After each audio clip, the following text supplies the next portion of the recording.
Good morning and a very warm welcome from Emerald Headingley on day 4 of Yorkshire versus Sussex, a game that is still up there to be won, particularly for the home side, of course, who have 7 points on the board so far in bonuses from batting and bowling. Sussex with the 4, and it's the visiting side who are batting, of course, second time around. 38 without loss, with Ali Orr on 23 and Tom Haynes on 12. An unbroken first wicket partnership that lasted 23 overs last night, with which Yorkshire couldn't find a wicket then.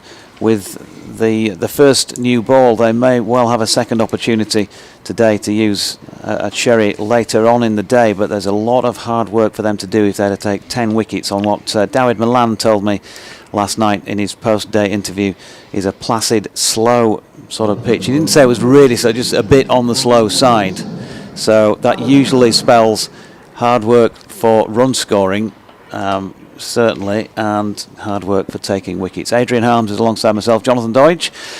Good morning, Adrian. And of course, Yorkshire fans hoping for 10 wickets. You're hoping for a bit of an heroic performance here, 3 sessions with the bat. Yeah, absolutely. And I think last night to get through those 23 overs was a really big deal for Sussex. I think we were saying in commentary, if they get 1 or 2 down, they might feel this is good. But this is a bit of a surprise, the opening bowler for today for Yorkshire. Yeah, Adam Lyth. Who's going to come? I'm not sure I've seen Adam Lyth bowl before. What Sussex haven't played. Spin. He's coming from the Emerald stand end bowls to Tom Haynes, and Haynes just nudges that past short leg and picks up a single. And I'm sure Tom Haynes wouldn't have been expecting to see Adam Lyth first thing this morning. No, I think you'd call it slow turn from Adam Lyth, but he's got one of these sort of golden arm reputations. He might come on and nick a wicket and then take him out of the attack. He might bowl quite a bit. Might be the way to go today, just spin twins. And it is overcast today. There's quite a lot of heavy cloud around Headingley, so it might favour the seamers a little as well. We shall see. But it's certainly something added, an added ingredient to the day. As Lyth is in, around the wicket comes in and bowls, and Alistair Orr just plays forward down the track, fielded by Lyth of his own bowling. There is a slip and a short leg, a ring of 3 saving 1 on the offside. Interesting field placing for the deep cover. He's not saving 1. He's about halfway to the boundary as Lyth is in again, bowls, and Orr is forward solidly, plays to mid wicket, who is Gary Balance, and there is no run. Yeah, I think those 23 overs last night were really important for Sussex to get through those, and perhaps give them some belief in the dressing room that they can bat through the day and leave with a draw. Lyth is in bowls, and Orr plays very straight to short extra, and there is no run. Adam Lyth did bowl an over in Test cricket. Did he get a wicket? No. Oh. 1 over for 6. Right. Who was that against? Good question. And he comes around the wicket, bowls, and Orr is forward and just plays to backward point. There is no run. Interesting though, because when you're preparing for your day's cricket, I'm sure perhaps the Sussex lads would have been looking up thinking, well, it's a bit overcast, we might get the seamers first up. So what if it's just something that makes you think, oh, this is a bit odd. I've never seen him bowl before and weren't expecting this. Yeah, a bit of a curve ball. Yeah, absolutely. In comes Lyth again, bowls, and Orr is solidly forward, plays it to extra cover. There is no run, fielded there by Jordan Thompson, and Sussex are 39 without loss, with Orr on 23, Haynes on 13. Yeah, he played all his 7 Test matches in 2015 against the Kiwis, got 100 against them and Australia, so either New Zealand or Australia, I think. 1 over for 6 in Test cricket. His first class record with the ball. He's got 36 first class wickets. 2 for 9 is his best. He's averaging 47. So I don't think he's going to destroy Sussex on those figures, but he might just pick up a useful wicket or 2, break this opening partnership. Was he a little unlucky with his Test career? So he made 100 and then clearly fell out of favour. I mean, it just happens sometimes, doesn't it? Well, he got 107 in 1 knock. He batted 13 times for England and made 265. Right, okay. So, average 20. Right. He might have been a little unlucky in not getting an extended go. I think there's always that argument, isn't there, when players haven't had huge opportunity, and of course, Ashes, it's about as big a pressure as you can play under in Test match cricket. So there's a lot of things that go into the pot on that one, but some players are spared, fairly ordinary series, and and others are not. Here's Ben Code round the wicket, bowling to Tom Haynes, who pushes back to him, no run.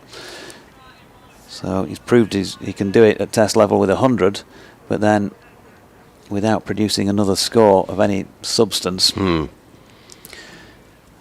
Overlooked, and I can't name players off the top of my head, but we know that there are plenty of players over the years who've had more opportunity than that without scoring. No, absolutely.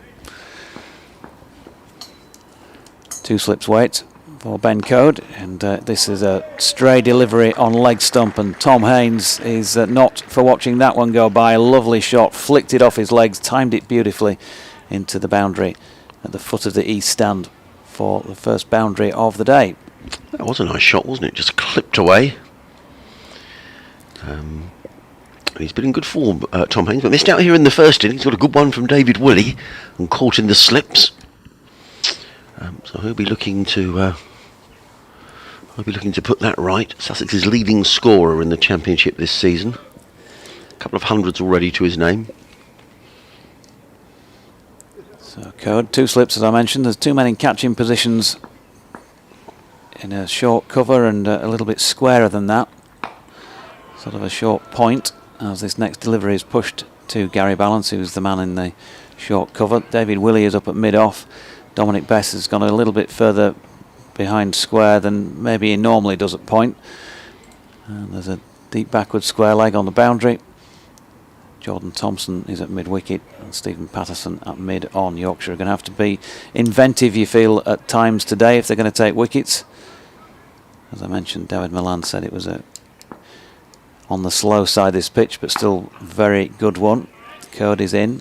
Haynes pushes up to mid-off. There's no run. Ben Code has 15 wickets to his name so far this first-class season. He's taken a wicket every time he's bowled, which is a good omen for Yorkshire supporting listeners. He's averaging 22 with the ball. Did he get injured early part of the season? He got injured in the first match. Right. He could only bowl 7 overs in the Glamorgan second innings here, 3 for 18 at the time. He's in now, and that's driven. It was up there to drive, and Haynes accepted the invitation. Balance couldn't take it cleanly in the covers, and they got through for a single. Yeah, it was first, I think, given as a pec injury, then became shoulder. So he missed 3 matches. That's always frustrating, isn't it? When you've done all winter, all your training, probably feeling really fit, can't wait for the first game, and you pick up an injury in the first game. That's a real blow. But he, looks like is he back to his best? I mean, no, I don't think you'd argue strongly that he is back to his best.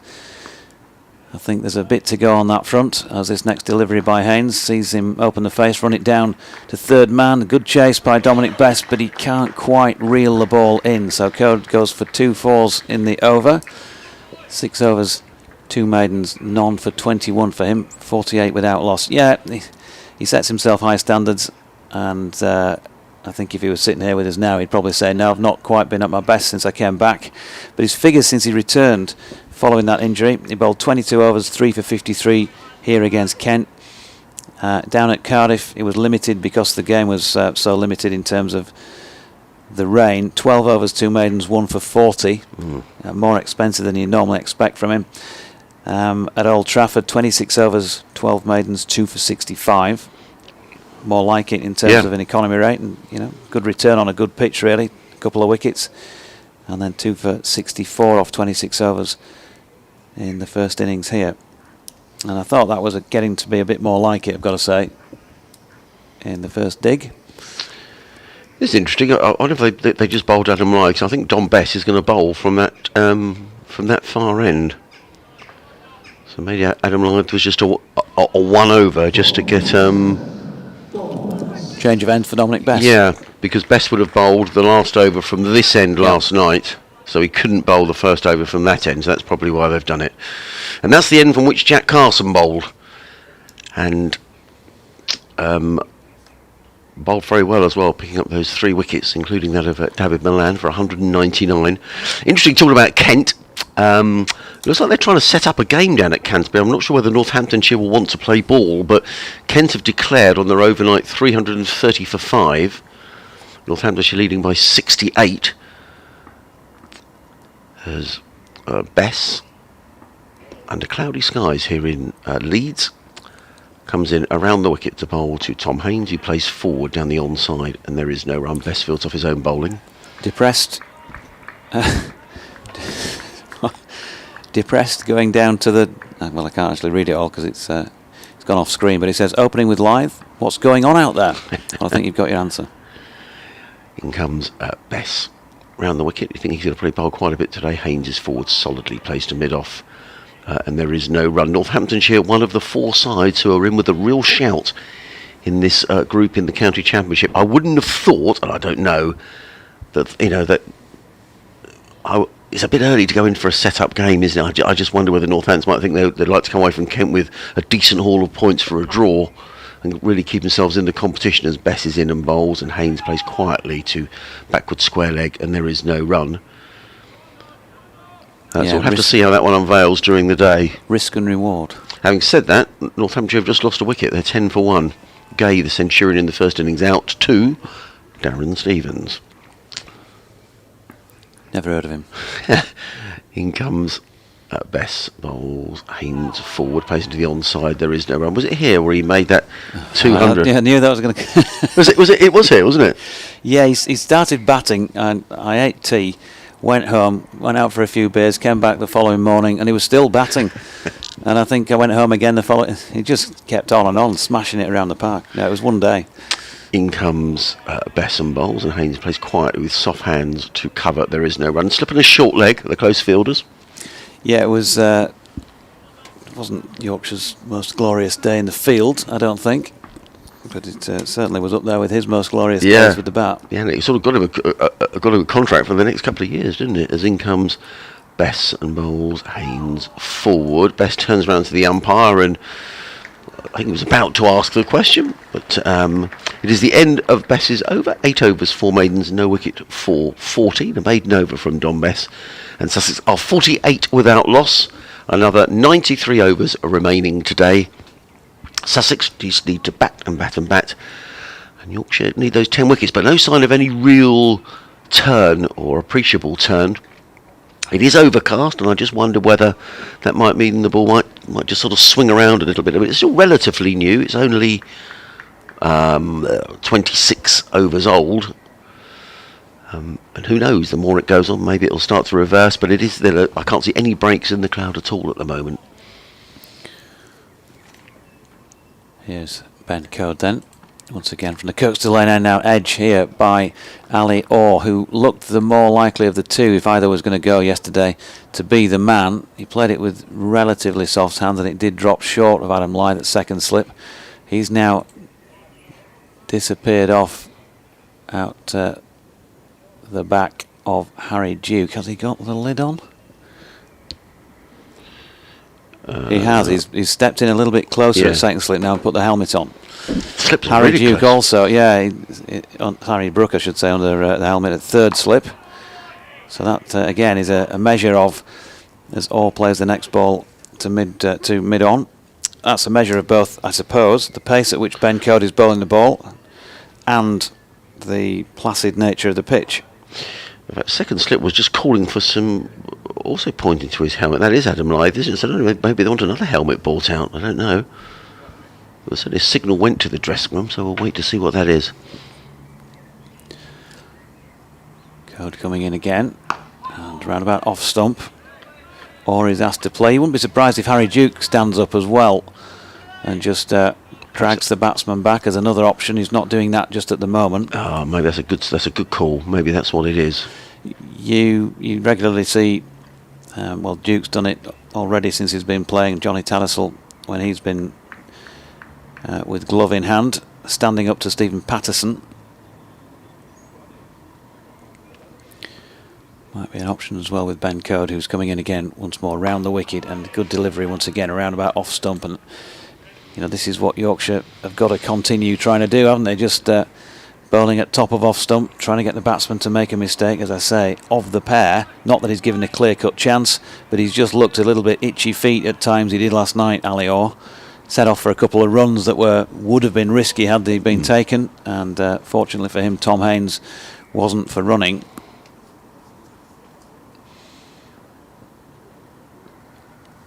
Two left in the over. Coding again. Good delivery this time. That beats the outside edge through to Harry Duke. That's more like the Ben Code that we've come to know and love here at Headingley.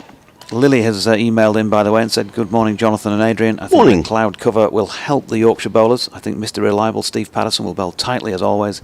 And I think Yorkshire will win. Optimism. Well, that was the best delivery of the morning, and probably Orr did well not to get a little nick on that. That was a good delivery that left the left-hander. Probably as good a delivery as we've seen in the innings so far, really. He's in again, and that's a little bit straighter this time and pushed up to mid-on. So, good over from Ben Cody. Went for a couple of fours in his first while trying to get the radar right, and that is much more like the Ben Code we've come to know. 48 without loss, Sussex after 27. That's 4 overs this morning.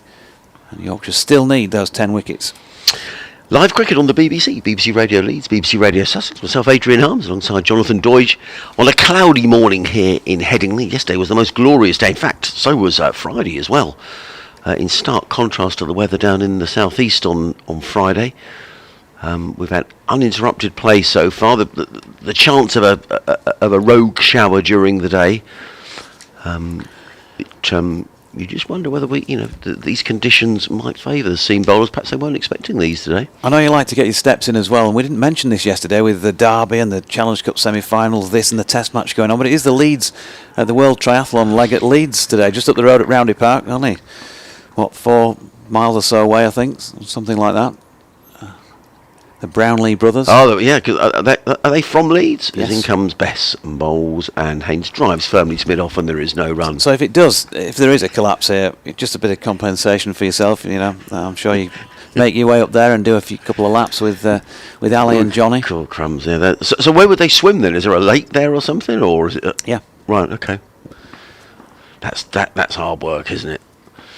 In comes Bess. Around the wicket, bowls, and Haynes is forward, plays quietly down the track, and there is no run. So Roundhay Park, is that where the Leeds Festival, the music festival's held as well? Because there's a big festival in Leeds, isn't there? No, that's out near Bramham Park, which is on the edge of the A1, A64 A1. That's a big festival, isn't it? Yeah. In comes Bess. Around the wicket, bowls, Haynes forward, plays quietly to mid-off, and there is no... Dominic Bess, after every ball, he sort of makes the signs if you think, I could have got a wicket with that ball. He's the eternal optimist, isn't he? Roundhay Park, they do play cricket there still, I think. I played there once or twice back in the day when I was much younger. Bess in again, bowls. Haynes let that one go outside of the off stump, taken by Duke, no run. But they did used to stage matches there that were massively well attended. I think I'm right in saying something like Bob Appleyard's 11 would play there. And there'd be, pros turning out, and they'd get huge crowds. That's the sort of thing that my gran used to tell me about. That she might have gone and watched the... Bess in bowls. Oh, Haynes is beaten now. That was a good delivery. That's the first one that Bess has got to beat the bat. And Duke actually whipped off the bows as well. So a good bit of keeping, but a good bit of bowling by Bess. So if you ever went to a game, if you're listening in, folks, ever went to a match at Roundy Park back in those days, tell us more about it. Just refresh my memory on what it was all about. It's at Jonathan Doidge or at BBC Sussex Sport or BBC West Yorkshire Sport at gmail.com. Get Adrian's email address in a moment. Bess in again, bowls. Haynes plays quietly with soft hands into the offside. There is no run. End of the over. 48 without loss. Or 27. Haynes on 18. Bess 9 overs, 5 maidens. 0 for 14. He's going to have a lot of bowling to do. Yeah, my email address at sussexcricket@bbc.co.uk. Be lovely to hear from you during the day. So just the last couple of overs, a couple of balls have just caused the batsman discomfort. Good delivery by Ben Code that beat Ali Orr, and then one in that over from Dominic Bess. So encouragement for the Yorkshire bowlers. On the other hand, Sussex will be pleased. They're still yet to lose a wicket, and they've negotiated 5 overs so far this morning. Yeah, they've just got to keep asking questions. Ollie Robinson picked up another wicket at Lord's. New Zealand 76 for 3. Code throws this one up. There's a look like an edge. Harry Duke with a good diving take to a ball that was keeping low on him to his left. And you thought for a moment he'd met that just about on the half volley and got a nick on it. I'm sure that Devon Conway will probably be the man of the match with his 200. But I'll tell you what, Robinson, we're talking purely about what's happened on the field, has had a terrific test match, really. 7 wickets and 42 runs. So well done, Ollie. Yeah, super stuff. Here is Code again and straightens it up this time. Or turns it to leg. Jordan Thompson around to do the fielding. He'll have a bit of work to do with the ball today as well, I'm sure. As will the man who's catching it now, David Willey. Few options with the ball, but you feel that it's going to be a day where we're going to see a lot of Dominic Bess. Maybe a bit more of Adam Lyth. Dawid Malan, of course, can do a bit of twirling as well. Code in. That's a little bit too leg stumpish this time, and it's been worked that way by Orr. Malan comes round from deep backward square leg and cuts off the boundary, and they're back for 2.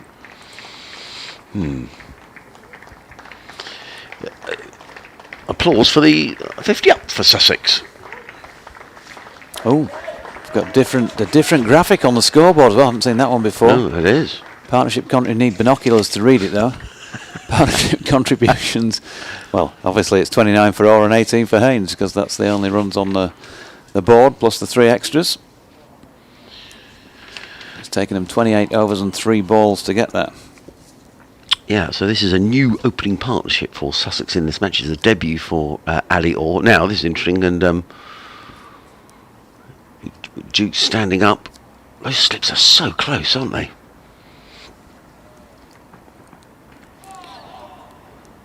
Yeah, Code next delivery with Duke standing up. See that exaggerated Orr leave. He whipped the bells off Harry Duke. He's just to show that he can. Yeah, he's a real bat twiddler, isn't he? Ali Orr. I was just watching him there. So it always spins around in his hand. David Willey just giving the ball a good rub. Evidence of that on his abdominal area on his shirt. Here's Code coming in again, and once more he's bowling a roundabout leg stump. Jordan Thompson slides but misses, and they're coming back for a second here. Malan can't prevent it in the end, and that's good running from Ali Orr. It was. I thought for a moment that it had been poorly judged, but in the end he got back with some ease.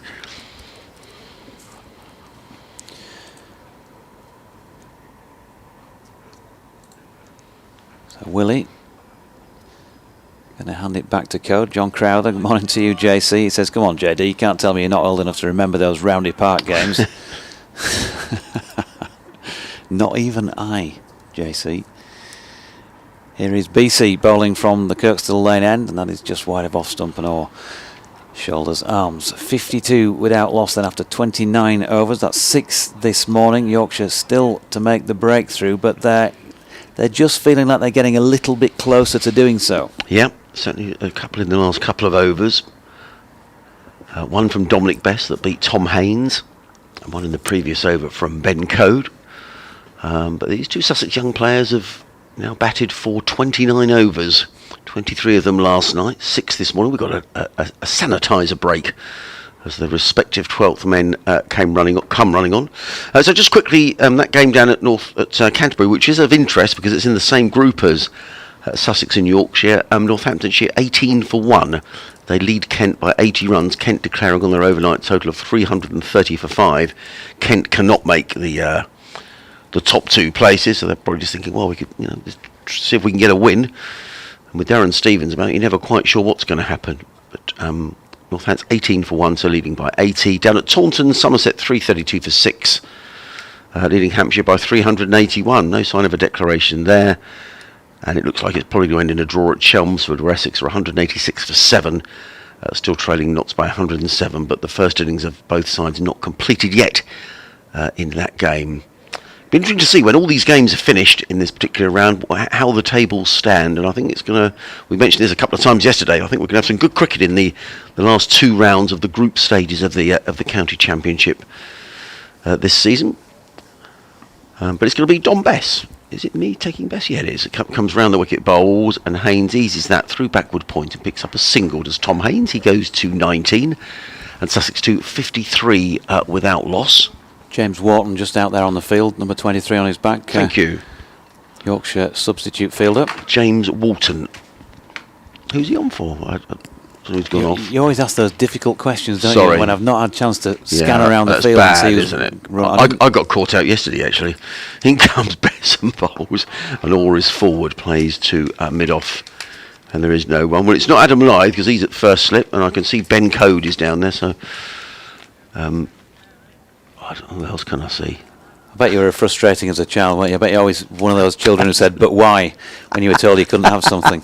But why? But why, Mum? He comes Bess around the wicket, bowls to Orr, played to short leg, there is no run. 3 men now clustered around the back. There's a, what would you call that? Would you call that a silly mid-off, or a silly point, or a silly extra cover? Silly mid-off. Silly mid-off, and he's very, very close. Tom Kohler-Cadmore.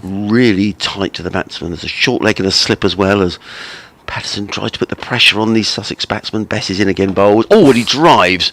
Does Orr straight? Good job he had the shin pads on there. Yeah. Kohler-Cadmore, because that was belted by Orr straight into those pads. Left shin. Harry Brook is the man who's just gesticulating. He's at short leg. Can you imagine how much that would have hurt without pads? Straight into the shin. As in comes Bess and bowls, and Orr drives firmly down the ground. Bess deflects the ball onto the stumps at the non-striker's end, but Tom Haynes was firmly in his ground.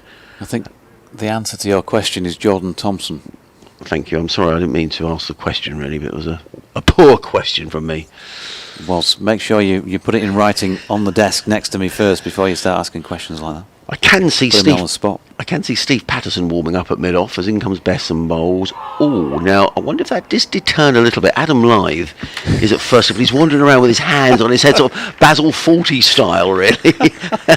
Almost as if that didn't miss the off stump by very much. But it did miss the stump, and it's the end of the over. 53 without loss, Orr 31, Haynes 19. We've got another 89 overs to be bowled today. He's he's never short of an ooh and ah, some sort of body language expression, Adam Lyth. I think he walks out on the field and it's oh as he walks across the row. Gets so excited. He really did have his hands on his head. And just going back to Roundhay Park, by the way, because I thought that they used to do some of the It's a Knockout episodes there, yeah. and I was right. I thought I remembered 1 or 2, and the lake was used for the water events. Games. And there is something on the net. Not long ago, well, no, 10 years ago now, actually, they got a reunion together of the Kirklees team that beat Leeds and Doncaster there in the 1976 version, as Ben Cody's in, and Haynes whips that to Jordan Thompson, who's back out there on the field at mid-wicket. Did they used to in It's a Knockout? Did they sort of have a final as well? Or was it just They sort went of to Europe, didn't they? They went for Jeux sans frontières for the foreign episode as well. I think we all used to watch though. So, in fact, it was an episode of Jeux sans frontières that was filmed at Roundhay Park, according to this. Code comes in, and that's a roundabout off stump, and Haynes drops it into the offside. There's no run. Yeah, it says on May the 2nd, 1976, the Kirklees team used home advantage to defeat squads from Leeds and Doncaster, winning through to the international heat the following month. So they actually won their home heat in Cleckheaton. Princess Mary playing fields in Cleckheaton, which had a running track around it, I seem to recall from younger days. And then they went to the European event. Everybody's getting exotic trips across to Europe. They came to Leeds, just across the way. Here is Code in, and that's a lovely shot by Tom Haynes, who just lent on that, timed it really nicely, and has got it away through third man for 4 runs, as signalled by umpire Rob Bailey, who's standing at this Kirkstall Lane end. 57 without loss. So, Kirklees at Roundhay Park took on Italians Riva del Garda, Villefranche, if that's the correct pronunciation of France. I'm sure Arthur Ellis would have pronounced it something differently when he was giving the points out. Arthur Ellis. That's 2 points to Villefranche, but they played a joker double it up to 4. 4 points to Villefranche. And Dutch side Olderkerk, and a Swiss team from Fullinsdorf, and the Germans from Tronstein, or Tronstein. Code in, and that's pushed into the offside balance fields. So I'm taking it from this, if they bother with a reunion, they must have actually won the Jeux Sans Frontières episode as well. People used to get very excited. I mean, it was good telly, wasn't it? People running around with buckets of water and sliding on slides and all sorts of ridiculous things. You remember there's the famous penguin episode? That's one of the European ones where there's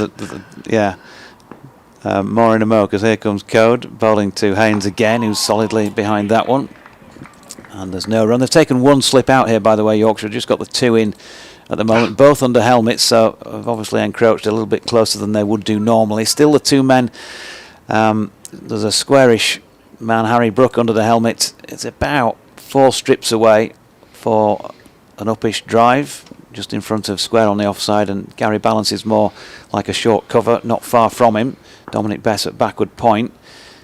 Code in, and Haynes blocks the final ball of the 31st over, 57 without loss. Yeah, there was he was called Brian or something like that. This guy dressed in the penguin gear on a moving turntable, and they've got to go. There's a fountain or something like that. They've got to take a bucket on this thing, keep themselves moving, obviously, while the turntable's going, fill the bucket, and then go and stick it in their own little, where there was the dipstick on there. Yes, yes, right. Yeah. Vessel. Yeah. And he just kept falling over, and the commentator, with his famous laugh, was just going ballistic, I think. He was very excited anyway. And it was probably as much about the laugh as what was actually happening on the turntable. Yeah, when would that have been sort of during the 70s, I guess? Yeah. Well, Dominic Bess is going to carry on the Yorkshire attack. 10 overs, 5 maidens, no wicket for 15. Still cloudy skies in Leeds. Not a hint of a break in that cloud either. As Bess bowls with 3 men around the back. There's a slip, a silly mid-off and a short leg. 3 extra men saving one on the offside. There is a sweeper out there as well. And on the leg side, a backward square leg, a mid-on. And that's it. So it's a 6-3 field that Bess is bowling to here. Yorkshire still looking for this breakthrough. Sussex defending stoutly. Bess in again, bowls or drives. Took a step down the pitch then, did Ali Orr, determined not to get tied down. I guess if you're the bowler in that situation, you're probably thinking, don't mind that. I don't think any spinner minds too much when someone starts to give you the charge. Of course, if he does it repeatedly and keeps pumping you into the stand at the far end, you might have to do something about it. But the mid-on and mid-off are up, so all will know that any sort of lofted drive will be safe. Bess in bowls or solidly forward, plays defensively out into the offside. Again, there is no run. Bess fields off his own bowling. 57 without loss. Phil Dix in front of us on the camera has got the. It's got the penguin. Yeah, it's got the penguin video up. It was just hilarious. That well worth a watch if you've not seen it before, or if you've not seen it for a while. Bess or plays it into the onside, and again there is no run. It'll be on YouTube, of course, won't it? But we don't want you to stop watching the streaming. He's on his knees on this little bit. He's still trying to get round there and. That's right. I do some water from the fountain. I do remember the dipstick going, oh dear, in comes Bess. That's a quicker delivery, and Orr was up for the task. He went back on his stumps, played quietly to Tom Kohler-Cadmore, who's underneath the helmet at silly mid-off, and there is no run. You're going to get shown a version of this.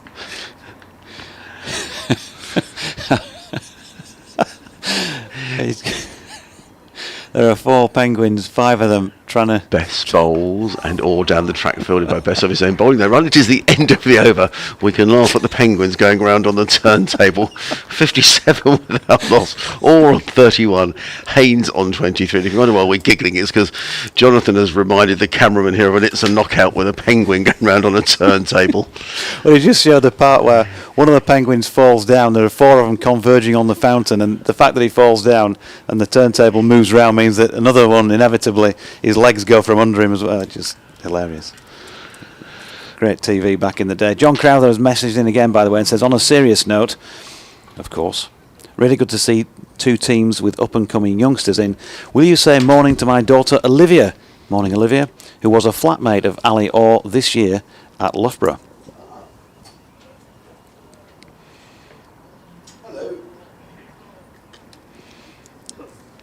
Ben Code is going to be bowling to Tom Haynes here. There's a little bit more of an adjustment in the field. Milan's been brought up from deep backward square to mid-wicket. Jordan Thompson, who was there, has moved into the position that Harry Brook occupied. At a short cover. And Brook has gone back into a sort of fourth slip, come gully really, quite close in under the helmet as Cody's in. Haynes pushes into the offside where Balance fields, there's no run. So Yorkshire are having to think, having to be inventive with their fielding positions here. Desperate to get in and among 86 overs and 5 balls to take 10 wickets. Sounds like a long time. But, well, just looking back at Sussex in their first innings, they batted for 115 and a half overs. Code in again, that's pushed out into the offside by Haynes, and Balance again fielding. So that just gives you an indication, doesn't it? 96 overs today, 23 yesterday. It's not that dissimilar in terms of number. In total, to bowl them out in their second innings as it took to bowl them out in their first. Yes, the pitch is a couple of days older now, but the ball is also getting older by the delivery. And there's another one from Ben Code, which is also fielded by Gary Balance. 3-man game at the moment. Now Tom Kohler-Cowmore has sprinted up from his position at first slip to have a word with Ben Code as he's walking back to his mark. So maybe he's seen something or thought something. TKC, of course, has enjoyed a bit of captaincy for Yorkshire in white ball cricket. Heart rate will be up now. He's sprinted all the way back to take his position up at first slip and sets himself as Code comes in again. And Haynes drives a little bit more powerfully into the offside, this time to Jordan Thompson, who's to the right of Gary Balance in those two short cover positions. Sean in Round A says, "Oh, the ignominy and shame. A 58-year-old has been disqualified while leading the world triathlon. They deemed my Chris Froome-powered tandem was illegal."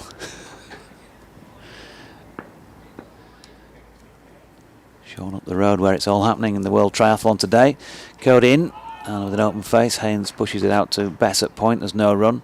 It completely escaped me yesterday that it was on actually, but it was just because my local club are actually playing against North Leeds today over very close by on just off Soldiers Field, the other side of the main road from Roundy Park, in a cup game, and so they were all having to set off at 11 o'clock from the club to get across there in time so that they beat the road closures, because there's a few road closures around the area just a few miles away up there at Roundy Park.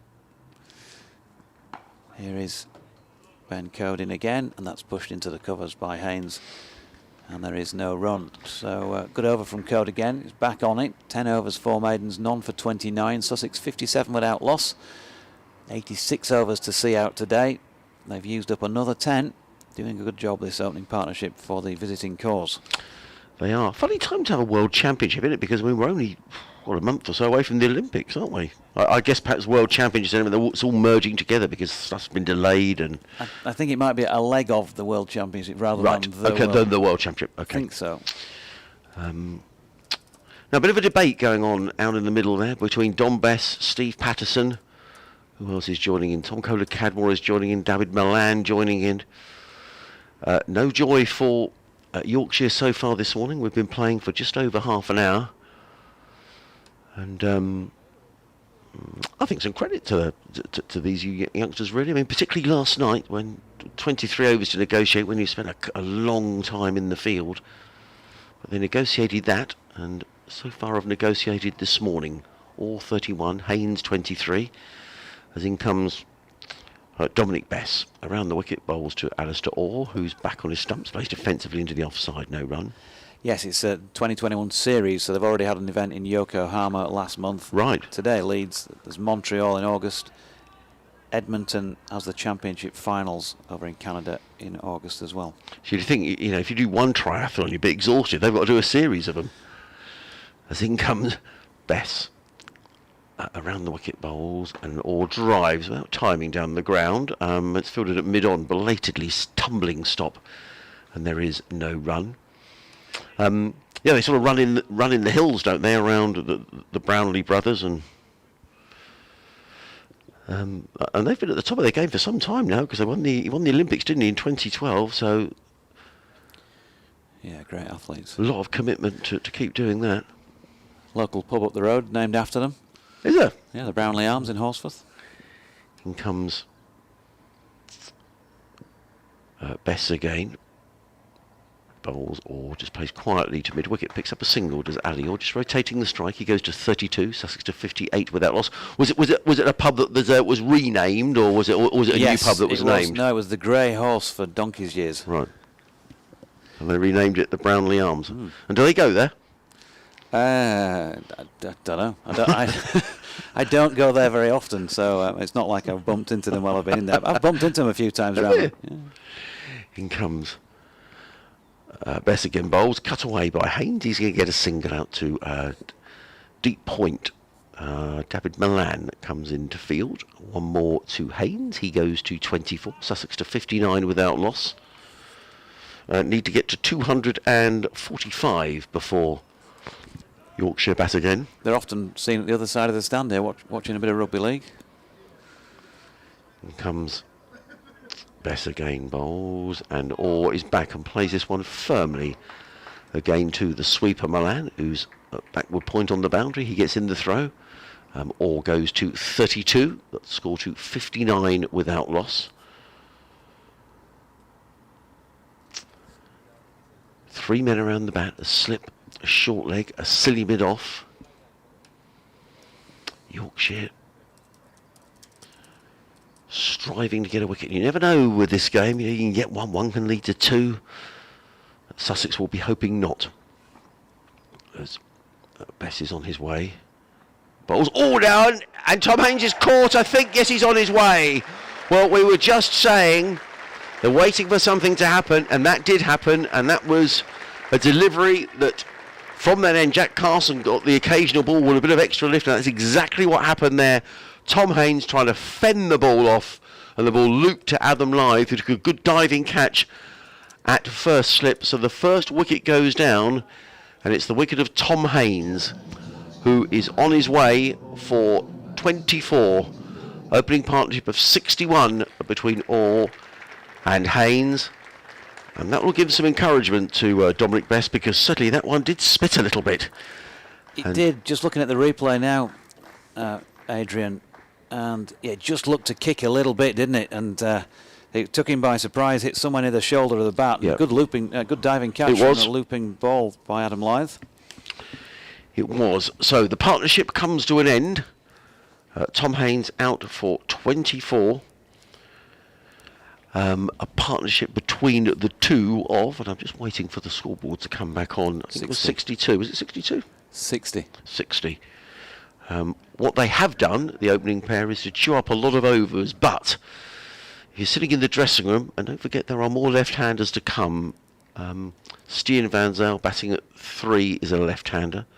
Aaron Thompson at 4 is a right-hander, and then Travis Head is a left-hander. So 4 of the top 5 are left-handers.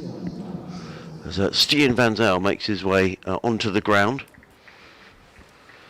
Made a very good 100 down at Cardiff in the second match of the season. Missed out here in the first innings, made 15. Although when I say missed out, Sussex unquestionably had the difficult morning on. What day did we start here? I lose all track of time. Thursday. When the lights were on and it was cloudy. Do you find that when you're following county cricket? Yeah. You just completely lose track of what days it is. Look at the Yorkshire 12th man wandering off. He's got a helmet over his head and his mask on. It looks like someone out of fancy dress, doesn't he? Look. It's something out of Doctor Who, I think. It does, doesn't he? Yes. As he wanders off, he's carrying 2 water carriers, a helmet on his head. Welcome to first class cricket for the Yorkshire 12th man. But Sussex have lost a wicket. And that was the last ball of Bess's over. So it took 34 overs for that first wicket to go down.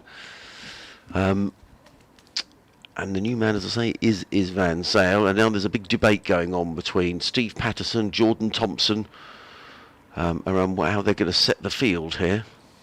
Is it Thompson who's going to... I presume it is Thompson, because he's involved in the discussion. Yes, it is, I think. Yeah. So change of bowling.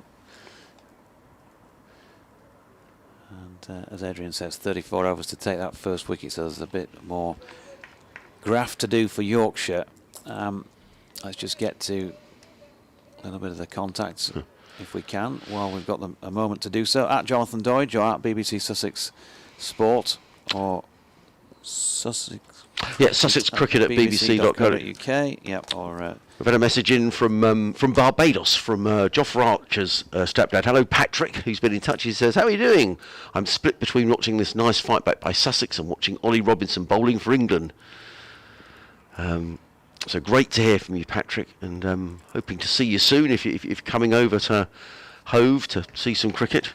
The lovely island of Barbados. Every time I say that, I say I've never been, but I'm going to have to go one day. Have you been, Jonathan? Once. Yeah. Yeah, cricket tour. Here's Jordan Thompson in, and that's pushed by Orr up to Willie at mid-off. There's no run. Yeah, great time playing cricket there for a couple of weeks. The Mighty Mariners says, morning all. What are the chances of a Yorkshire win? Well, they've increased a little bit with that wicket. I noticed that a leading bookmaker, shall we say, has Sussex at 50 to 1, Yorkshire at 500 to 1 on to win. To win? Yeah. Draw no bet, though. Right. So you can only have win or lose on that front. And as they are the only side who can win the game out of the two, they're taking no chances, are they? As this next delivery is driven by Haynes. And that is out to Willie, who feels it wideish at mid-off. And they pick up a single, 34 to all, 61 for the loss of just the one wicket. At BBC West Yorkshire Sport at gmail.com is that email address for me. Jordan Thompson with a little couple of looseners. Keep saying he's a man who makes things happen. So you wouldn't be surprised here. Two slips in place. Field has been dispersed a little bit more, and he's got a wicket here. Third ball of his spell, and Van Zyl has nicked off without scoring, and Yorkshire have got in and among them. Two quick wickets. Jordan Thompson makes things happen. First baller for Stian Van Zyl. Little nick through to the keeper. And all of a sudden, we were just saying in the previous over, weren't we? We ought to replay the commentary. One wicket can lead to two. And that's exactly what has happened. And all of a sudden, the game is turned on its head. Stian Van Zyl trudges off. 15 in the first innings. He's picked up a first baller here as Stian. Missed out last week as well, just 5 and 17 against Northamptonshire. And with so many young players in a side, you do need your more experienced players to play their part. And it obviously doesn't mean to get out first ball, but that's a real blow for Sussex. And it brings Travis Head to the crease. Now, Travis Head is another who needs some runs. He's not had a great time of it since he's come over from Australia. Just looking at his stats. Here we are. He's 6 innings. He's made 52 runs with a top score of 20. So no better time than today. He's clearly a fine player. I mean, you don't play cricket for Australia if you're not a good player. Although he has lost his central contract for Australia. He skippers South Australia. And in fact, it isn't going to be Travis Head. It's going to be Aaron Thomason who's going to come out. That's my fault. Travis Head has been batting at 4, but he's dropped to 5. But here comes Aaron Thomason, a right-hander, 321 runs this season and an average of 26, batted well in the first innings for a very good 40, where he spent a lot of time under the lights and under heavy cloud and enabled Ben Brown to start to play some shots at the other end. But you just feel the door is slightly ajar here now for Yorkshire. And Thompson, Sussex will be hoping Thompson bowls bats in a similar way that he did in the first innings. Yeah, a lot of work to do for both sides still. It's still finely balanced between Yorkshire win and draw because of the nature of the pitch, but they'll be delighted to have got in and backed up that best wicket. Jordan Thompson just got the knack. Here he comes over the wicket this time. to Thompson. Roundabout leg stump. A little bit of inside edge on it as well. Diverts it backward of square leg where Ben Cody's round to field. And they are through for a single. So Thompson survives his first ball and gets off the mark on it. 62 for 2. Adam Lyth is walking out of slip. I think there's going to be quite a bit of this from Yorkshire today with the different ideas being thrown around. I think I might have spotted this skipper. Maybe done that. And he's also coming out into a catching position. So one slip now to Ali Orr. Dominic Bess at backward point. Harry Brook in a catching position at a short extra cover. There is a cover mid-on, mid-off. 2 men catching at short mid-wicket as Jordan Thompson bangs in a short one but is misdirected way down leg side. And David Milan is still out there on the east side boundary. He's a good cricketer, isn't he, Jordan Thompson? I mean, the feeling around Sussex was that he was the best bowler down at Hove in the game down there, and he's bowled very nicely here as well. And sometimes you know, bowlers just have this knack, don't they? They can come on, and all of a sudden he just looks a different game. Round the wicket he comes this time, and that's a good delivery to Ali Orr, who is just under a little bit of threat with it. Didn't play it the most comfortably round about the armpit, but it dropped into the pitch in front of him, fortunately for him. And that ends another wicket-taking burst of an over for Jordan Thompson. 5 overs, 2 maidens, 1 for 5. Good morning from Whitby, says Bowtie Man. Jonathan, with 90 overs to go, wickets will come in clusters and we shall get 23 points. Hard to argue with that. We've had a cluster of a couple. Bill says Roundy Park was used by teams in the Dales Council prior to the lockdown. Checking my handbook for this year, it seems it's not in use by the previous team since they're no longer in the league. Yeah, that would be right as well in more recent history. But I was thinking about going back much deeper in history for those matches that I was talking about. John Logan has sent us in a fairly lengthy one, which I'll have a read of and try and paraphrase. And as the Bowtie Man said, clusters of wickets is always the case. That's a follow-up to the 2 in quick succession from Bowtie Man. Yeah, so some consolidation needed here by Sussex, losing those 2 wickets. They were going on quite nicely at 60 without loss. But Bess picking up the wicket of Tom Haines, then Van Zale out first ball. 3 men clustered around the bat as Bess comes in and bowls. Thompson is forward, plays quietly into the offside, and there is no run. So what have we got? A slip, a leg slip and a short leg. Mid-on, mid-wicket, backward square leg. An orthodox point, and a deep cover who's kind of 3/4 of the way to the boundary. Bess on his way from the Emerald stand end. He's in and bowls, and Thompson plays quietly to mid-wicket, and there is no run. Every ball at the minute is being greeted with an ooh or an ah from the Yorkshire fielders. As Bess again, a little twirl of the arm as he makes his approach to the stumps and bowls, and Thompson is forward, just smothering the spin, playing with the spin onto the leg side. Harry Brook at short leg dives forward, but it wasn't a chance. But this is pretty intense cricket now, and this is going to be a stiff examination over the next 3 or 4 hours for Sussex. 62 for 2. Bess in again, bowls, and Thompson plays to short leg. Brook is there, throws the ball to Duke, who whips the bails off. Aaron Thompson obliges and gives the bail back to Harry Duke, who puts the bails back on.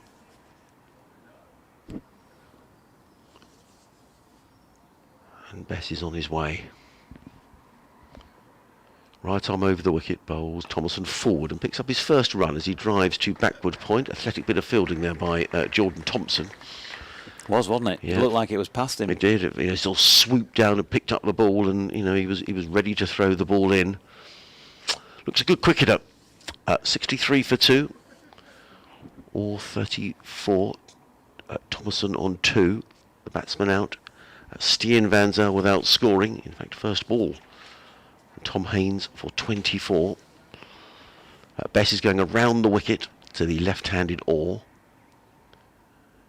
He's in and bowls, and Orr is forward and plays quietly down the track. Another ooh and an ah from Dominic Bess, who's bowled 13 overs, 6 maidens, 1 for 19. Sussex 63 for 2, Orr on 34, Thompson on 2, and it was Dom Bess who really bowled Yorkshire to victory down at Hove earlier on this season. I think he picked up 6 wickets in the Sussex second innings, so he's got a bit of history against Sussex. John Logan, who's clearly a bit of a Jeux Sans Frontières and it's a knockout expert, says the Penguin game in Jeux Sans Frontières was made very funny from a GB perspective because, as was the case back then, the B team covering the event used to stay in the same hotel as the GB team and socialise. The man who'd been selected to be the Penguin, I believe all the games were randomly drawn, the night before the game was approached BBC's Stuart Hall and was very anxious, stating he just couldn't do the game after the practice session. Thompson in, exaggerated leave from Thompson. So he said he couldn't do the game after the practice session as he could never get his balance and was threatening to pull out. Hall reassured him that would be fine. Fast forward to the actual game, chaos ensued with the GB man regularly wiping out the other competitors and collecting very little water from the fountain as he could never get his balance. With the rather hilarious penguin costumes with a little tail flopping and with the conversation from the previous night, the commentator just can't stop laughing. As you see, if you see that on YouTube, as Thompson pushes his next delivery out into the covers, there's no run. Anyway, back to cricketing matters, he says Dom Bess has just made the breakthrough, could be dominated by spin today. More lithe, please, and would like to see Milan's leg spin. Oh, I might see some. I've had an email in as well from Simon Ritter in Worthing, and you might be able to help me with this one, Jonathan, because he says a much changed Headingley is the header to his email. Go on. As this next delivery pushed into the offside. Apologies, no run. He says, good morning, Adrian and Jonathan. I'm enjoying your commentary with the YouTube coverage, hoping Sussex will bat out the day for a hard-earned draw. Headingley looks fantastic with that monumental newsstand, far removed from its appearance when I attended my first test there in 1976. As a schoolboy, I queued outside the gates to pay £3 admission. Fredericks and Greenwich put on 198 for the first wickets, and the Windies enjoyed day one on a barely believable 437 for 9. Thompson over the wicket, and Thomason pushes to Willie at mid-on, no run. Simon goes on to say, England put up a good fight but eventually lost by 55 runs. The memory of Michael Holding cruising in and sending down unplayable balls is as strong as ever, says Simon in Worthing. So he refers to that new stand, what you were saying to me at the beginning of the match. That's been there for 4 or 5 years. That was the old football stand. That was opened last year. Right. And of course this end of the ground would have changed as well since Simon's referring to in 1976.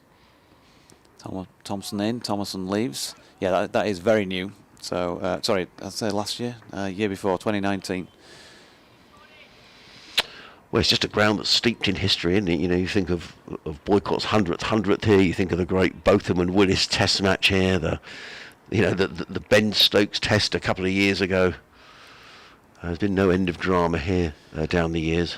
Yeah, I love it. I know it's had a bit of bad press back in those days on a basis of the pitch, and it being too difficult to score runs here as Thompson is in, and that's pushed back up the pitch by Thomason. End of the over, 37 gone, 63 for 2. But it's a venue where things happen, and like you say, quite a lot of the most famous moments in cricket have been here. Sorry. At the 76 Windies, I think that was the game where didn't both Greg and Knott get 116? Wow, that's a good memory. Get back in touch, Simon, because I wasn't aware of that. So let us know. I came to my first one the following year, the day after, or the playing day after Geoffrey Boycott had got his 100th 100. That was my first day of Test cricket. I remember watching that, getting home from school and watching that 100th 100 on the television. Greg Chappell was bowling, was that right? Chappell to Boycott, I think that was it. In comes Dom Bess. Around the wicket comes in a bowl to Orr, who's forward, plays quietly down the offside, and there is no run. Good question. It was somebody with a short run up anyway. I think it was Greg Chappell. Yeah, I just remember Rupee jumping over the ball at the non-striking end. That's the main memory of it. 2 slips and a short leg as in comes Bess around the wicket, bowls and all back on his stumps and plays quietly to the offside. A question actually about Dom Bess from Mick Relton, who's been in touch. Good morning, Mick. I don't know where you're listening from, but thank you for listening and thank you for sending us an interesting email, because it's very interesting that Dom Bess occasionally lands his front foot outside the return crease on delivery stride. Let's just watch this. Comes in and bowls and all. Plays straight back down the track. There is no run. He says, I can't see anything in the laws which suggests this could be a no ball, but it looks dodgy to me. Says Mick. Thank you for getting in touch. Dom Bess is cleaning the ball now at the far end of the ground. Ian's been in touch for Findon, from Findon. Ian Scales. Good morning, Ian. I think comes Bess again round the wicket, bowls and or drives down the ground, and Bess dives across and takes some pace off the ball, and there is no run. Now, interestingly, was that signal to no ball? Having said about a no ball, something has happened there. It was driven down the ground as the scoreboard ticked over. Well, the umpire made a signal. Dom Bess, I think, has hurt his knee in diving across to stop that, and there's a delay in proceedings. Ian isn't happy. He says, here we go again, now for the great Head. Well, Travis Head is next in. Let's see if he can get to 5. I think that's a bit unfair. He is an international cricketer. You were right, it was Greg Chappell. In comes Bess and bowls and driven by Orr. That's a lovely looking shot, and he just gets a single. I didn't see the sweeper out there on the cover boundary, but Orr picks up one more. He goes to 35 and Sussex to 64 for 2. It was struck from this end towards the football stand, that boundary. Yeah, I remember watching it. I remember, we saw plenty of Jeffrey batting on the Monday. As I say, that first day that I watched in Test cricket, because he finished on 191. In comes Bess over the wicket, bowls, and Thompson is forward. The ball almost ricochets back onto his stumps. There is no run. End of the over, 64 for 2, or 35. Thompson on 2. Just finishing up. Sorry, on your email, Ian, there about Travis Head, and thank you for getting in touch with us. I think there's no one more disappointed with his lack of runs than Travis Head. To be honest, he's dropped down a place in the order today. And he will know that if another wicket does go down, that the pressure is on. You know, when you're the overseas player, an international as well, he'll know that he's expected to make some runs, particularly when there's so many young players in the side, 3 teenagers and 2 of 20. So he will know more than anybody else. And let's hope for Sussex and for him that if he gets in, that he plays a major innings, because Sussex may well need one today. Yeah, now is the time to come to the party. For sure. Phil Dix has just messaged up from down below saying 1975, free George Davis, which was Ashes Test. Of course. Here yes. had to be abandoned, didn't it? Because yes. The pitch was dug up. Here's Thompson round the wicket. Oh, dear me. Ali Orr living dangerously there. He's got an inside edge on that. Nearly dropped it down onto his stumps. We were on a family holiday. I think it might have been the Isle of Wight, I'm not sure. I seem to remember we were in a caravan somewhere with Mum and Dad, and we were all getting excited to watch it, because it was going to be a really cracking day's cricket, wasn't it? Can't remember how it was set up now, because I was just a little bit too. The first one I consciously remember was the 76 match, the Windies match. Here's Thompson in, good delivery, passes the outside edge of Ali Orr's bat. He's already made something happen, and you just get the impression that there might still be more wickets in Jordan Thompson in this spell. Yeah, it was a cracker, wasn't it? I just remember when that happened and we were listening on the radio to Test Match Special and thinking, well, why don't they just cut another wicket and, play on another track? Because didn't they pour oil on the wicket or something? I'll have a look at it. I thought there was sort of a bit of digging up went on. Yeah, I'll have a look.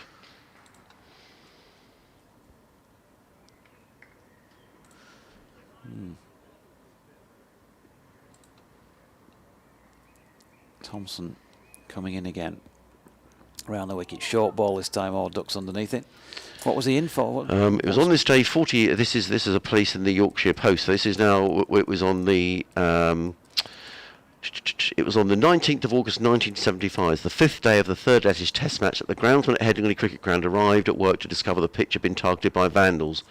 The combination of holes dug in the wicket and oil poured onto its surface meant the match would have to be abandoned. I'll read more in a minute. Here's Thompson again, and Orr solidly forward. The damage had been caused by the friends of a man called George Davis, who was in jail for an armed robbery that they argued he didn't commit. Yeah, and I just found another BBC archive piece, which is interesting, the language they used to use in those days.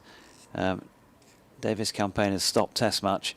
Campaigners calling for the release of robber George Davis from prison have vandalised the pitch at Headingley Cricket Ground in Leeds. Thompson in, short ball again, and has to duck quite a long way to get underneath this one. And it was interesting because at the end of the fourth day, Australia chasing 445 to win were more than making a reasonable fist of it at 220 for the loss of 3. So what a last day that was set up for. They needed another 220 odd. 226 to win, 225 to win, and 7 wickets in hand. So that's why it was such an exciting day, or would have been. He says here, the walls, they dug holes in the pitch and poured oil over one end of the wicket. The walls surrounding the ground were also daubed with the now familiar slogans demanding the release of Davis, the East London minicab driver jailed for his part in an armed robbery. Jordan Thompson here. They've just posted a man at a leg gully to Ali Orr, who has pushed this up to mid-on for a single. It goes on. The damaged pitch was discovered early on Tuesday by the head groundsman George Cawthry. Mr. Cawthry said, "When I first saw the damage, it didn't sink in. I was amazed. I thought I should be able to repair the holes, but it was the oil that did the damage." The campaigners' actions led to the final match between England and Australia on Tuesday being abandoned. Yeah, and it's interesting. I'm reading an article, similar article, but in the Yorkshire Post. And the journalist who's written this, he said it was on the Tuesday morning, just as I was setting off to. It was on the Tuesday morning, just as I was setting off to meet my friend to catch the bus to Headingley, that my mother suggested I might wish to listen to the radio news. It was announced the pitch was unfit for play. The game would have to be called off. My mother queried this. Surely they could just move a little further along the square and set up the stumps there. And I remember as a schoolboy, I was thinking, yeah, why don't we just go and plant another wicket? Don Bess is coming in from the Emerald stand end. He's in and bowls, and forward comes Orr, and he plays down the track. There is no run. He's faced 127 balls, Alistair Orr, for his 36. So for a young man making his debut of 20 years of age, this is a good feat of concentration for the tall young left-hander. As Bess in again, bowls, or drives. He's going to get 4 runs. No, he's not. I thought he was, but Milan was very quickly round, sweeping on the cover boundary, and what I thought was going to be a 4 actually only turned into 1, so Orr to 37. Sussex 66 for 2. According to Wikipedia, that font of all knowledge, in May 76, despite a then recent Court of Appeal decision not to overturn Davies' criminal conviction, the Home Secretary Roy Jenkins, on partial completion of a police review of the case, agreed to recommend the release of Davies without further referral back to the Court of Appeal. Oh. But then he proceeded to do further robberies. Oh. So right, in comes Bess over the wicket, bowls, and Thompson. Oh, does he play on? Almost, I think. Goes through to keep a duke. There is no run. So was he actually innocent then of that particular crime, or? I didn't see the word innocent or there. But certainly it spoilt what would have been a terrific day's entertainment here at Headingley. In comes Bess, bowls. Oh, Thompson is forward. A cry of catch as the ball balloons away on the leg side. This is tense stuff, you know. Thompson on 2, Sussex 66 for 2. The journalist who wrote the story in the Yorkshire Post was a gentleman called John Rigg, who was coming to the game that day. Interestingly, it says personal life. More in a mo.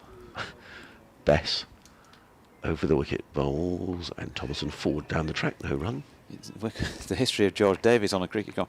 But he said, it says, sometime after his release from prison in 76, Davies separated from his first wife, Rose, and some years later married Jennifer, the daughter of a North London police chief inspector. Oh, wonder how that went down. In comes Bess over the wicket bowls, and Thomas forces that off the back foot into the offside and picks up a single fielded by David Willey. Who, that was pretty good stuff by David Willey. He just picked the ball up, looked at the stumps, and threw the stumps down. Thompson was safely home, but that proves that David Willey's got a decent eye, doesn't it? End of the over, 67 for 2, all 37. Thomason 3. We have had in the day so far, or in this innings, 40 overs, and remaining in the day still 79 overs for Sussex to bat. He's got such a steady hand and a great eye, David Willey. I'm sure there's a career, I don't know, maybe an Olympic archer or something like that after this. Yeah, of course, the archery in the London Olympics was at Lord's, wasn't it? Yep. And yes, a couple of further robberies to which he pleaded guilty after being released in '76. George Davis. He was also, I do remember, this is showing my age. He was part of the lyrics of a Duran Duran song called Friends of Mine on their first album. Really? Now, don't tell me the name of that first album. It was probably called Duran Duran, I expect. It was. Was it really? Yeah. Okay. Here's Jordan Thompson coming over the wicket. Short ball. Thomason ducks underneath that. So why was it mentioned in the lyrics? I'll tell you, because I'll get the lyrics up in front of me.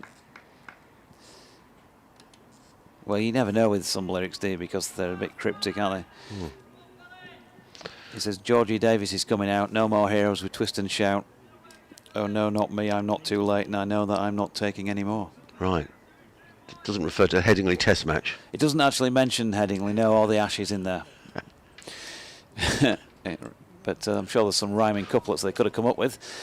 Thompson in, and that's just a little bit too leg-sideish and nudged on its way by Aaron Thomason. 4 runs down to the Emerald stand end. Simon Richards has been packed in touch about that test match. He says, Jonathan, yes, you're correct. Greg and Knott each scored 116. I was nearly hit by an Alan Knott 6 that he smashed over cover point. And I now realise that wasn't my first Headingley test. I was at the Free George Davis debacle a year earlier, and possibly the 1974 test as well against Pakistan. For some reasons, those two were not as memorable. So I wonder what your memories are of the George Davis test, Simon. Here's Thompson in, and Thomason opens the face, runs it out to point. There's no run. Do you still have the receipts for the Castrol or whatever it was you threw over the wicket end there? Well, and Jonathan and I are nosy sorts, so we're wondering whether you're a Yorkshireman who now lives in Worthing. But it's lovely to hear from you. But I have a distinct memory of it. I'm being really disappointed when that happened and thinking it was going to be a great day on holiday with Mum and Dad and my 2 brothers, and you could have TMS on, and you know how exciting that would have been that final day. Yeah, Thompson in, Thomason leaves. A History of Leeds has tweeted, re-1975 Free George Davis test. My late granddad was in charge of policing that test match. Well, one wonders what was going on there then. Well, presumably there was no sort of security guards around the ground. I suppose, because these days, you know, you'd have security guards around grounds, wouldn't you? Yeah. Roy has been in touch, who's a former ECB umpire. He goes on to add. Sorry. However, it rained for most of the day anyway, so there probably wouldn't have been a result. Thompson in, and Thomason pushes forward to Willie, and there's no run. Oh, well, that is interesting. so actually, we might have been sat in our caravan waiting for play to start, and then I wonder what would have happened, and whether if just supposing it had been it hadn't rained, and you had this place was going to be mobbed, because that sounds like a really exciting test match. I'll just wait for this delivery from Jordan Thompson. Yep, last one of this over to Aaron Thomason, who turns it to leg where Harry Brook fields, and there's no run. And I guess Roy, who's our ECB umpire, who's talking actually about something else in a moment. Whether the captain's mind said, you know what, this is such an exciting game of cricket, and we're not going to give in to this sort of to this vandalism, and so we're going to play this game of cricket for the benefit of the crowd and the benefit of cricket. So we're going to play on another track. Now, I wonder whether the captains, if they agreed, would have been allowed to do that, or whether there's something in the laws of the game that would have said, I'm afraid you can't move to another pitch. Because that would have been great, wouldn't it, if they said, you know what, big crowd, we're just going to play, cut us another strip, and if it turns out to be a belter and England lose, or it seems all over the place. Yeah, for the sake of the sport, that could have been a good shout, couldn't it? Yeah. I was there in 1997 at Aintree for the Grand National that was abandoned for the bomb scare. Yes. And I went back on the Monday for the one race, because of course they wiped out the card from the Grand National onwards on the Saturday and just ran the one race on the Monday afternoon, something like 4 o'clock or 5 o'clock or something. That wasn't 1997, was it? Yeah, it was. Crumbs almighty, that's extraordinary. But they wanted to get the race on, didn't they? Yes, and all the jockeys stayed in sort of kicked down in hotels or floors, wherever, didn't they? Yeah, they were still in the silks, a lot of them, till they were allowed back on the course.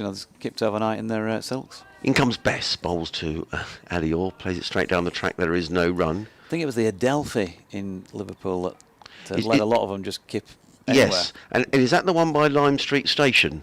I think it is. I'm pretty certain it is. As in comes Bess and bowls, and I think that was a full toss. He plays it away through the offside. He's going to get a boundary, is Alistair. I'm fairly certain we only get one chance to look at these things. That might have been a full toss from Don Bess.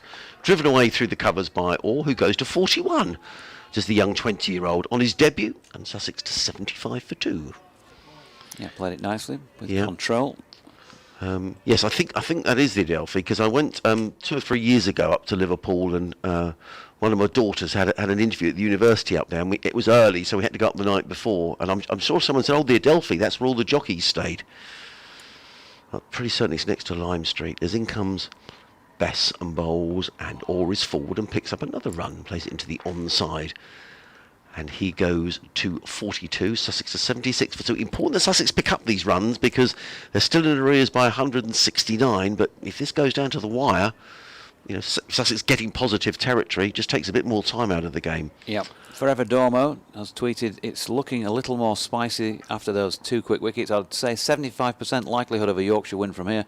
I was there after tea time when Geoffrey Boycott scored his 151st first-class 100 at Ackland Park. Best bowls, and Thompson works that one through the covers to the sweeper on the boundary. One more to Thompson. He goes to 8, and Sussex to 77 for 2. And he was also at Scarbados for his last innings. Run out, he says. Really? His last first-class innings, he was run out. I bet he wasn't happy about that. No, can you imagine? Who ran him out? Or perhaps he wasn't run out. Perhaps it was just a bad call. Bess. In again, bowls a looping off break and played by Orr to short leg. There is no run. Roy has been in touch. We were talking about Don Bess and whether there's anything illegal about where he's landing his foot on the return crease. And Roy says the return crease only restricts the placing of a bowler's back foot upon delivery. I'll read that again at the end of this over. Actually, Bess is in rolls and Orr plays a nice looking shot through the covers. Dominic Bess has got his hands on his head. That looked okay to me. Orr goes to 43. And Sussex to 78 for 2 at the end of the over. Best 16 overs, 6 maidens, 1 for 29. So the return crease only restricts the placing of a bowler's back foot upon delivery. He says in brackets, Colin Croft regularly bowled with his front foot outside the return crease. That's interesting. Thanks for the commentary. Well, thank you, Roy, former ECB umpire, for getting in touch. He had an interesting bowling action, didn't he, Colin Croft? He was sharp as well. He was, wasn't he? Nasty fasty. Dr. Chris Whittaker, good morning to you. He says, morning JD. Can't help thinking that although there's a lot of cricket to go, we frittered a few overs yesterday and lost some momentum in the game. I hope I'm proved wrong with the Yorkshire victory in due course. And Simon's been back in touch and he says, this is the last one for today. He says, the 1975 test, so this is Simon from Worthing, who was up in Yorkshire, and we were just being nosy about why he was here. And he says, I watched the first 4 days and then caught the evening train home to Newcastle upon Tyne. Yes, the match was perfectly set up, but I was staying with my sister Rosemary, a student at Leeds University, that had overstayed my welcome. I turned on the television for the finals day action and remember Peter West standing on the pitch, fulminating furiously. The Middlesex spin twins of Embry and Edmonds had excelled.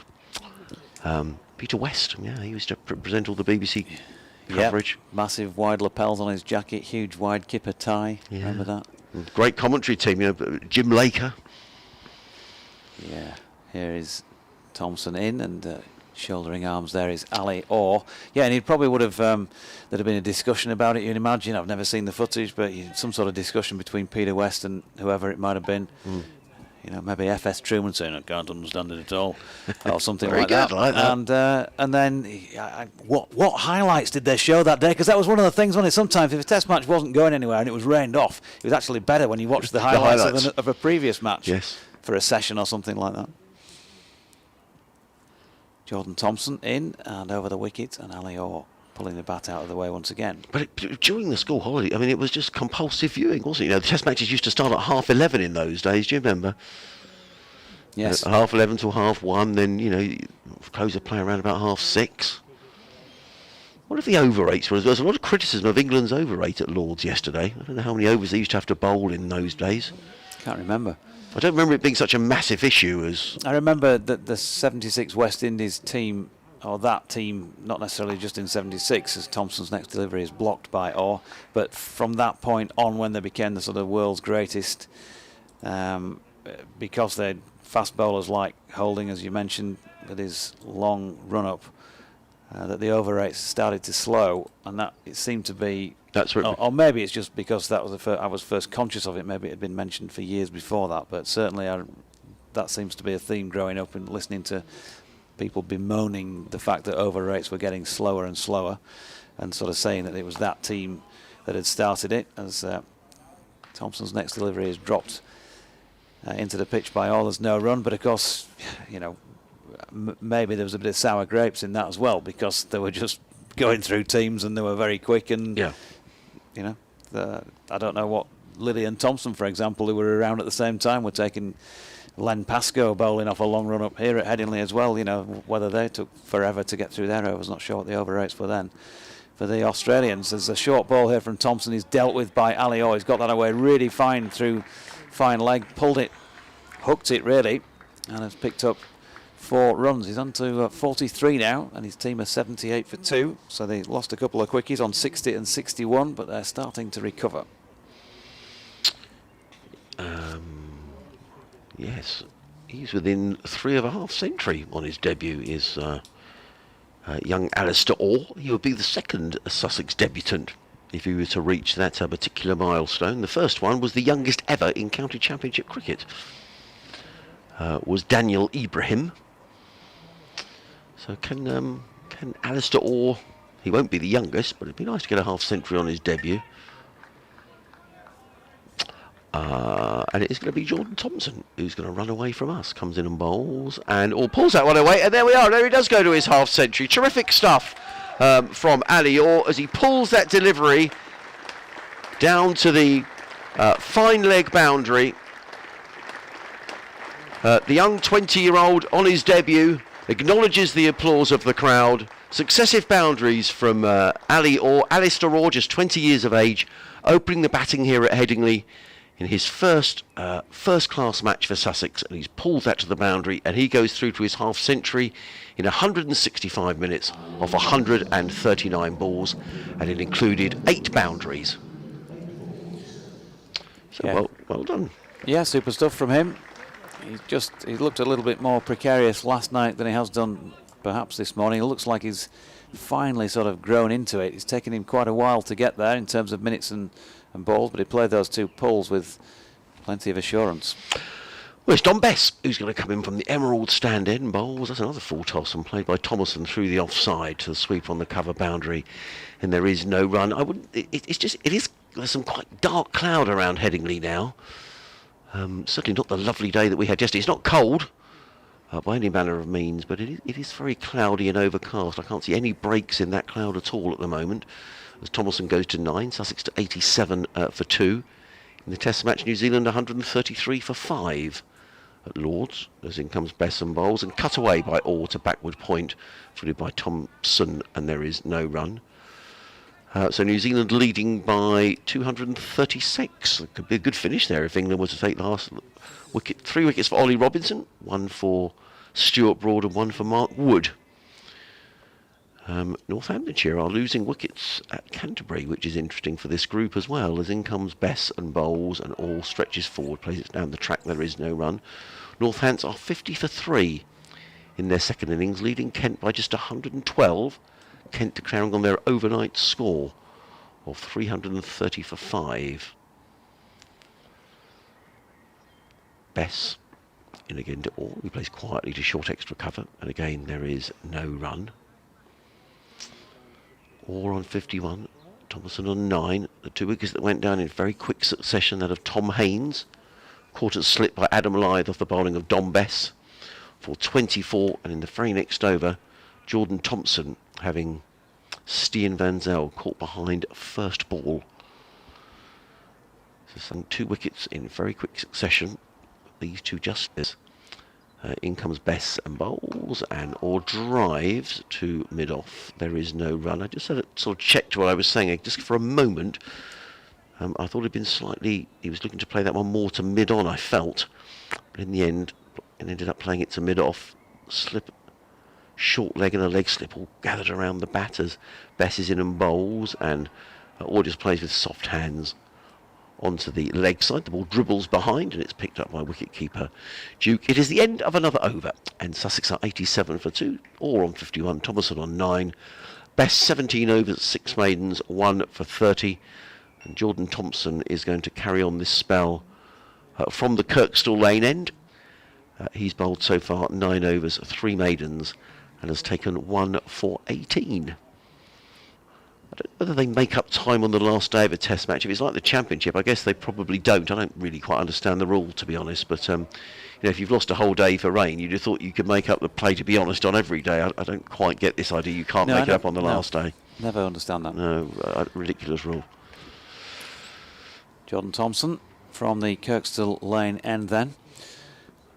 And that's up there and pushed back by Thomason, and there's no run. David Newton has sent in a lengthy email saying, "Attention Adrian." Oh. But everybody really. From 1960 to 64 I played for Leeds Juniors at Headingley along with Jeff Cope and others, keeping wicket to GC on Friday nights. In 1960 I was asked by John Nash, the Yorkshire secretary, if I was interested in being a dressing room runner at £1 per day. This was during school holidays, and I and another lad shared duties, one helping one team, one the other, decided by a coin toss. Thompson is in and bowls, and Thomason pushes to mid-on. There's no run. Well, great job. He says duties included whitening pads and errands for players, etc. I was there for many Yorkshire games and for all the England test matches against India, West Indies and Australia. In those days, England had 2 dressing rooms, one for the amateurs and one for the pros. Fred Truman was always invited into the amateur dressing room because he was such a raconteur and comedian with a never-ending series of stories. Aye, that's right. Finest fast bowler that ever drew breath. I'll come and tell you a few tales about how many wickets I got. And Thompson coming in once again. That's wide of off stump, and Thomason shoulders arms. And he said, I was also obliged occasionally to take tea and cakes to the BBC commentary box atop the old rugby stand, where I met John Arlott, Rex Alston and E.W. Swanton, the Telegraph correspondent who was a summariser for the BBC. Wow. The commentators used to enter the dressing room after the close of play and chat with the players about the day's events. How amazing. I've never done that in cricket, but done that in rugby league. After finals and stuff, invited into the players' dressing room to do interviews. Jordan Thompson coming in, and that is once again pushed back by Thomason, and there's no run. He goes on, it was an amazing experience meeting all the English players, Dexter, Puller, Statham, Evans, Locke, etc. But it was also a very nervous Desai from India, Wes Hall and Charlie Griffiths, Kanai, Sobers from the Windies, and the Aussies who included Benno, Cowper, Peter Burge et al. Even Sir Robert Menzies came in 1964. What terrific email. There's more to come. Thompson's in though to Thomason, who's driving that up to mid-off where Patterson will field. He said, I left the UK in 1964, aged 18, played a lot in Kenya, then South Africa and all over the world.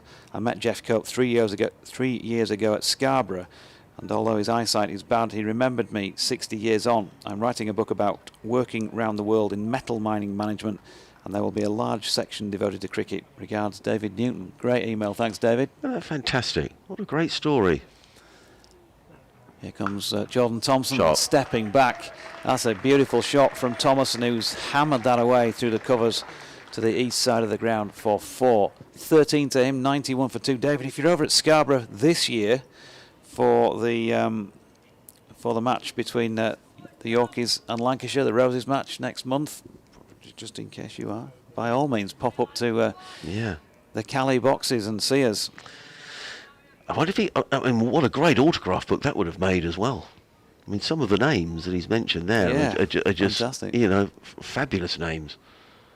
One of my favourite summarisers in those days, or certainly my school board days, on Test Match Special, was Trevor Bailey. I used to like Trevor because he was very to the point, probably a bit like Truman, but he just sort of told it how it was, really. former Essex all-rounder. Yeah. I still, just very to the point. Happy days. We've got another interesting email coming in actually from Roy, who's our umpire, which I shall read at the end of the over because Don Best does sort of rattle through his overs. 91 for 2 as Sussex, as Bess is in and bowls. And Orff plays this nicely. That's a good shot by Ali Orr. Clips the ball through mid-wicket. It's not going to go for 4 because David Willey is in hot pursuit. He overhauls the ball just inside the boundary at the far end of the ground, at the Emerald stand end, the old football stand end of the ground. Gets in the throw. 3 more to Orr, who goes to 54. Bowtie Man says the Carnegie Pavilion was opened in 2010, Pakistan versus Australia. Mohammed Amlar 7 for Australia, 99 all out. That's this pavilion in which we're sitting. I think you were asking about the Emerald stand end, weren't you? Yes. So that was a couple of years ago, I think. Yeah, I mean, in the old days of watching it on the television, the pavilion was sort of as in comes Bess and bowls, Thompson forward, played into the offside, and there is no run. There was that pavilion where you could see the players coming out of the pavilion door and down the white steps onto the outfield when Boycott got his 100th 100. I used to think that was a very modern pavilion. I thought it looked great, Yes. In comes Bess again, bowls, forward comes Thomason, and there is no run. That was the same pavilion that was there during both the Ashes, was it? It was. Still in place. I was allowed in the dressing rooms once with Geoffrey Boycott, funnily enough. Yeah. In comes Bess. There are now 2 short legs in place. Thomason forward, played down the track by Thomason. There is no one yet. So a short leg and a silly mid-on, I would say. Now he's going to a silly mid-off. So a slip, silly mid-off, short leg for the right-handed Thomason. As in comes Bess. Sussex 94 for 2. He's in and bowls, and Thomason stretches right forward and plays quietly to mid-wicket. There is no run. Jeff Long also backs up that rain in 1975. With the George Davis test. Yeah, it says it rained for most of the day and not much play would have been possible anyway. In comes Bess and bowls. Thomason forward, plays it straight down the offside of the track. There is no run. Followed by Bess. End of the over at 94 for 2 or 54. Thomason 13, Bess 18 overs, 6 maidens, 1 for 33. He goes on in the test where Sharp was replaced by Keith Fletcher. Fletcher dropped an easy slip catch which Sharp would have caught, and the crowd roundly booed him. Yeah. And I like that. People always say so and so would have caught it. How do you know? We've seen the easy ones drop this season, things that you would think are easy, and then the same player will go and catch one again later on. And I totally accept. I say that advisedly, knowing that Phil Sharp was one of the great slip fielders, but yeah. He must have dropped some. Yeah, I'm sure he must have. Steve Patterson's going to come on, but I've had an email in from Roy again. We were talking about the George Davis test. I don't know if it's known as that, but that's the reality. And I was saying, why couldn't they have moved the wicket as a schoolboy? I was thinking, what difference does it make if the captains agree? And Roy has said, hi Adrian, the teams could have continued the match on a different pitch if both captains agreed, but there was no other pitch prepared. And he sent a little paragraph here from Cricinfo. It says, the umpires briefly considered the suggestion that the adjacent strip could be mown, but with no guarantee it would play as the one used for the first 4 days had, slow, low, and with little turn. That idea was quickly dismissed, says Roy. Here's Patterson into the attack from the Kirkstall lane end, dropped into the offside by Orr, no run. He goes on to say, Rick McCosker was therefore left stranded on 95 not out. And essentially, as long as the 2 team captain and a match agree, almost anything is allowable, providing it's within the laws. That's Roy. Thank you, Roy. We've had some great emails this morning. I've got to nip off and just do a quick radio update. So Patterson's got 2 men in catching positions, Harry Brook and Adam Lyth in the mid-wicket region. Gary Ballant is opposite them in a short cover.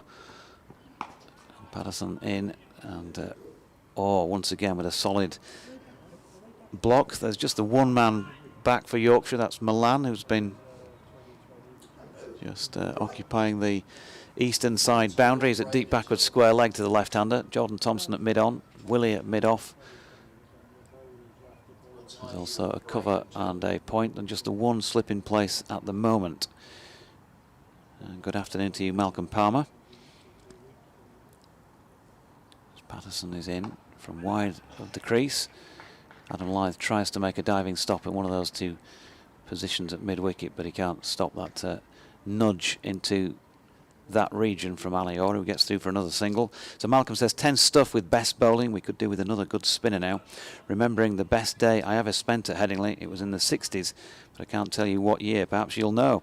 I watched Gary Sobers score a fantastic big 100, and I think Seymour Nurse was at the other end much of the time. A huge West Indian sat in front of me on the Western Terrace saying things like, "One more for the 100 partnership." Then I'll blow my horn. And he did. He sure did too. Entertaining day by the sound of it, Malcolm. Maybe you remember that knock, and if you do, you can identify the year. Gary Sobers, big 100, Seymour Nurse at the other end for much of it. 2 slips back in place for the right-handed Thompson here. And there's an appeal for LBW for a ball that was shaping in towards the right-hander. Also sounded like there was bat involved. And perhaps that's what dissuaded umpire Rob Bailey from raising the index finger. Half an hour, just less than, until the first break of the day, the lunch break. Yorkshire have managed just the 2 wickets. It continues to look like a bit of a struggle to take the full 10, but there's still 72 overs left. And Patterson is in, and that's turned to leg to Gary Balance, and there's no run. Still, of course, Travis Head to come in for Sussex, not to mention skipper Ben Brown, who played so well in the first innings as well. So lots of work for Yorkshire to do with the ball. Sussex working hard with the bat. They've seen off nearly 47 overs in their quest for safety here and for a draw. They're trailing by 150.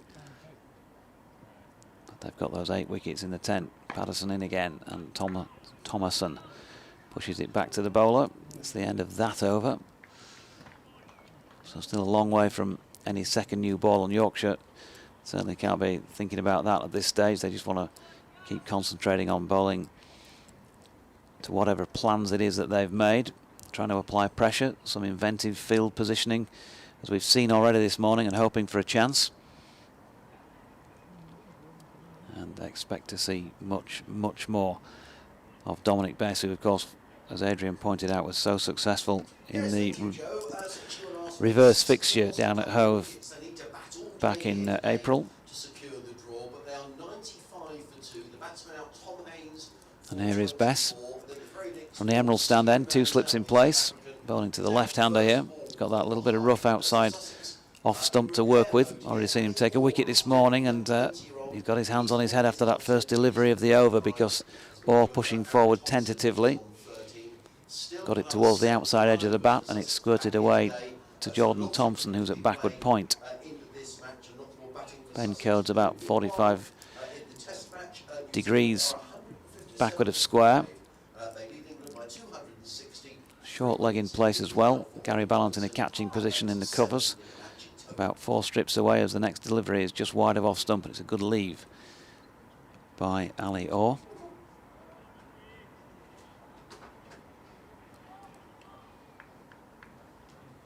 .95 for 2.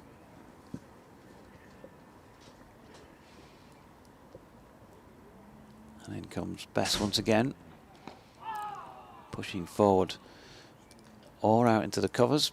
Balance fulfilled, and there's no run. Stephen Patterson looking pensive at mid-off, thoughtful. What can he and his senior advisors in the team, or maybe one of the younger players, Harry Duke, possibly from behind the stumps, what can they suggest? Appeal for LBW here. No interest from Graham Lloyd. Have a look at that one on the replay in a moment. As Bess makes his way back to his mark. Not a bad shout. Not a bad shout at all. But not out. Or pushing forward again to Bess. And there is no run. 1 to come in this, the 48th over of the Sussex second innings then. Ali Orr unbeaten on 55. Lived dangerously on occasions. His first class 50, of course, on debut, and he successfully deals with the final ball of Bess's over 95 for 2. Thompson will be on strike. We've got a little bit of a break for sanitisation purposes. Drinks being brought on. James Wharton running the drinks today for Yorkshire. Let's catch up with some more correspondence while we've got a moment. And Bowtie Man says 1966 was the year to which Malcolm, you were referring, the Gary Sober's Big 100. BBC West Yorkshire Sport at gmail.com, the email address, or Sussex Cricket at bbc.co.uk, at BBC Sussex Sport on Twitter for Adrian Harms, or at Jonathan Doidge for yours truly. Maybe you've got other Headingley memories that you want to tell us about. DLCA says, great to see DLCA alumni Ali Orr making his half-century on debut, also playing against other academy alumni in Don Bess and Tom Kohler-Caldmore. All lads showed great intensity and willingness to learn in their 6 months in Australia with us. That's from Lockie in Adelaide. Great to hear from you, Lockie. Listeners around the world today, which is great. And then Forever Dormo says, in answer to the query about the last innings of Geoffrey Boycott, he was 61 not out and batting with Jim Love. His understudy said, Jim, what have you done? As he was run out. As Patterson is in, and that's worked down to final leg by Thompson. He'll pick up a single, will he? No, it's a leg by. And he goes on. Yeah, so Jim, what have you done? As he was run out, the crowd was not best pleased, and I think most players vacated the dressing room. I have to ask Jim about that one day. He's still around, is he? Still works in the building. I'm trying to remember what his actual title is now, but remind us, Jim, if you're listening. Might be. Probably better things to do on a Sunday, I'm sure. Listen to us droning on about cricket of the past. James Derrick Love. These two have just steadied the ship, haven't they, for Sussex, if they can get through to lunch. But look at this field now. This is a strange field. This is this sort of shield that perhaps Patterson's employing. But he's got a mid wicket, a straightish mid on, a mid off, straightish cover. They're almost in a semicircle, and then just the one slip. Is this a Patterson tactic, Jonathan? Well, he's certainly thinking about it, isn't he? About what's going on, just something a bit different. Patterson in bowls, and Orr just plays that quietly onto the onside for a moment. There was some hesitation between the pair, but they go through for a leg by. I thought maybe Orr got a bit of glove on that, but clearly not. The total goes to 97 for 2. Orr on 55, Thompson on 13, Haynes for 24, and Van Zale first ball of the batsman out. And now the field has gone back to a more orthodox field for the right-handed Thompson. There are two slips, a backward point, cover mid-off, mid-on, a short leg, a straightish mid-wicket who's very close as well, that's Dominic Bess, and a fine leg, almost a deep backward square. Patterson in bowls, Thompson forward solidly, stoutly, right in behind it, punches it into the covers, and there is no run. I do have Jim's card with his actual job title on, but he's involved with the elite junior Yorkshire players. Just having a look through the list of those sort of representatives. He's down as the Yorkshire Elite Junior Cricket representative, actually. So he's overseeing all the youth talent coming through the system. Yeah. Harry Duke is standing up to the stumps now, the Yorkshire wicket-keeper, as Patterson is in bowls and clipped by Thompson down to fine leg. Picks up another single, does Aaron Thompson, who's having a good match. He made 40 in the first innings. And it was, I mean, that may not sound great. To be fair, he was batting under the lights and under heavy cloud cover. And he did a really good job for his county. and enabled Ben Brown to play some shots. He was in for 181 balls and the best part of 4 hours for those 40 runs. For a couple of hours of it, it was pretty tough on the opening morning. Has been opening innings, just dropped down the order to number 4 this week, as in comes Patterson and bowls, and forward comes Orr with a very solid forward defensive shot straight back down the wicket. Patterson fields off his own bowling. It's the end of another Steve Patterson over.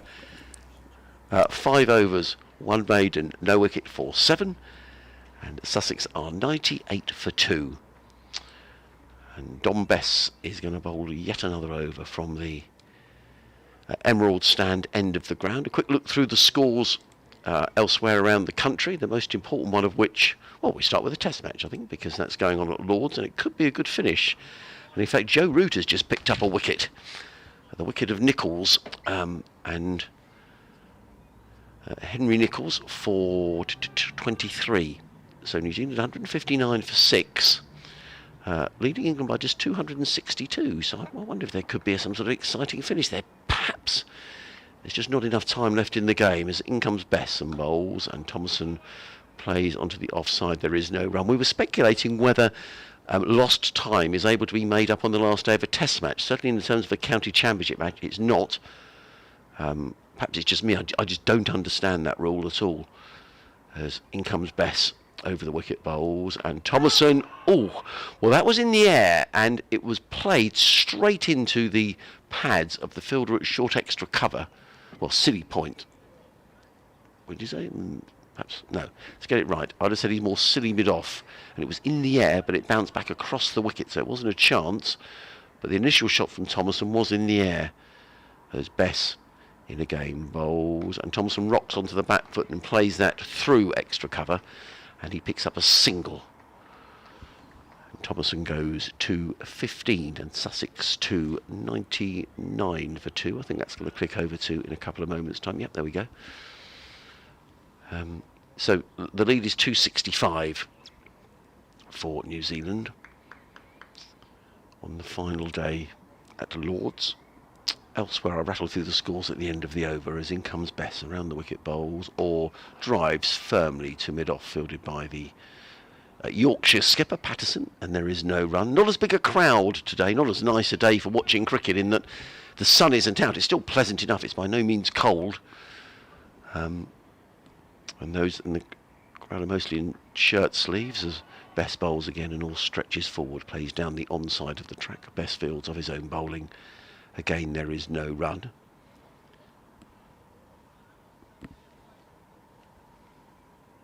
Slip, or 2 slips I would say, almost a slip and a gully and a short leg as in comes Bess and bowls, or stretches forward again, plays down the offside. There is no run. So end of the over. And Sussex are 99 for 2. Alistair Orr on 55, Thompson on 15. Bess 20 overs, 7 maidens, 1 for 34. So briefly elsewhere, Nottinghamshire 20 for 1 in their second innings, leading Essex by 103. That game looks as if it's going to be destined for a draw. Possibly also the case down at Taunton, where Somerset declared on 409 for 7. Hampshire needing 434 more runs to win, are currently 25 without loss. Northants are 55 for 3 at Canterbury against Kent, leading by 117. And in the Rachel Hayhoe Flint Trophy today, the Lightning are 177 for 3 in their game against the Thunder. Talking about the spectators, most of them are on the eastern side of the ground, but if you're in the Western Terrace, I can see 5 spectators in the Western Terrace. As in comes Patterson and bowls to Thompson, who just leans forward, plays into the offside, fielded by Gary Balance, and there is no run. So keeper Duke is standing up. There are 2 slips, a backward point, cover mid-off, mid-on, a mid-wicket, a short leg, and a fine leg. The new ball could still play a part in this game. 50 overs have been bowled with us, another 30 to go, and another 68 overs to be bowled in the match after this one. So plenty of cricket left as in comes Patterson bowls. Thompson stretches forward, plays to mid-on, fielded by David Willey, who hasn't bowled today. Patterson has rotated his seamers from this end. So Ben Code has bowled. Jordan Thompson has bowled. Now the skipper is bowling. David Willey, the only seamer not to have bowled. Don Bess was bowled pretty much unchanged. The opening over of the day was from that end of the ground was bowled by Adam Lyth. In fact, the opening over of the session, as in comes Patterson bowls. Thompson forward, plays to mid-on, and again there is no run. So plenty of cricket, and those 2 wickets that did go down went down in very quick succession, and that will be what Yorkshire are hoping for here. You know, if you pick up a couple of clusters. Now another change in the field, and Adam Lyth has come out from first slip. And he's going to a very straight mid-on. In fact, he's virtually standing on the cut strip, about halfway, about 3/4 of the way down. Here's Adam Lyth, as in comes Patterson again, bowls, and Thompson drives nicely into the offside, picks up a single, throw comes in, but Ali Orr was home. Good cricket all round. It was well played by Thompson into the offside. Jordan Thompson quickly round, got in the throw, but Orr was home, and the applause around the ground is the sporting applause for the Sussex 100 for 2. Thompson on 16, Orr on 55. Taken him an awful long time to get there, hasn't it? 171 balls for the first 50, 133 for the second. Yeah. 50 overs and 4 balls. But it's not going to bring the crowds back, is it? But it's not about that. It's about playing out time, and that's what they're doing successfully at the moment. They are, as in comes Patterson over the wicket bowls. Short, oh, that leapt. Well, now I'm not sure whether Ali Orr's been hit on the helmet. We'll just have to wait and see. It was a shortish delivery, but it really reared at Ali Orr, who was up on his toes. He's a tall young man, and I think he probably played it quite well. Maybe he got a bit of bat on that. He's just having a natter away there to Harry Duke, but that did get up. Well, I mean, put that one in the scrapbook. That is a collector's item. Stephen Patterson bowling the short ball for one, and it was right on the money. Great delivery. He considered himself a little bit unlucky that maybe he didn't get a little bit more assistance from the cricketing gods there, diverting it to a hand, but also commendable effort to play it from Ali Orr. In comes Patterson, bowls, and Orr just covers up, plays quietly into the offside, and there is no run. The sort of delivery that can upset a young batsman, but he played the next one well enough to backward point. He survived. He's faced he's faced 162 balls for his 55, has Alistair Orr. Aaron Thompson is on 16. Steve Patterson, 6 overs, 1 maiden, no wicket, 8. Sussex 100 for 2. We have another 68 overs to be bowled in the day.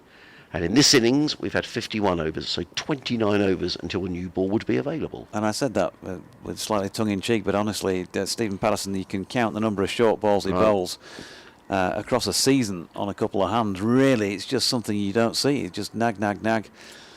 But he tried something different, and that's what Yorkshire are trying to do. And, you know, you've got to give them credit for that. They've been inventive with the fielding positions. They've picked up a couple of wickets. They've not managed to do much more than that. And they're now trying something different again here. Adam Lyth coming back into the attack. He bowled an over earlier on, really to facilitate the change of ends for Dominic Bess. And he's now coming on at the Emerald stand end. He's bowled a lot of overs. I think that's 15 overs he's bowled this morning, Dominic Bess. So Lyth also bowling off spin to the right hander. It's more gentle though, it just has a more gentle feel about it. I mentioned his first class record earlier on. He's certainly become part of the bowling lineup, as it were, in white ball cricket. He's used more often in that, and with no little success on his day. That's Thompson pushing this delivery out into the covers where Ben Code will field. Of course, we're back to white ball cricket this week. Birmingham Bears here on Thursday evening. BBC Radio Leeds are going to have a cast of thousands for that one, covering it on the mainstream. So it's raining at Lord's, and they're off early lunch. Rain will save the day. Yeah, I thought the forecast was quite good, but clearly not. No rain here so far. Touch wood. Code just been brought in to a fairly straight mid wicket as Orr pushes solidly forward to this next Lyth delivery, and there's no run.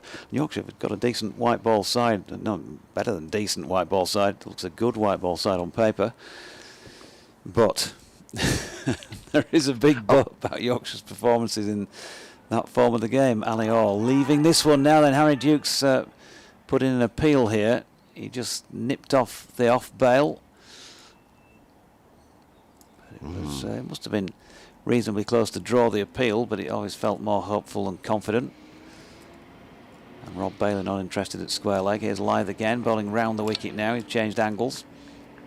Or pushes back to him, no run. I just wonder, if Sussex could get through here to lunch with just losing 2 wickets, I think they'd have probably taken that at the start of play. Lythe in, and Orr standing tall drops this into the pitch, and there is no run.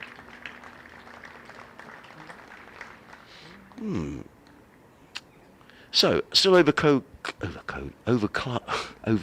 here in Leeds, but the skies are a little lighter actually, and certainly over towards the city, the skies are considerably brighter, not blue sky by any manner of means. But Patterson peels off his sweater. He'll be anxious to get a couple more overs in before lunch, I'm sure. And Sussex will be equally keen to get through. So we've had... how many overs today we had today? We've had 29 overs today. That's right, 29 overs. So actually, 15. I think Dominic Best bowled 13 overs today, not the 15 I said I thought it was. He's picked up 1 wicket, the other wicket by Jordan Thompson, who does seem to have this habit of picking up wickets. Still plenty of cricket to be played here as Patterson runs away from us. 2 slips go down, comes in and bowls to Thompson, who... for the umpteenth time in the match plays that excellent forward defensive shot. So a ball pitched up on middle and off, and he just plays it straight down the ground to mid-off, and there is no run. Apart from the 2 slips, there's a backward point, a cover, a mid-off, a mid-on.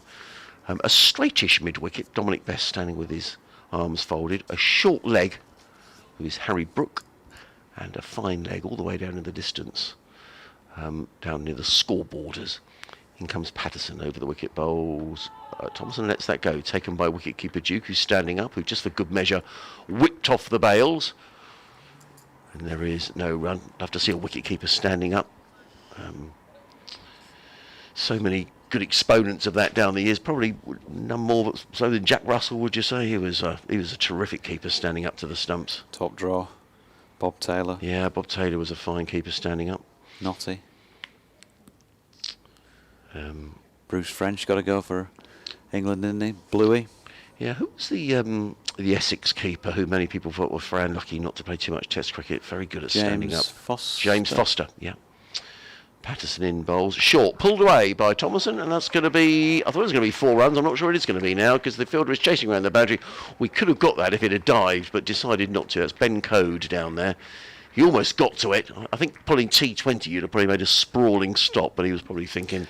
Well, it looks like it's going to go. I think these days most people would have dived for that, but well, it was touch and go as to whether he would have reeled it in anyway. And he's had a shoulder issue this year earlier on, so he probably thought, do you know what? For the sake of a couple of runs, you wouldn't want to do that, would you?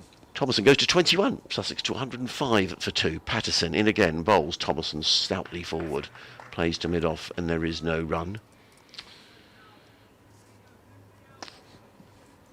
Clock is showing 12:56, so we'll certainly get 1 more over after this.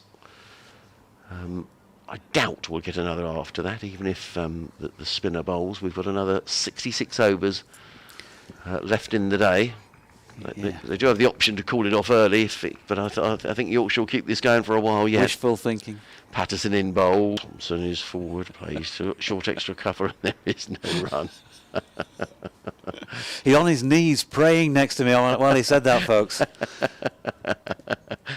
Oh, Northampton lost a wicket. 65 for 4 they are at Canterbury.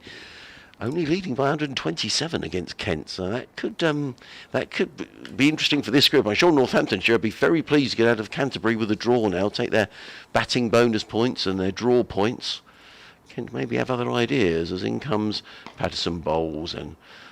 Thompson again is forward, plays to Adam Lythe, who's fielding at that very straight mid-on, and there is no run. So 1 over to go, we reckon, until lunch, with the green digits on the digital clock showing 12:57, and that over is going to be bowled by Adam Lythe. The umpires are just having a natter about something or another, which ensures that we will only get one more over before the break. And I think it's because Patterson is querying the condition of the ball, or maybe he's just doing that to use up a few. Well, no, he does look genuinely interested, doesn't he? As if to say, not sure about this ball, umpires.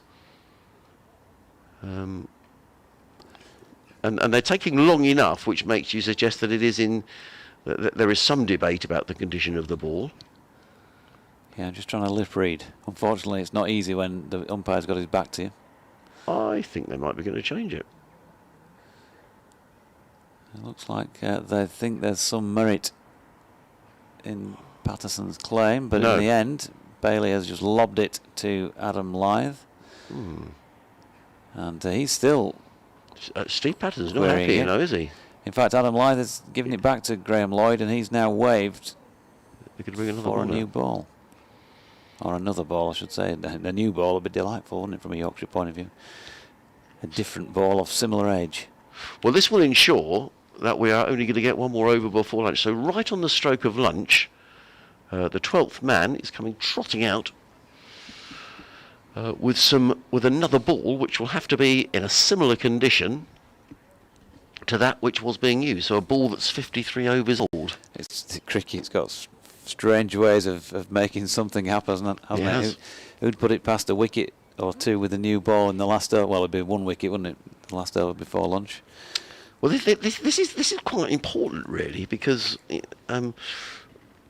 umpires decide that the ball is of similar condition. But you never know, do you, with a cricket ball? Sometimes a ball can swing more, or maybe a little harder. You just don't know. But either way, the ball is going to be changed, and it has been changed. We've got one over to go until lunch. Yeah, I think we'll see more, obviously much more Dominic Best, but I think probably as the ball's getting older now, Harry Brook will come back into the equation with a bit of seam up. It's already on the slow side of the pitch and really take the pace off the ball from the medium paces, and Adam Lythe, of course, bowling as he is at the moment. Here he is into Orr, who pushes forward and there's no run. Maybe see Milan have an over or two just to see if he can get the ball to turn. And then, of course, David Willey hasn't bowled yet today, which suggests that they don't think there's much in the way of swing, and there hasn't been any obvious evidence really of that either from either Stephen Patterson or Jordan Thompson. As Lythe is in, that's dropped into the leg side by Ali Orr, and there is no run. 1 o'clock has clicked over on the digital scoreboard clock. Lythe from wide of the crease. It's a attempted Yorker by the looks of things, and dug out by Orr. 3 to go in the session. Can Yorkshire take one with them with this change of ball in the 54th over? He's having another inspection of it now, Lythe, before he grips it.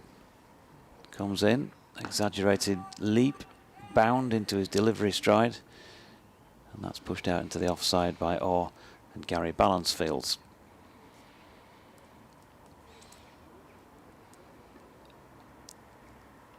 Numbers down on the previous 3 days as far as paying spectators are concerned. Interestingly enough, with Yorkshire as the only side who can win the game, and Lythe's next delivery pushed up to mid-off, where Patterson fields, gives it a rub on the sleeveless sweater.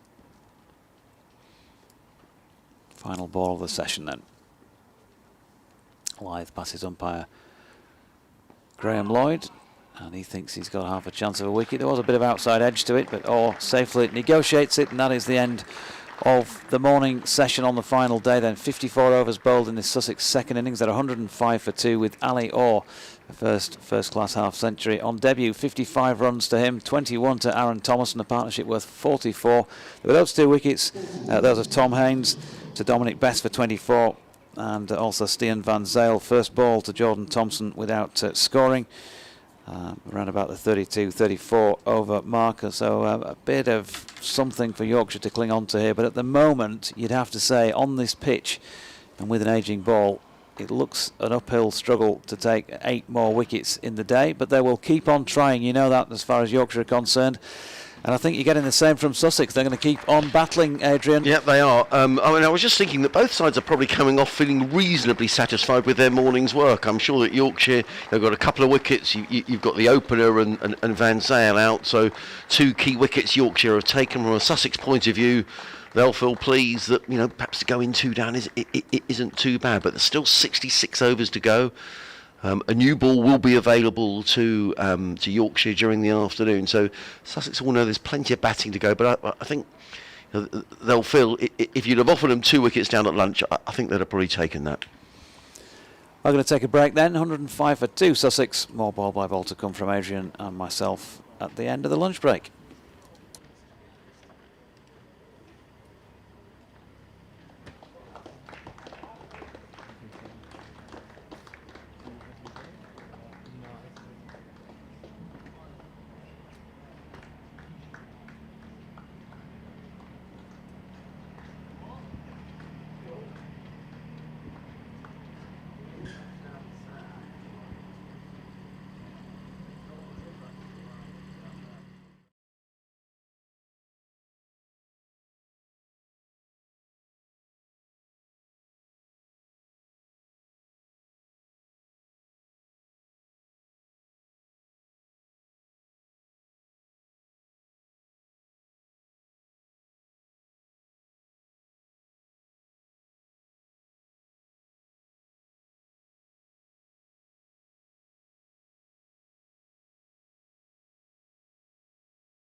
Run away from us, comes in and bowls, or pulls that one away, and there we are. There he does go to his half century. Terrific stuff from Ali Orr as he pulls that delivery down to the fine leg boundary.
victory. Looking at some qualities for the Trauma World Tour, balancing a roll and moat-wide long footage from the road, kind of seeing the footage. Really, really interesting. That tour she played 156 shows in 18 countries. Goodness me. I recently watched the People Over Face documentary. She just had a baby and how she balances that. Oh, yeah, fair play to her. She did a brilliant, brilliant job. But I was quite happy sitting in my soft trousers for quite some time. It's moving around to 1:15, rather, and it's the final day of Yorkshire's County Championship match at Headingley against Sussex. They are at lunch, and our reporter Jonathan Deutsch can tell us how the morning's gone for Yorkshire. Jonathan. Yeah, well, a bit of something in the morning for both sides, really. Yorkshire did manage to take a couple of wickets. There was a Tom Haynes dismissed by Dominic Bess for 24, and Stian Van Zale, who was out first ball to Jordan Thompson, the man who makes things happen. So he made a duck. And at that stage, 61 for 2, you thought there was a way in for Yorkshire, but again, as they had done prior to that, they have done since Sussex, and that is bat patiently. They've lived dangerously on a couple of occasions, but young Ali Orr in his first-class match has got himself a half-century, 55 not out at lunch.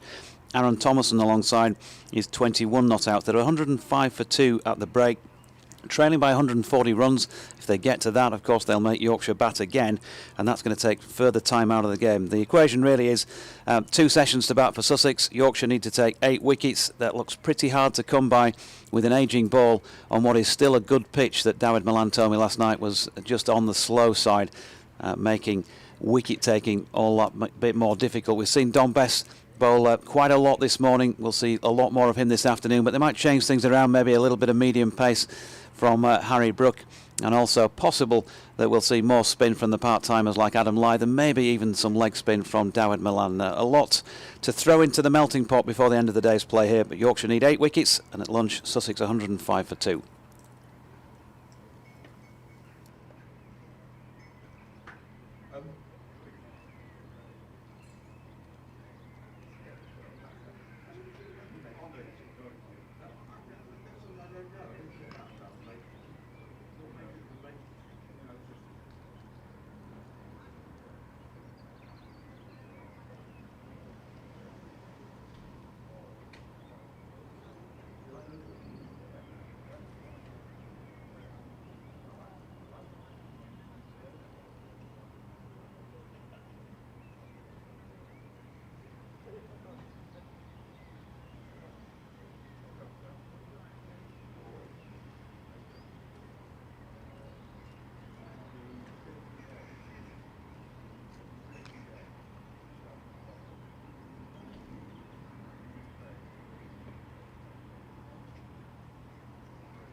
You're right, something inevitable.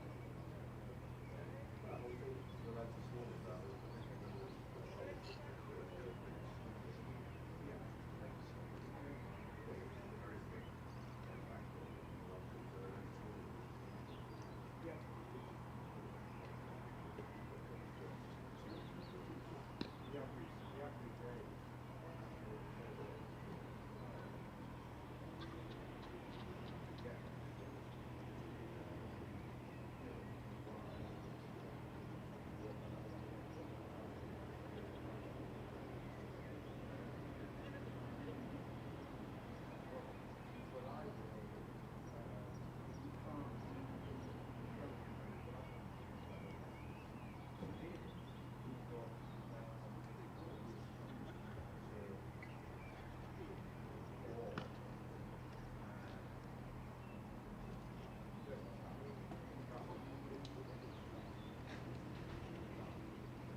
Welcome back to Emerald Headingley then for the afternoon session on the final day of Yorkshire versus Sussex.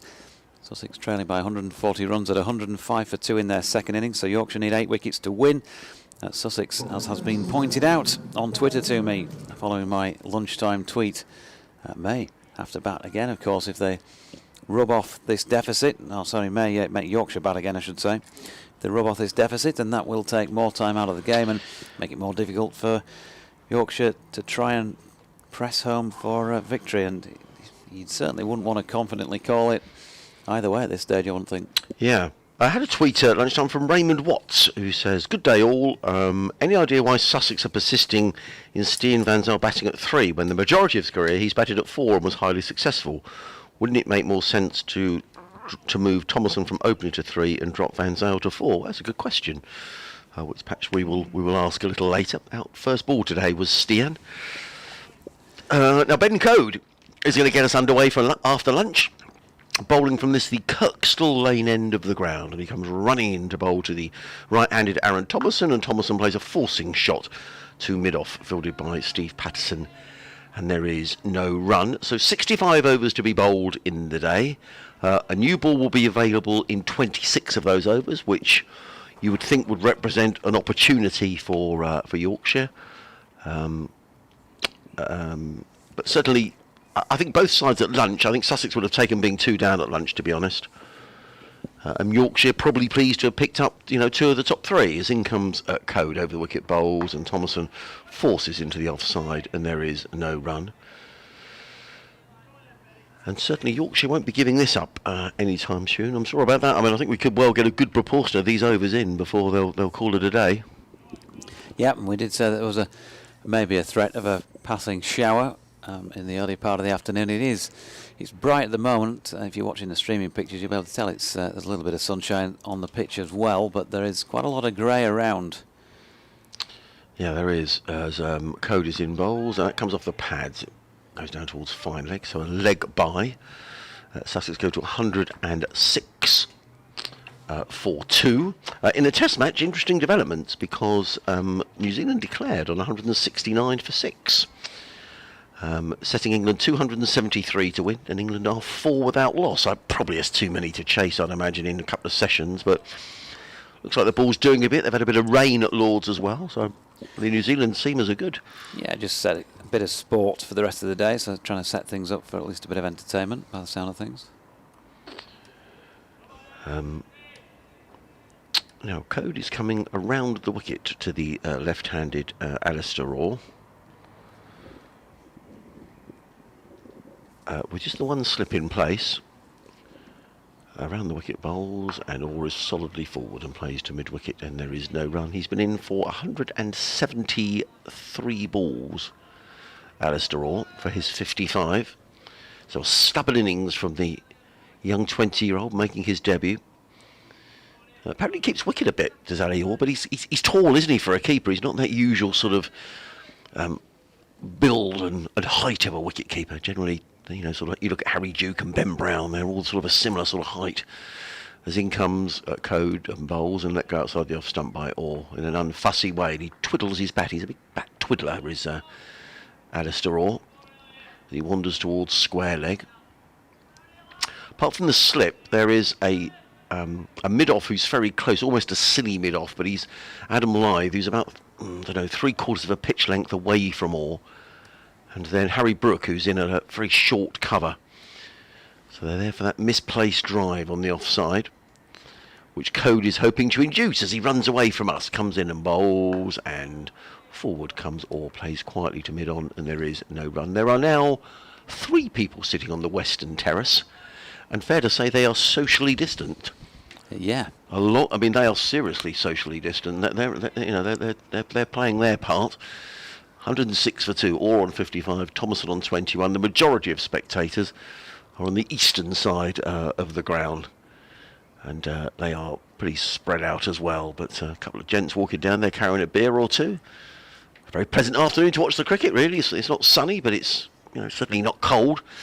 And who knows? This could be another an intriguing session. What we are going to see is we have seen spin exclusively from the Emerald stand end, the old football stand end of the ground, but we're not now because we're going to see a bit of David Willey, who's going to bowl for the first time today.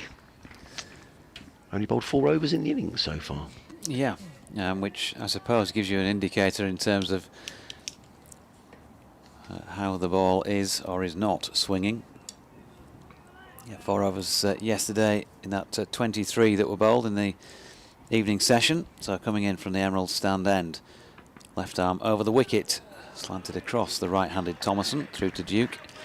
There's no run, but not a bad start from him. Just looking at the opposite, at the Emerald stand end of the ground, a smattering of spectators, 1 or 2 Yorkshire ties. It's a Sunday suit order for some people. Really? Yeah. Sunday best. Oh. And rather more casual for a lot of those on the top tier. Here's Willey. And Thompson solidly behind that, and there is no run. A 4th person appears out there on the western terrace. There are 2 gents sitting. Well, he's made a point, hasn't he, being socially distant over there. Yeah, one chap with his face mask on, sitting on the back row with his arm on the seat. Another chap sitting underneath the scoreboard with his headphones on as well. Is he listening to music? Is he maybe listening to the test match? Or is he listening to us? Give us a wave if you are. And somebody else has gone to sit a long way away from him, further down the stand. Good delivery from David Willey here, and Thompson nearly drops that behind him into his stumps.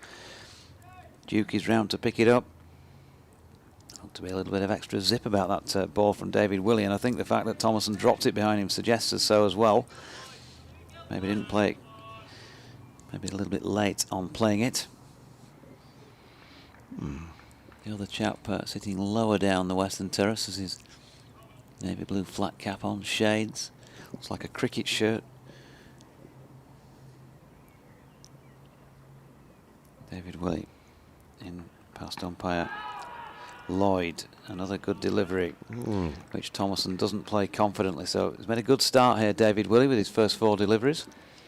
Yeah, he's asking 1 or 2 questions, isn't he? You know,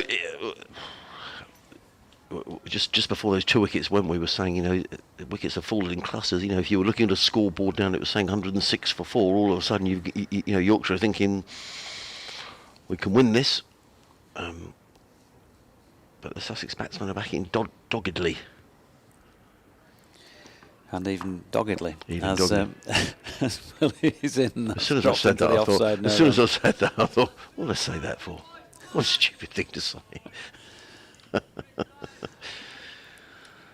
He's just the sort of bowl. I don't know. I mean, it is overcast. It's not cold, is it? So I don't know if it's humid out there. You just thought that someone at some stage is going to get this ball to swing about a bit, and I just wonder whether, you know, some reverse swing might come in. This ball is what, 56 overs old, nearly. Here's David Willey, and again, Thompson is just kept honest with another straight delivery that he has to get solidly behind. So, good start from David Willey to the final day for him.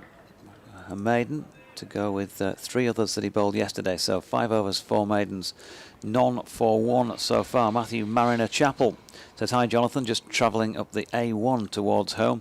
I'm at Blythe and it's just started raining. Let's hope it doesn't reach you. Oh, there's an optimistic look in the eye of Mr. Harm. Where's Blythe from here? Down Doncaster, right, that sort of way. Sort of 10 miles, 5 miles. I'm trying to remember if it's north or south of Doncaster. I think it's south of. No, you know, let's hope this match is decided in a fair way. But a solid drizzle wouldn't go amiss, I guess. And in comes Code, running it around the wicket, comes in and bowls to Orr, who's solidly forward. Played back to Code, there is no run, they don't need the rain, Sussex. 106 for 2. Orr is on 55. You're listening to live cricket on the BBC Radio Leeds. BBC Radio Sussex, myself Adrian Harms, alongside Jonathan Doige. Been made very welcome up here at Headingley this week. Haven't been here for many years, since Yorkshire were relegated back in 2015, so it's great to come back. And it's a game that is not done yet, as Code runs away from us. Around the wicket bowls, and now that's the first full shot he's played for a while. It was a flash out one outside of the off stump. It didn't miss the off stump by very much. Taken by Duke, or just sort of resets, rehearses the shot. But just for one moment, I thought that Aliora got a little nick on that. Blythe is south of Doncaster. Right. About an hour or so's drive. Okay. Depending on whether you're following the speed limits or not. In comes Code again, bowls, and all resets and just plays that quietly through the onset where there was a single there, and that's that wasn't good running. And I think Alior wanted the single, and he's a little annoyed that Aaron Thompson didn't want it either. The pair. Well, actually, no. Orr apologises, but I thought there was a single. He played it onto the leg side. It was past Bess. I'm quite surprised he didn't take a single. 47.3 miles south if you follow the A1M. Right, okay. So look, there's not much breeze out there, so it could take that rain a little while to get there. As in comes Code, bowls, or drives firmly to mid-off, fielded by Willie, and there is no one. What's that drifting across the sky up there? Is that like a balloon, one of those helium-filled party balloons or something? I thought at first it was a bird sort of circling, but it'd be a big bird, wouldn't it? Looks like a drone. Ah, is it? It looks like it could be. I could be wrong. Yeah, you might. No, I'm not sure actually. It might be a party balloon. Could be a balloon. Code in a game bowl, short, and ducks underneath it. Doesn't get up that much, but nonetheless it goes through to Harry Duke, and there is no run. 106 for 2. Or on 55. Thompson on 21. I saw at lunchtime. Putting your contact lenses in, I tried contact lenses, hopeless. I'd found them really difficult to get them out. Well, I've had problems with that actually, with them snapping off and leaving pieces in my eye. I'm still wondering if I've got a piece in from recent days' wear. Really? Yeah, a bit of Code in bowls and Orr plays into the offside. There is no run. End of the over at 106 for 2, or 55. Thomason 21. You wouldn't have noticed without thinking about that, but I've been messing about with the left eyelid quite a bit during the last couple of days. Right. Maybe the streaming guys can zoom in on whatever it is, the overhead flying object. It looks like a star shape now. It does. Yeah. It's got to a different angle in the wind. Well, look at it going up. I reckon that's I reckon that's some sort of party balloon. It is, isn't it? It's not definitely not a drone. That's going really high now. Yes, I went to the optician several years ago, and he said, "Why don't you try and wear contact lenses?" And I said, "Okay." So he put them in, and as I walked out the shop, it was like a whole new world. I've worn glasses for years, and not to wear glasses was like this whole world opening up. And I thought, "This is fantastic. Why haven't I worn these before?" He said, "Well, go home, see her get on." And I had to go back in the afternoon. I couldn't get the damn things out. Yeah, it was weird the very first time you put them in. Here's David Willey bowling to Aaron Thompson, pushing back to the bowler. There's no run. I remember that. It was probably about 1920. And actually it was cricketing reasons that ended up getting me to wear them, because I remember getting a few nicks and thinking, I'm not sure I'm seeing this right. And either that or I'm just rubbish. And I was probably both, actually. But I went off to the opticians, got the mince pies tested, and so I remember first time in Leeds city centre, walking around one lunchtime, and it was just weird to not have any. Yeah, I agree. I had worn specs for about a year at that point. Yeah. No, I agree. But I didn't wear the specs when I was playing cricket, so I was still relying on my natural eyesight, if you like. Hence thinking that I wasn't seeing it well enough to hit it properly. Yeah. Apart from diverting it to the man behind or one of the cordon. Here's David Willey coming in to Thomason, wraps him in the thigh pad region, and there's no run. A friend of mine also wears glasses and contact lenses, but he went to have he had the laser surgery done on his eyes, and it just sort of scared me to death, really. I did make some inquiries. I went along and I said to the fellow, "Well, can I have one eye done at a time?" He said, "What do you want to do that for?" And I said, "Well, because I'm a bit worried it's going to go wrong." He said, "Well, we can't do that." And anyway, it was expensive, and I didn't go down that route. But I've heard people say they've had one eye done at a time. Have you? Yeah. In comes Willey, 2 slips and a gully, wait for an opportunity, but not with this delivery. Thomason, a firm push, and fielded up at mid-off by the sliding Gary Balance. I'm sure in these days of medical science, it's a very safe operation, but it just scares me to death. It does me. Yeah, I've never fancied it. And anyway, I've inquired a couple of times, and I remember one stage one optician said to me, "Well, your eyes are so bad that you're on the verge of it not being worth doing anyway. But apparently, really? the second time I asked, things had advanced and you could actually get them with a really, really poor prescription, which made me feel like I had good eyesight, and I don't. It's shocking, as you can tell with the commentary, because here comes Michael Holding in from the Emerald stand end, and that's driven back by Tony Gregg to the to the fielder up there was Clive Lloyd, I think, at mid-off. Yeah. But it's quite liberating. I don't know if anyone else wears contacts, but when I didn't have to wear glasses that day, walking around the town centre, I thought, this is just fantastic. But I got home, and I couldn't get them out. My eyes were red, and I thought, oh, I can't do this. And in fact, the optician I went to, I did sort of lessons in putting in your contact lenses. Willie in, it's a little bit wider than his bowl. That's probably about as wide a delivery as he's come up with so far. Sometimes they bring a wicket, don't they? But on this occasion, it was an invitation to play a back foot crash through the offside, really, from Thompson. Unfortunately for him, we found Jordan Thompson at cover. Getting interesting at Canterbury, and this is in this group, which is why we're keeping an eye on it. Northamptonshire now 76 for 5, and they only lead Kent by 138.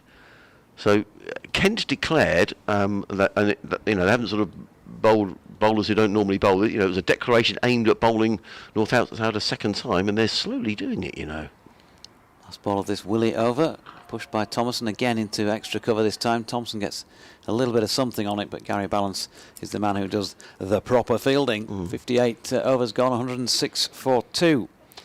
And what's interesting about that game is with Lancashire getting beaten yesterday, which really opens up the group. Northamptonshire would have been hoping to have capitalised, as indeed will Yorkshire here.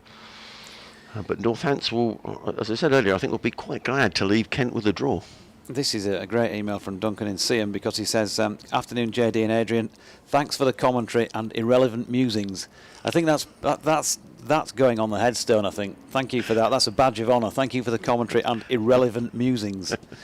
I like that. Before you finish, could you give a big shout out to the camera crew who've done a sterling job? Yes, big shout out to the camera crew who have done a sterling job. Phil Dick sitting down in front of us. He's been slapping on the sun cream all week. Not a lot of cause for it today, but he's still got the floppy white sun hat on. And the shorts. And the shorts.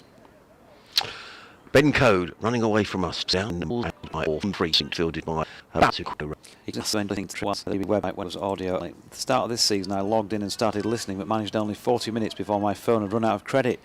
Those 40 minutes had cost £8.40. Oh. Doing the sums, a full day's play would have set me back £75.60 or £302.40 for a full 4 days. Code in bowls, or let's go outside the off stump taken by Duke. There is no run. If you have a BBC suggestion box that doesn't look like a bin, could I suggest that the BBC have an audio-only option for the cricket coverage? We don't all want the improved service which eats data at an alarming rate. Interesting. Thanks, Duncan. I'll forward that on up the line, as they say. Yeah. I know that we did do just a couple of times in the 2019 season. Code. Short. Oh, and it all went to pull. And he got himself in a bit of a tangle, and he very nearly played that on. He rehearses the shot. The ball dribbled through into the slip cordon, and he rather got away with that, did Ali Orr. Yeah, bottom edge of the bat, and it can't have been too far from cannoning onto the bails, maybe. Yorkshire will feel a little bit hard done by. But yeah, a couple of seasons ago, we did a couple of games, 2 or 3 matches, I think it was, where people could use their earpieces that they might have bought for test matches and that sort of thing, and they could tune in and listen around the ground. I haven't managed that since. I'm not sure of all the technicalities. Code in bowls and all placed onto the onside, and there is no run. In fact, we're able to do that at Hove, so we have another lead that goes from another box into our equipment, and that does give the commentary around the ground with a little earpiece. So if you're coming to Hove, I think the earpieces are £10, and you can use that and listen to the commentary. The good thing about that as well, I'm not saying the commentary is good, but it's real time as well. Someone got in contact last week and they were listening on their phone, but it's sort of 2 balls behind, which is not great. In fact, it's awful. Code comes in and bowls, or solidly forward, plays to mid wicket again. There is no run. I'm not sure if it's technically revivable by Yorkshire, but it might be a nice to have. Might also sell a few extra earpieces around the ground. Bit of commercial interest as well. Like for us Adrian, we just sort of sweep up and make the tea, don't we, really? No idea about the techie stuff. England 9 without loss in the Test match. Needing another 264 to win. Judging by the speed of the response there, it's clearly not going for them as code bowls and all drives to mid-off. There is no run. Sorry, that was a jumble of words. What I meant to say was England clearly not going for it because they've had nearly 7 overs to score those 9 runs. End of another Ben Code over. 13 overs, 7 maidens, no wicket for 29.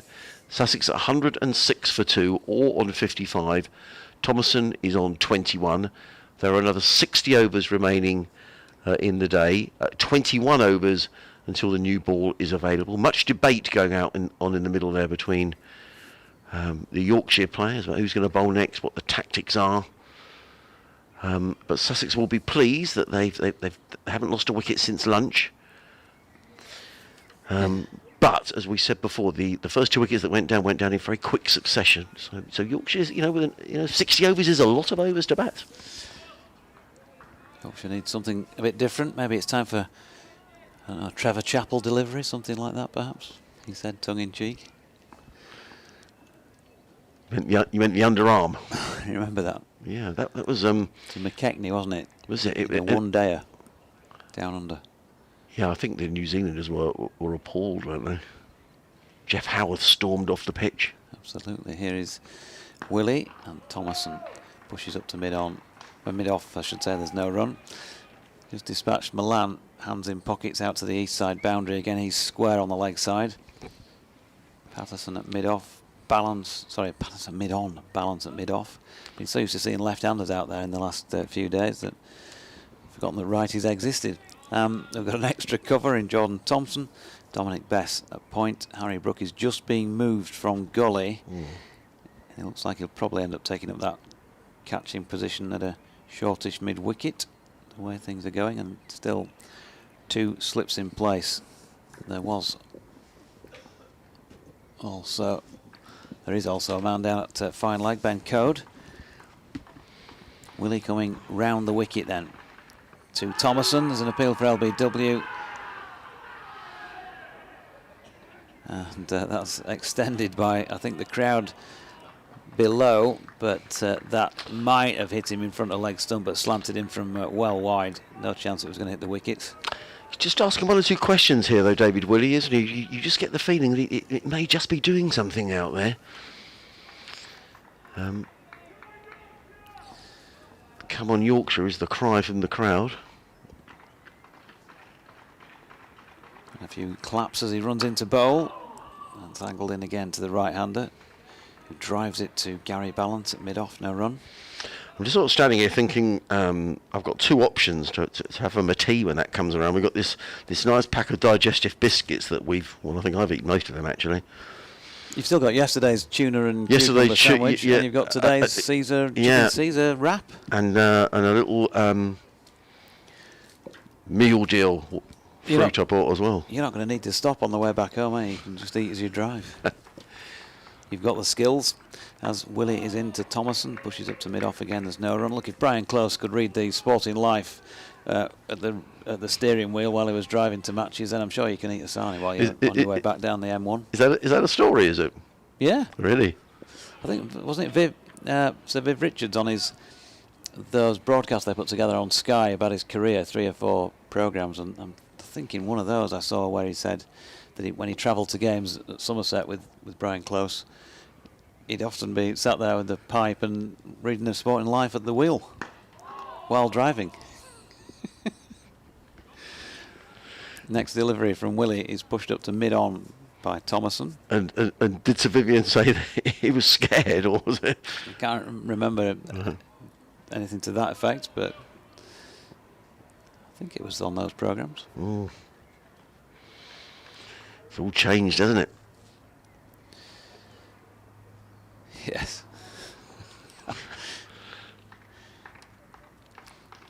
In comes Willie round the wicket again. Thomason just squeezes this one out. As Adrian says, David Willie is asking questions of the Sussex batsman, and Thomason will be mighty relieved to have survived that one. Just chopped it into his pad, I think, and didn't go far past the off stump. Yeah, and it's just interesting, isn't it?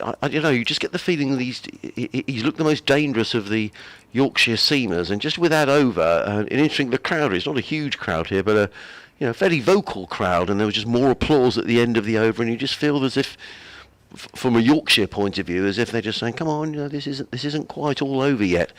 In fact, look at David Willey's figures, which I hadn't noticed how good they were in terms of runs conceded. 7 overs, 6 maidens, 0 for 1.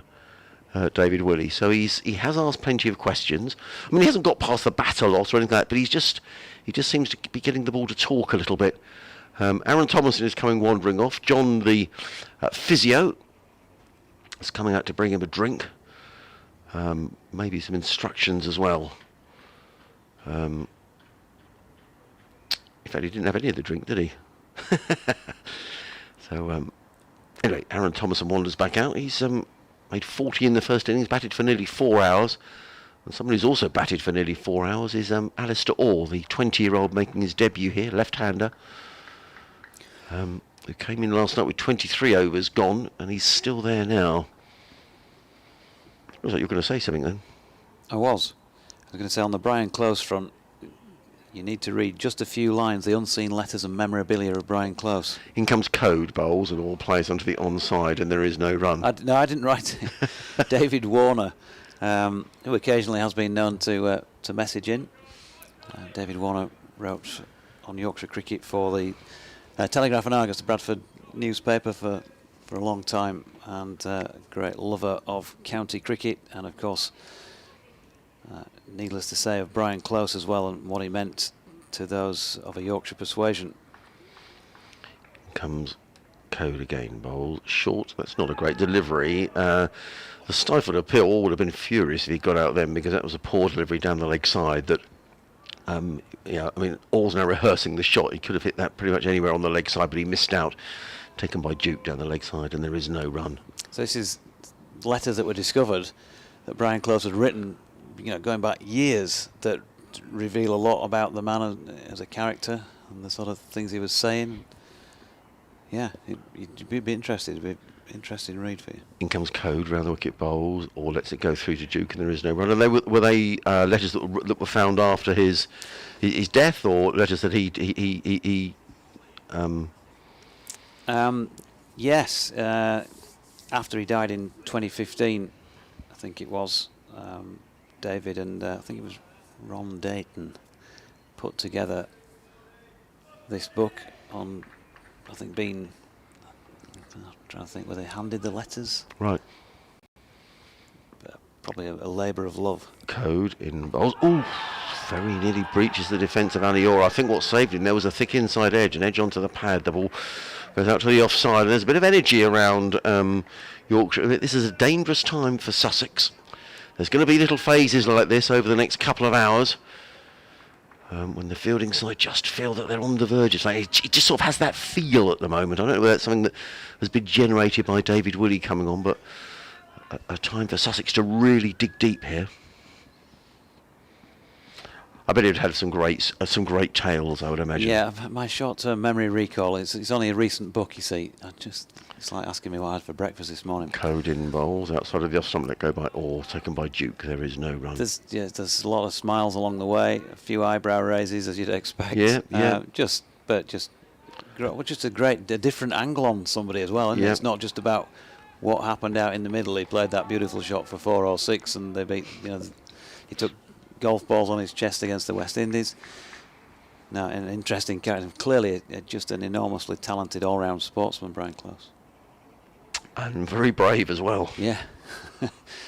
Code in again, Bowles, or lets that one go outside of the off stump. But Duke rolls the ball at the stumps, and I guess to a certain degree, Yorkshire are creating their own pressure here. So that was through to Harry Duke. Harry Duke then rolled the ball at Ali Orr's stumps. Orr was obviously in his ground, or else it'd have been given out. But it's just little things Yorkshire are doing here just to try to unsettle these two young Sussex batsmen within the laws of the game. I'm not suggesting there's anything untoward at all, but they're just creating a feeling that maybe there's a wicket around the corner. 106 for 2, Orr on 55, Thompson on 21. Code 14 overs, 8 maidens, 0 for 29. And we are, of course, been back out here for half an hour since lunch, and Yorkshire haven't made another breakthrough. Still 19 overs, a long time before a second new ball, and you think that's a huge ask with just relying on the new ball to try and finish off the opposition. They'll be down to 42 overs to see off by then, so they need to find a way again of breaking this partnership, picking up some wickets before that second new ball. David Willey's first delivery of the over is retrieved by himself and is followed through after Thompson pushed it back in that general direction. Because when I think of Brian Close, and obviously extremely brave, and facing quick bowlers and standing in at short leg and that sort of thing. He's renowned for his bravery, but he was a fine player as well, wasn't he? I mean, you don't. Youngest to play for England, wasn't he?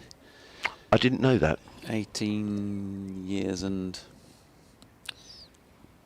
whatever it was days. Willey in, good delivery again. Thompson chops this down, and it's clearly hit pad as well, but it looks like he chopped it into his pad. It's ended up being chopped so hard it's made its way out, all the way out to point to Dominic Bess. Seems just to be forcing him on the back foot a bit, doesn't he? Yeah, and he seems to be bowling. I haven't got a speed gun, of course, it's county cricket, but there feels to be a bit more of the heavy ball feel about it with David Willey. For some of them, not all of them, but maybe that's because it just looks more eye-catching when Thompson's caught there, anchored at the crease. Yeah. Or maybe he is varying his pace a little.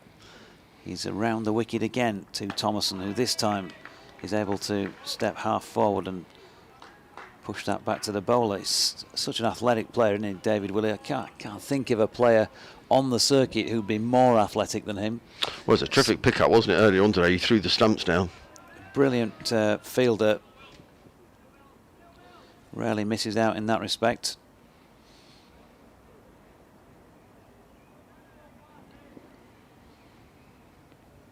So he takes the ball and turns again at the Emerald stand, end of the ground, in past umpire Lloyd. It's another full-length delivery. Thompson up to the task of pushing that up to Patterson at mid-on.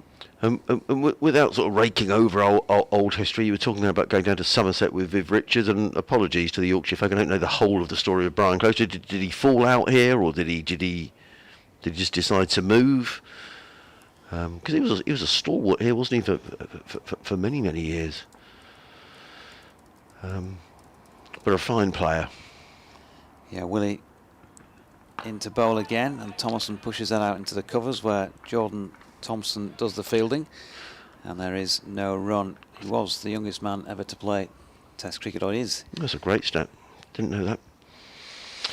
I think Steve Patterson's warming up. No, it's not Patterson. Yes, it is. He's warming up at mid-on. Sussex just need to get through this little phase, and if they do, these two would have done well, because Yorkshire are seeing this, I think, as a period of the match where they're pressing for a wicket. But Thompson and Orr are batting well. Willey in again, and Thompson solidly behind that one to complete the 62nd over, 106 for 2. 8 overs, 7 maidens. No wicket for 1. Good figures in a one-day. Well, good figures anyway, aren't they, mate? And then in a one-day game. But the important statistic as far as Sussex are concerned is the no wickets. 106 for 2. 57 overs remaining in the day. Threat of a shower, but to be fair, at the minute it's been like this all day. Sort of, a high cloud, not a break in it, but at the minute no sign of any rain. Yeah, it was sacked by Yorkshire, Brian Close. Right, okay. 1970. A few choice words. Right. At Old Trafford, which didn't go down too well. Right. It's obviously a controversial figure, certainly. Yeah. Was more than happy to speak his mind. Yeah. I remember doing a dinner with him in the latter years, opposite where we are in the old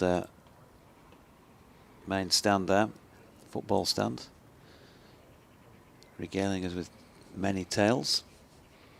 Yeah, but that was a good dinner. In comes Jordan Thompson, who's back into the attack and down the leg side, and not a great delivery, nudged away by Ali Orr. It was a good shot by the young man, just stepped inside the line. The ball was veering down the leg side, and all just helped it along its way, and he goes to 59.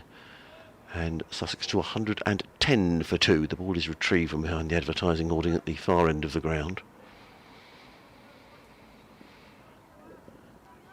Or just a 20-year-old making his debut in this match for Sussex. Replacing Aaron Thompson at the top of the order. Thompson dropping down to 4.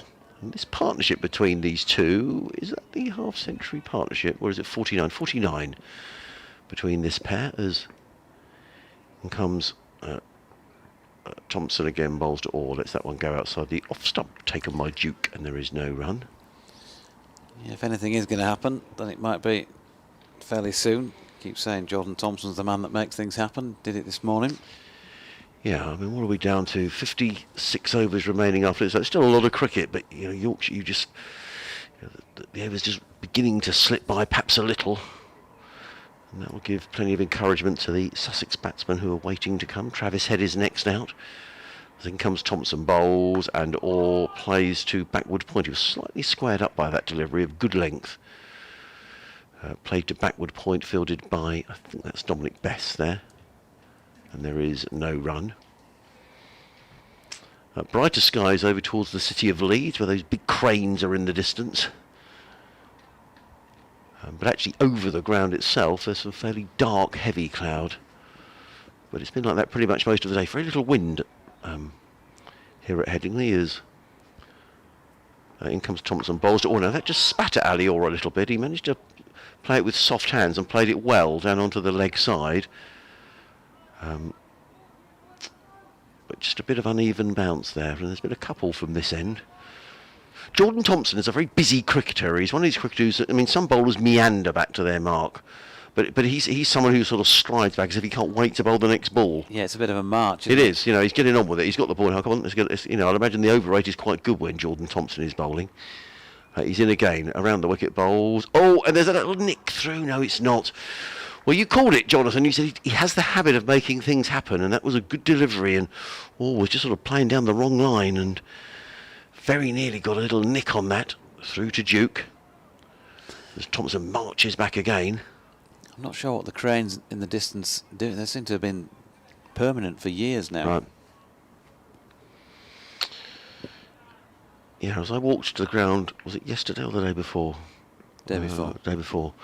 As in comes Thompson round the wicket, bowls to Orr, and Orr is solidly forward. So ball pitching around middle and off. Thompson with a bit of juggling football stops the ball. There is no run. End of the over. 110 for 2. Orr 59. Thomason on 21, and Thompson 11 overs, 3 maidens, 1 for 26. Yeah, he did well to make it in yesterday. Actually, after that night out we had on Friday, I thought 12 pints would have seen off anybody from making it into the following day's play. It was a struggle to get in, but managed to get in. Yeah, enjoyed the Yorkshire hospitality.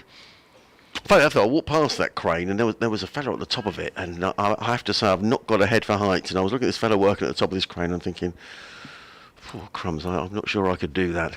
Yeah, why is my question. Why?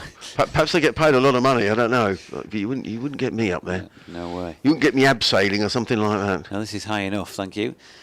Fourth floor. Here's David Willey and Aaron Thompson, who's been tested by him a couple of times in recent overs. He's solidly behind that, up on his tiptoes, pushing to Patterson at mid-on. There's a little collection of people now have gathered over on the western terrace. Oh, they have, haven't they? Yeah, not a lot of social distancing going on there. A group of 11 sitting together. What if they've just come in? I don't know what they would have charged to get in today, or indeed if it was tickets in advance. But Willie is in, and with an open face, Thomason runs that out to point. There's no run. What's the rule on gatherings outdoors now? Is it? I can't remember. John, I'm not sure. Is it 30? Are they offending some? Is there going to be a yellow jacket appearing over their shoulder at the minute? A few minutes time, saying, "Can you 6 of you sit over there, please, and 6 of you over there?"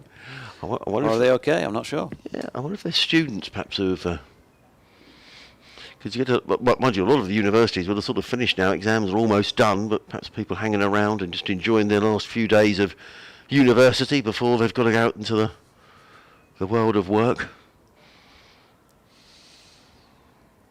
Willie into Thomason, who pushes into the offside. Thompson fields, no run. You're going to say the big wide world there, weren't you? But it's because it's getting increasingly small, isn't it? It is, yeah. It's or decreasingly small. well, yeah, absolutely. perhaps. And talking about Australia, and talk of the Australia not opening up to tourists until this time next year, which some loud music in our ears.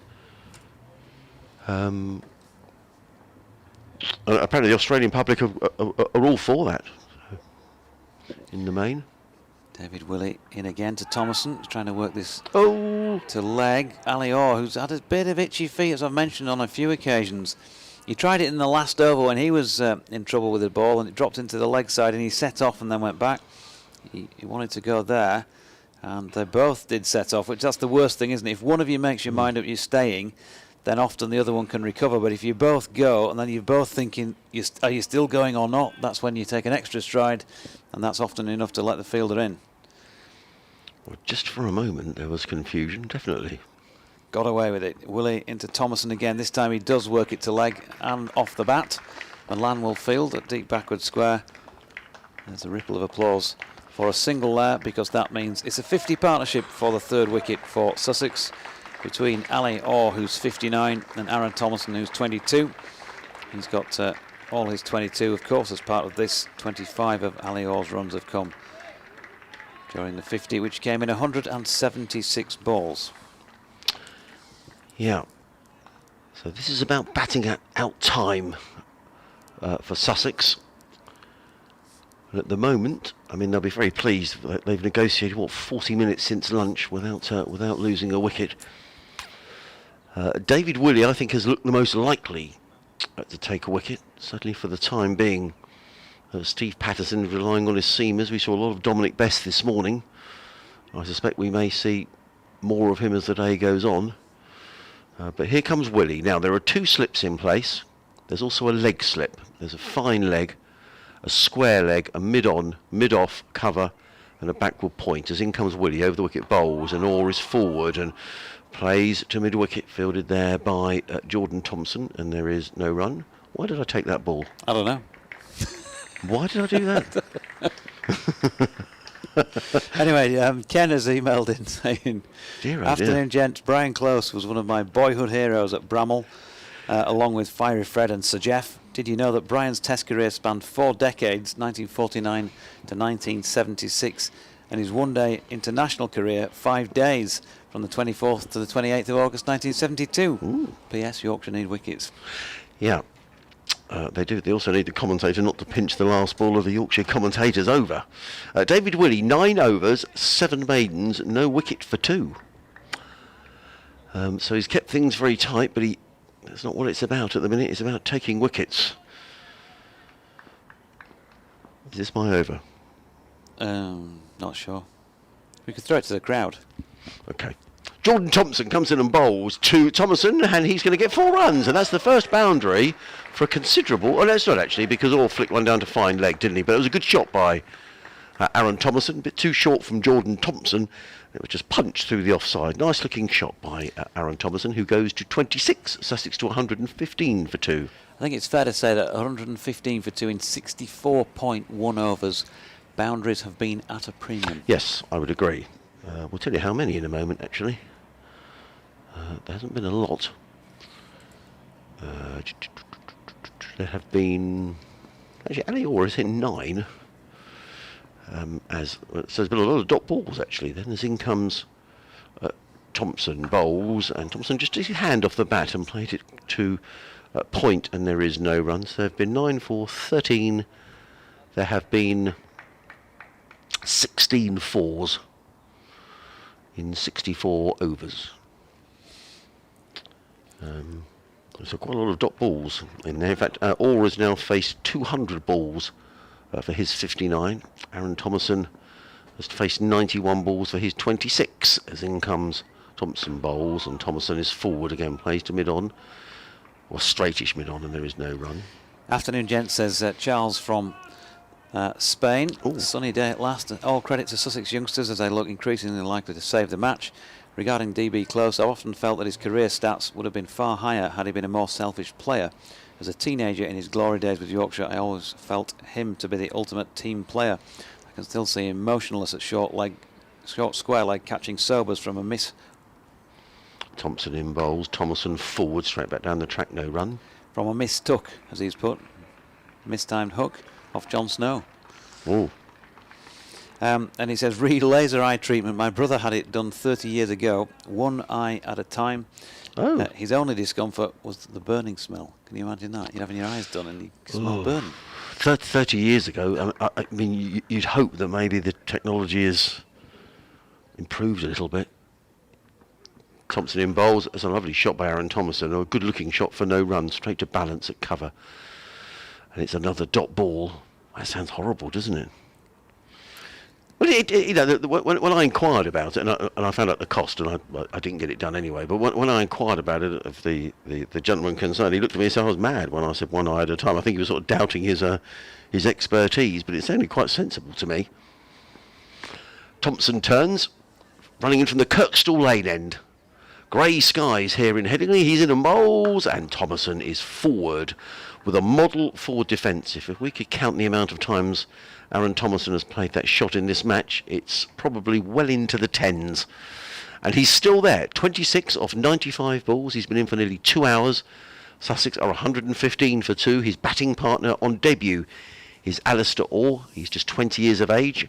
He's made 59 off 200 balls and has been in for 250 minutes, which is a little over 4 hours.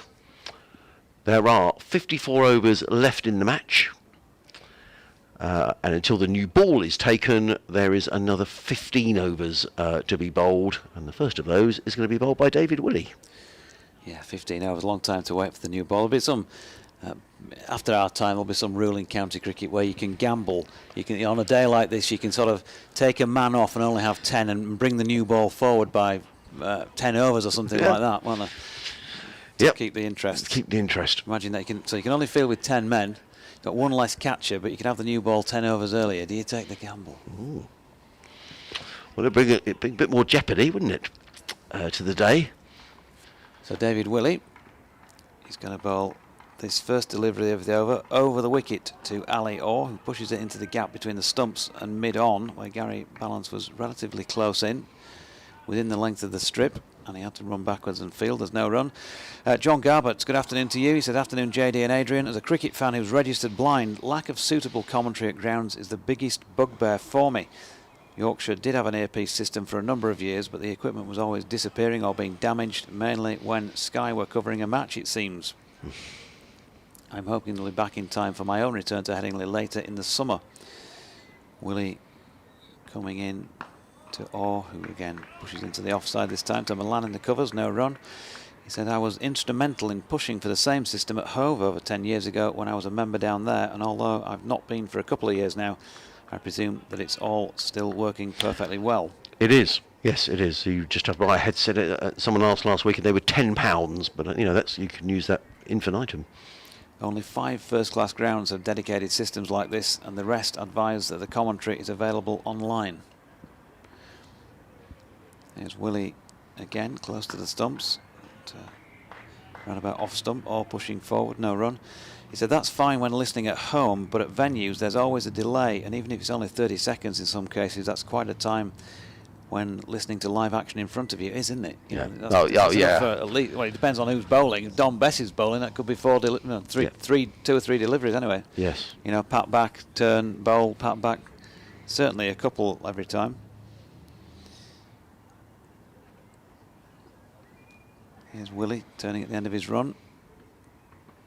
Short ball pulled by Orr. Ben Cody's down at fine leg and running round to pull that in. 10 or so in from the rope, so they're going to get back for 2. And he says, as commentary is available for all county games online now, surely it wouldn't take much for a suitable service to be sorted out at all grounds, particularly as this seemed to work well during the World Cup. Plenty of work to be done on this, I think. John Garbutt, who's Development Director for Blind Cricket England and Wales. Thanks, John. Yes, thank you, John. Yeah, I mean, it's just a piece of equipment we have in the media centre at Hove that makes that work. I don't think it's anything terrifically expensive. I just think it gets plugged into our equipment and off we go. So, and you know, it's hopeless trying to watch it when you're 3 or 4 balls behind, isn't it? That's no good. So Willie going to come into bowl to the left-handed or update time for BBC Radio Leeds.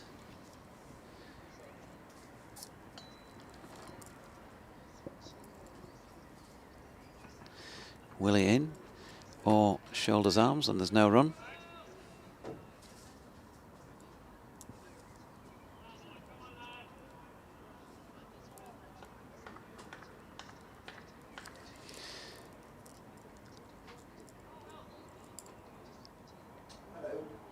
More to come in this 66th.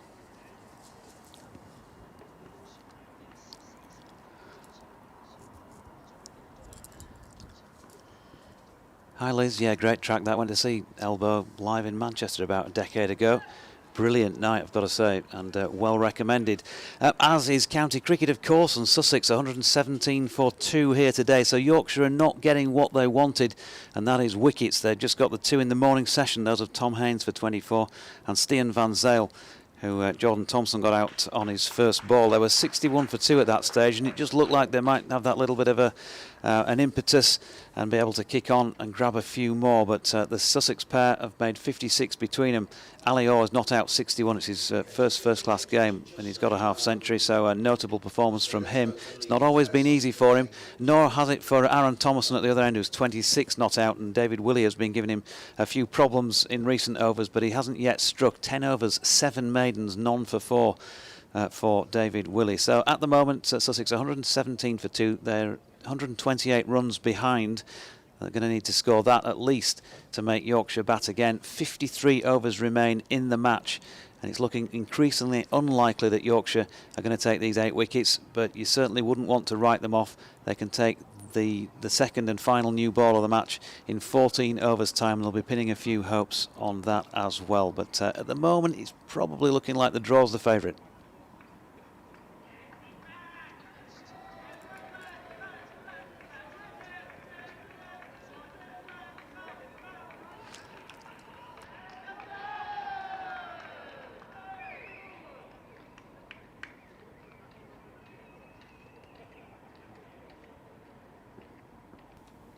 Jordan Thompson then, continuing from the Kirkstall Lane end.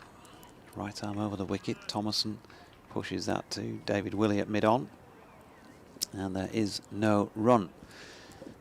As I say, draw luck in the fav with 52 overs to go, having taken just the 2 wickets in 66 overs so far. Quite a bit, I suppose, will be reliant upon using that new ball well. But you'd have to say they want to take a couple before then anyway to really give them that self-belief that it can be done. On a placid pitch, Thomason gives this a bit of a thwack into the covers. Gary Balance is there and doing the fielding. Dominic Bess is keeping himself loose at point. Adam Lythe at second slip is, well, was doing the same.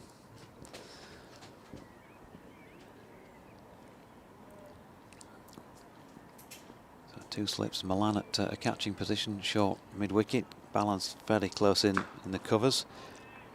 And will come into play with this delivery as Thomason just pushes the ball to him. Forever Dormo says, I had my eyes lasered in Leeds 17 years ago, short-sighted and with an astigmatism. Within a few days my vision was perfect. Should have had it done years earlier. I wore hard contact lenses for nearly 30 years, but laser-corrected vision was much better. And no lens palaver. I know it is a bit of a palaver, isn't it? Thompson 1 for 30 then.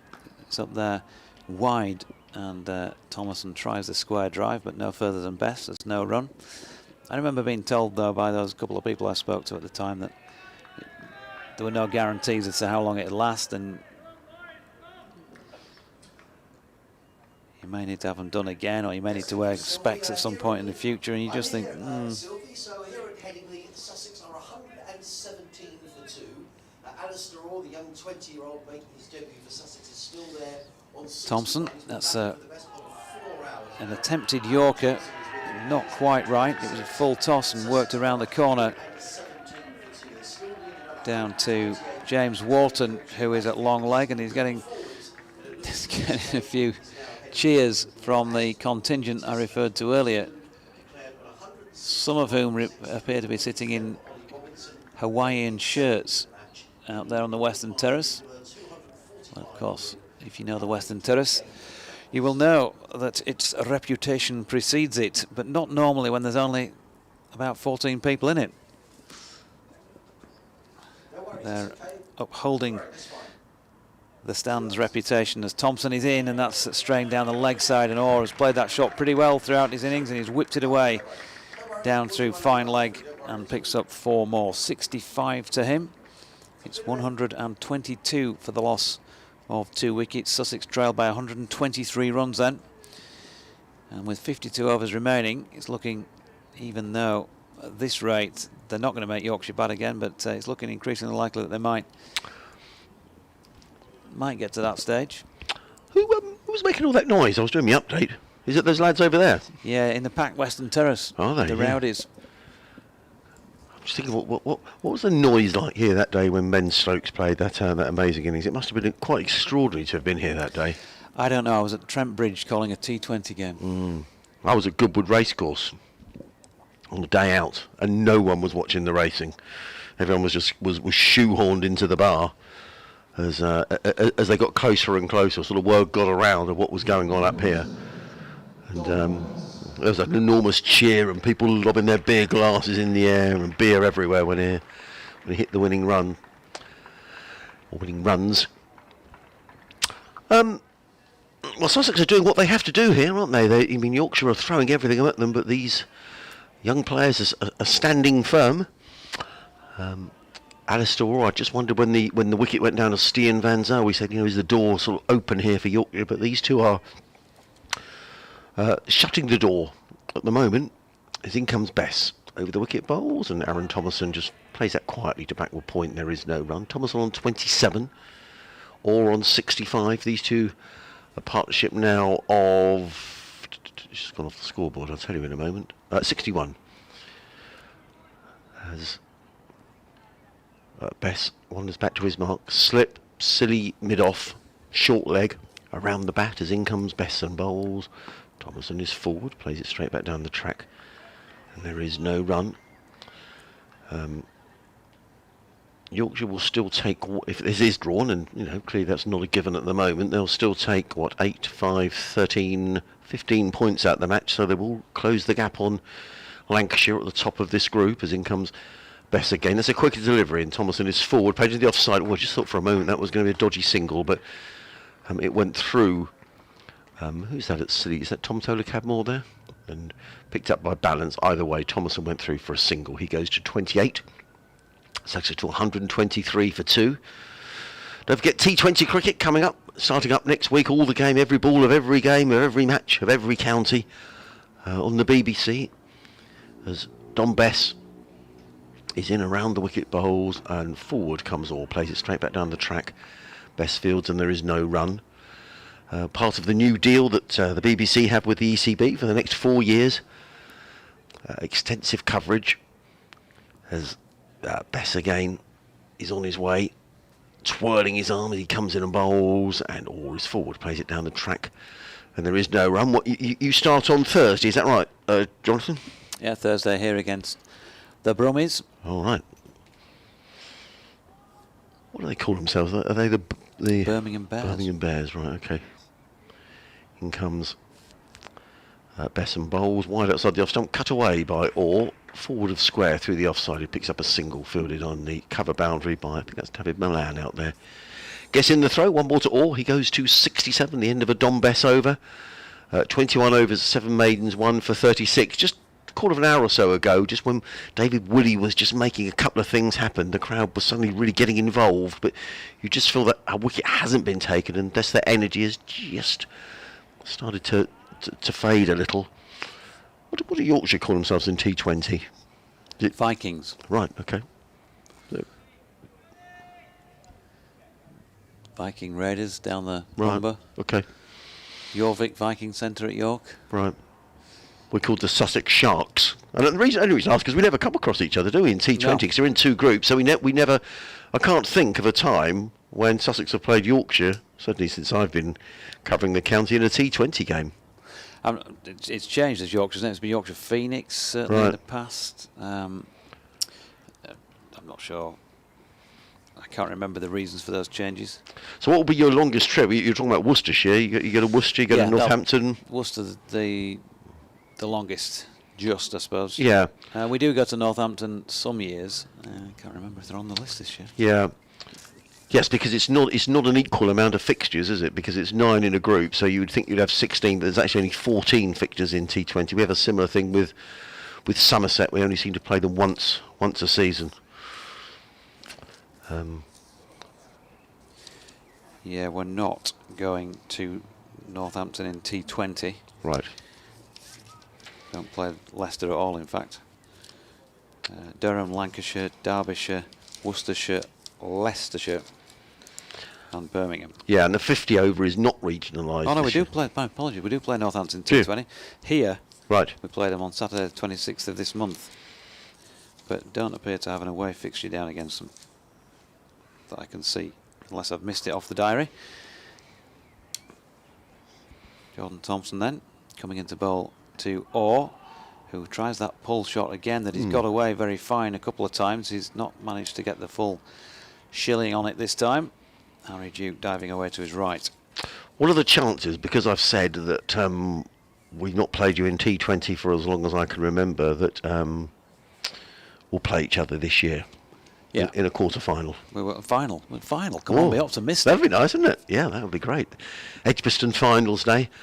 It's very late again in the season, though. Yeah, here's Thompson, short ball, pulled straight to David Willey, who's at mid-wicket on the bounce. I hasten to add, no run. We've got a couple of lengthy away trips in the 50 over games. Where are you off to? Taunton for one day, and Cardiff for another. Crumbs, yeah.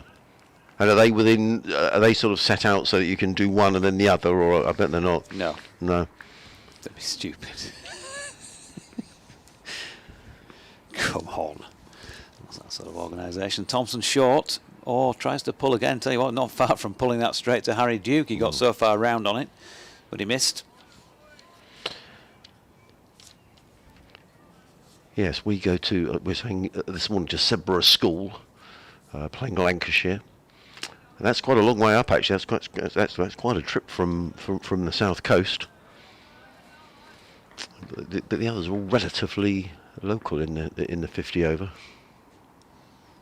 Thompson goes short, or gets the bottom of the bat on that, round to David Willey, who's come round a field at square leg. They get a single. Be interesting to see whether I have to give, in terms of the 100. I mean, I think isn't there still some availability in squads for different players? So I'm not sure if the whole squads have been selected, and indeed whether the COVID regulations might mean that, you know, is everybody coming for the 100? That must be a question mark. So yeah, with the travel issues, traffic lights. Yeah, and quarantine, people having to quarantine both, you know, coming in and perhaps going back as well. Jordan Thompson into Thomason, who pushes to Gary Balance in the covers. No run. Just a suggestion, there might have been a little bit of shape about that Jordan Thompson delivery. Can swing it, also hit the pitch. Northamptonshire have lost another wicket at Canterbury. So they're now 124 for 6. Adam Rosington, the skipper, is still there on 28. Luke Proctor, the latest man out, he's run out for 17. So the lead there, 186. Thompson to Thomason, pushing to Patterson at mid-on, lots of suns. Yeah. End of the over, 125 for 2.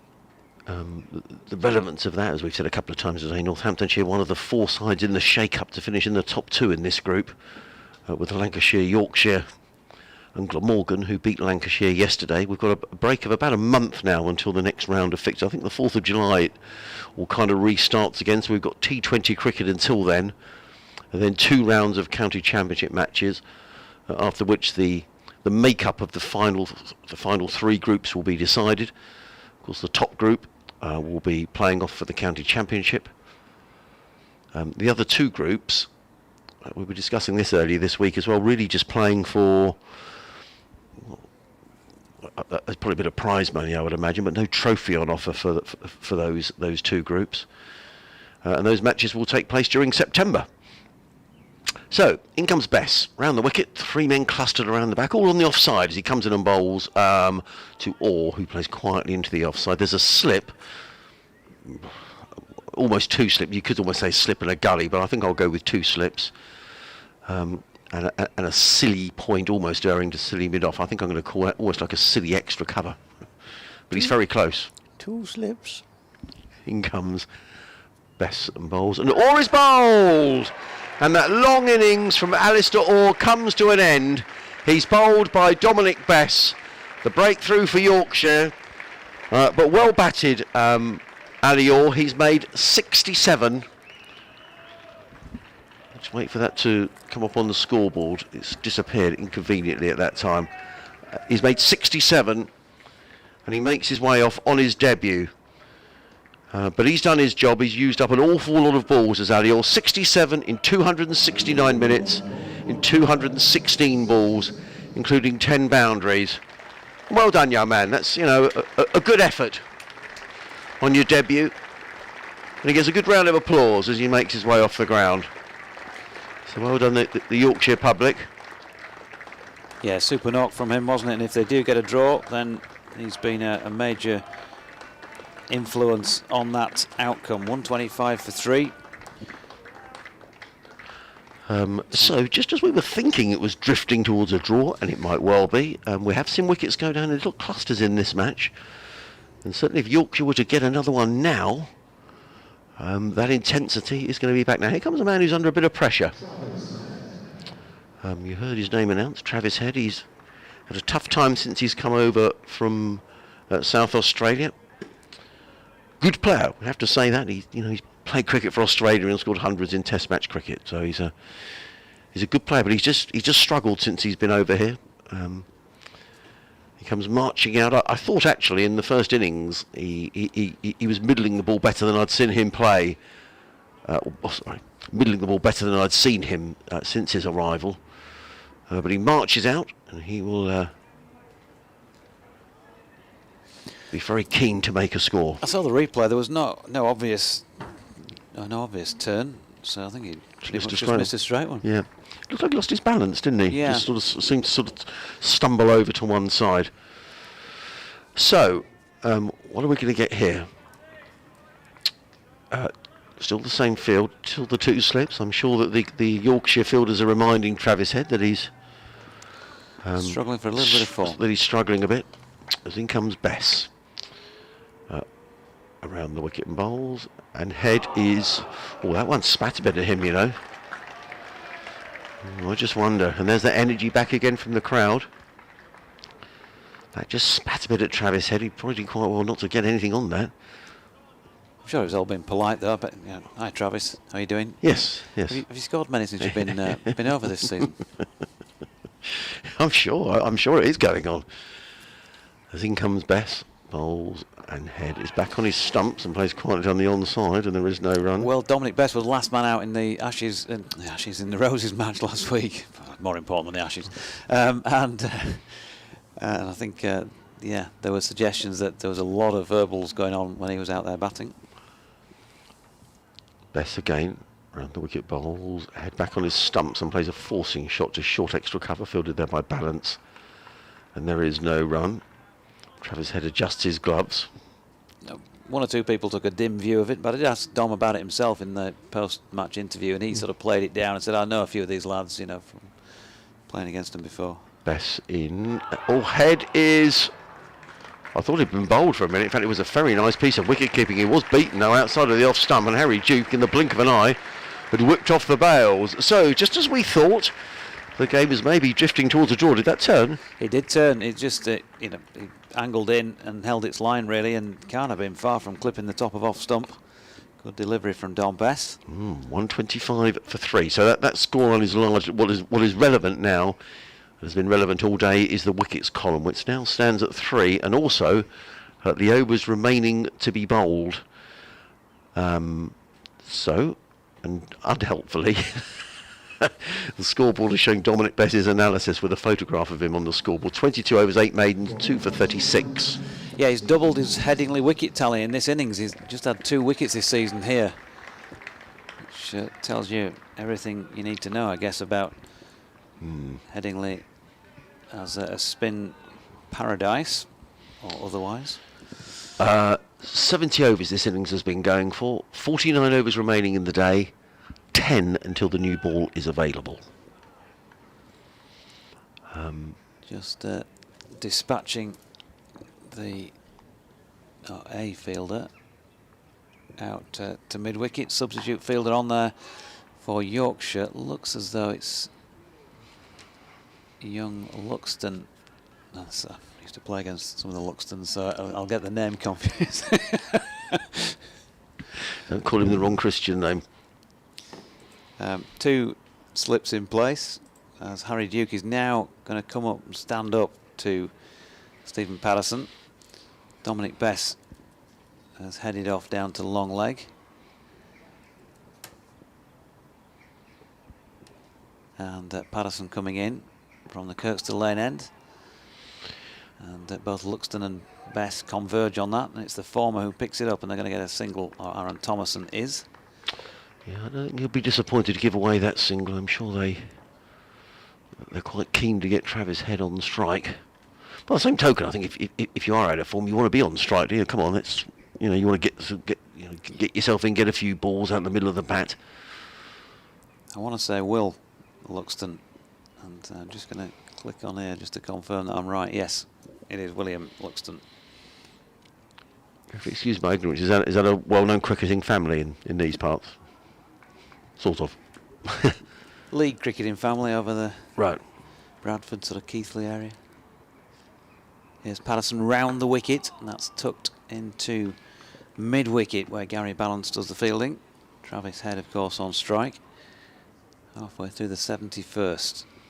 So it's just sort of teasing Yorkshire a bit, isn't it? They've got a 3rd wicket now. There's 48 overs. That's diminishing on the scoreboard. Time running out, but still that little bit of interest. Still 9.5 overs before a new ball. And that will give Travis Head some time to see it if he's still around at that point. I'm sure that's maybe a short-term target for him. The longer-term target is just stick around until they shake hands, I suppose. He pushes this next one to David Willey at mid-on. There's no run. Well, I'd imagine with in terms of the T20 side, I think you're allowed more than 2 in the squad, but you can only play 2. So David Visa will be one of those for Sussex. The other would have been Rashid Khan, who I understand isn't playing a lot of the initial games because he's playing in the Pakistan Super League, which has just restarted. So presumably Travis Head will play in the T20s. Patterson in, wide of off stump, and Head shoulders arms. Well, I know it's it's a completely different game, isn't it? But he'd like to be going into the T20s, I'm sure, with some runs under his belt and some time in the middle. And Jed Robinson has tweeted, "Can you see me?" He's retweeted my lunchtime photograph as the players were walking off. I'm in that top tier, in line with the pitch, using that 4th one, right to left, wink. Patterson in to Head, who turns it to Willey at mid-wicket, and there is no run to complete the 71st over of this Sussex second innings. They're 126 for 3, still 119 runs behind. Travis Head yet to get off the mark, and Thomason 29. 48 overs remain. Still the draw, the favourite. But Yorkshire will be trying everything they can to pick up these 7 wickets, and if they could get Travis Head, there's obviously still the big wicket of Ben Brown to come. Yeah, I mean, sure that's what Yorkshire will be thinking if they could get rid of one of these 2. Obviously, Ben Brown to come, who made a fine 100 in the first innings. Thompson almost played on there to John Best, looking to cut that one away through the offside. Yeah, it does look a threat. It does look a threat. I've had a nice message in from Graham Irwin. Hello, Graham, who is the Sussex scorer. Scorer's not allowed to travel at the moment. Haven't been able to travel so far this season. They can only do the home games due to the COVID restrictions, but I think that's all lifting for the T20s. Starting next week, as in comes Bess again bowls. Thomason solidly forward down the onside of the pitch, fielded by Bess of his own bowling, and there is no run. Slip, silly point, short leg. And Graham pointing out that next year, in terms of the positions in this group, or the groups, as in comes Bess over the wicket bowls, Thompson forward plays into the offside, and there is no run. Playing for seedings for next season, groups B and C, and some prize money. So yes, someone else was saying that this morning, that the prize money is sort of graduated. I don't think it's sort of Premier League sorts of money, but there is some money available, dependent on where you finish. You do surprise me. Bess in bowls, and Thompson plays quietly down the offside, and there is no run. I'd imagine by the time it gets down to 18th place, it probably sort of buy a round of drinks or something. But I don't think it's huge amounts of money. But nonetheless, in a game where money is a real issue at the moment, isn't it? With the pandemic, as in comes Bess over the wicket bowls. Oh, Thompson, I thought for a moment, had been bowled, but he managed to play it fairly late. And just a few little nervous moments here for Sussex. Dominic Bess has picked up the wicket of Alistair Orr, who made 67 on his debut, and in comes Bess again to bowl to the right-handed Thompson. He's in and bowls. That's a quick delivery, and Thompson is up for the task and just plays it quietly on the onside. Another over slips away as far as Yorkshire are concerned. Another over nearer to safety as far as Sussex are concerned. 126 for 3. Thompson 29, Head yet to score. 47 overs remaining in the day, 8 overs remaining until the new ball is available. And I hope you've had a nice time down in the Cotswolds, Graham. Had a day out down there last year, a little drive around, and went to Stow-on-the-Wold and Bourton-on-the-Water, lovely places. And on the way back to Cirencester, which I think you would call Cotswolds, lovely places, Cirencester. And then back home, so it was a good day out, a few miles done, but it's a lovely part of the world. Yeah, it is, isn't it? I've obviously been a racing man, been at Cheltenham a load of times. Stayed in Snows Hill, very near to Bourton-on-the-Water and that Broadway, that area. Oh yes, Broadway, yes. By the Broadway Tower. Yeah. And what's that pub that you go to as you come sort of from that direction in towards Cheltenham on the hill, on Birdlip Hill? I don't go in pubs. Yeah. Oh no, it's called the Air Balloon. It's on Birdlip Hill, just outside of Cheltenham. And the group of lads go down on a minibus, and I go down every so often for the festival, and that seems to be the place you stop for your first drink of the day, the Air Balloon, before you toddle into Cheltenham. Here is Patterson in to Head, who is solidly behind it to Brook, who's in a close catching position at a short straight mid wicket. There's no run. I did stay in an old pump room actually, literally just up the hill from the Plough, the well-known pub that lots of racegoers go to. Probably, I don't know, guessing 10 miles out of Cheltenham, but near Snows Hill, that general area, near John Joe O'Neill's training stables at Jackdaw's Castle. Patterson in. Shot. Travis Head with a positive shot here. He's driven that through the covers. Not really timed it as well as he might, because it's only just about made it over the boundary rope, but he'll still get 4 runs for it. So gets him off the mark, and Sussex on to 130 for 3. Yeah, I stayed down there during Cheltenham Festival week when I was reporting down there one year, and drove in every day through Winchcombe. Nice spot as well. Bishop's down Cleve Hill. Yeah. Have you been to Cheltenham College for cricket commentary at all? No, we were due to go to Cheltenham last year. Before the pandemic. That was a 4-dayer as well, so shame to have missed that one. That's Patterson in, and that's was pushed out to mid-off. Loxton fielding, no run. Yeah, lovely cricket ground. The commentary position is at square leg, so you're not well placed for debating LBWs, but that's to take nothing away from a lovely place to. That's never stopped people debating LBWs before. When you're on height. Look straight enough from here. He's out. Patterson coming in round the wicket, driven again by Travis Head, just over pitching Stephen Patterson, but trying to get him to drive, trying to bring in those fielders who are in reasonably close proximity. Luxton gives vain chase. 4 more, 2 boundaries in the over, unlike Pato to concede a couple, but there's a cause at the end of this, and that is just to try and get him to lift one maybe. He's just brought Harry Brook across from that straight mid-wicket position to pretty much bang opposite the other side, 2 strips away, a short extra cover now. So he's got Travis Head playing that shot. He's dropped Jordan Thompson back on the 1, a little bit squarer, and he's switching back to over the wicket Patterson, and this time Head goes slightly back to drop it into the offside to Brook. No run. Looks like the test match is going to be drawn. England 45 without loss in their second innings, still needing another 228 to win. Burns on 22, Sibley on 13. We've got the radio sting bug again. No update to do. Harry Duke standing up, waiting for an opportunity. Perhaps this delivery. No, he takes it very tidily though and has a nip at the bails. That is the end of Patterson's over. 73 of them now bowled in this Sussex second innings. 134 for 3. Patterson 9 overs, 1 maiden, none for 21. 46 overs remaining in the match. Sussex trailing by 111. And back to Jed's tweet. If you are up there in the top tier, give us a wave, Jed. He might take a little while if he's listening a bit behind. Yeah, it might be half an hour or so before there's a wave from somewhere up there in the seating. So, where are we?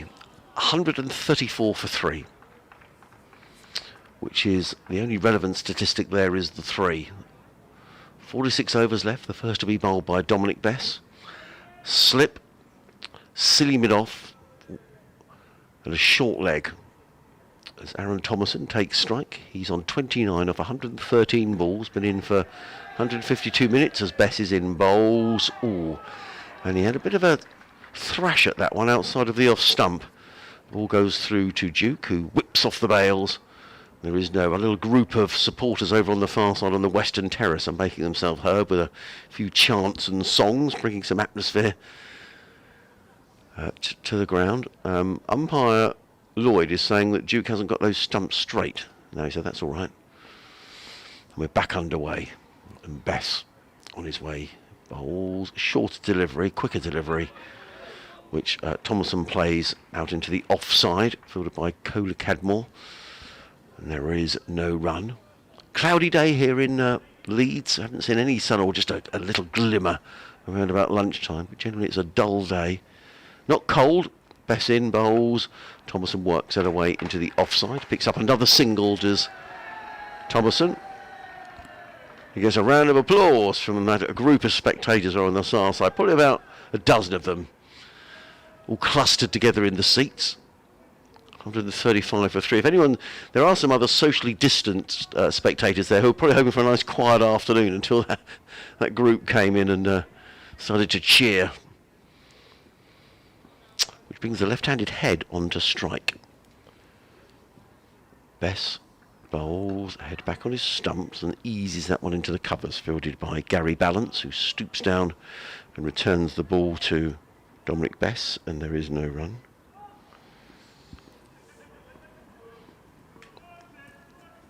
Bess is on his way again.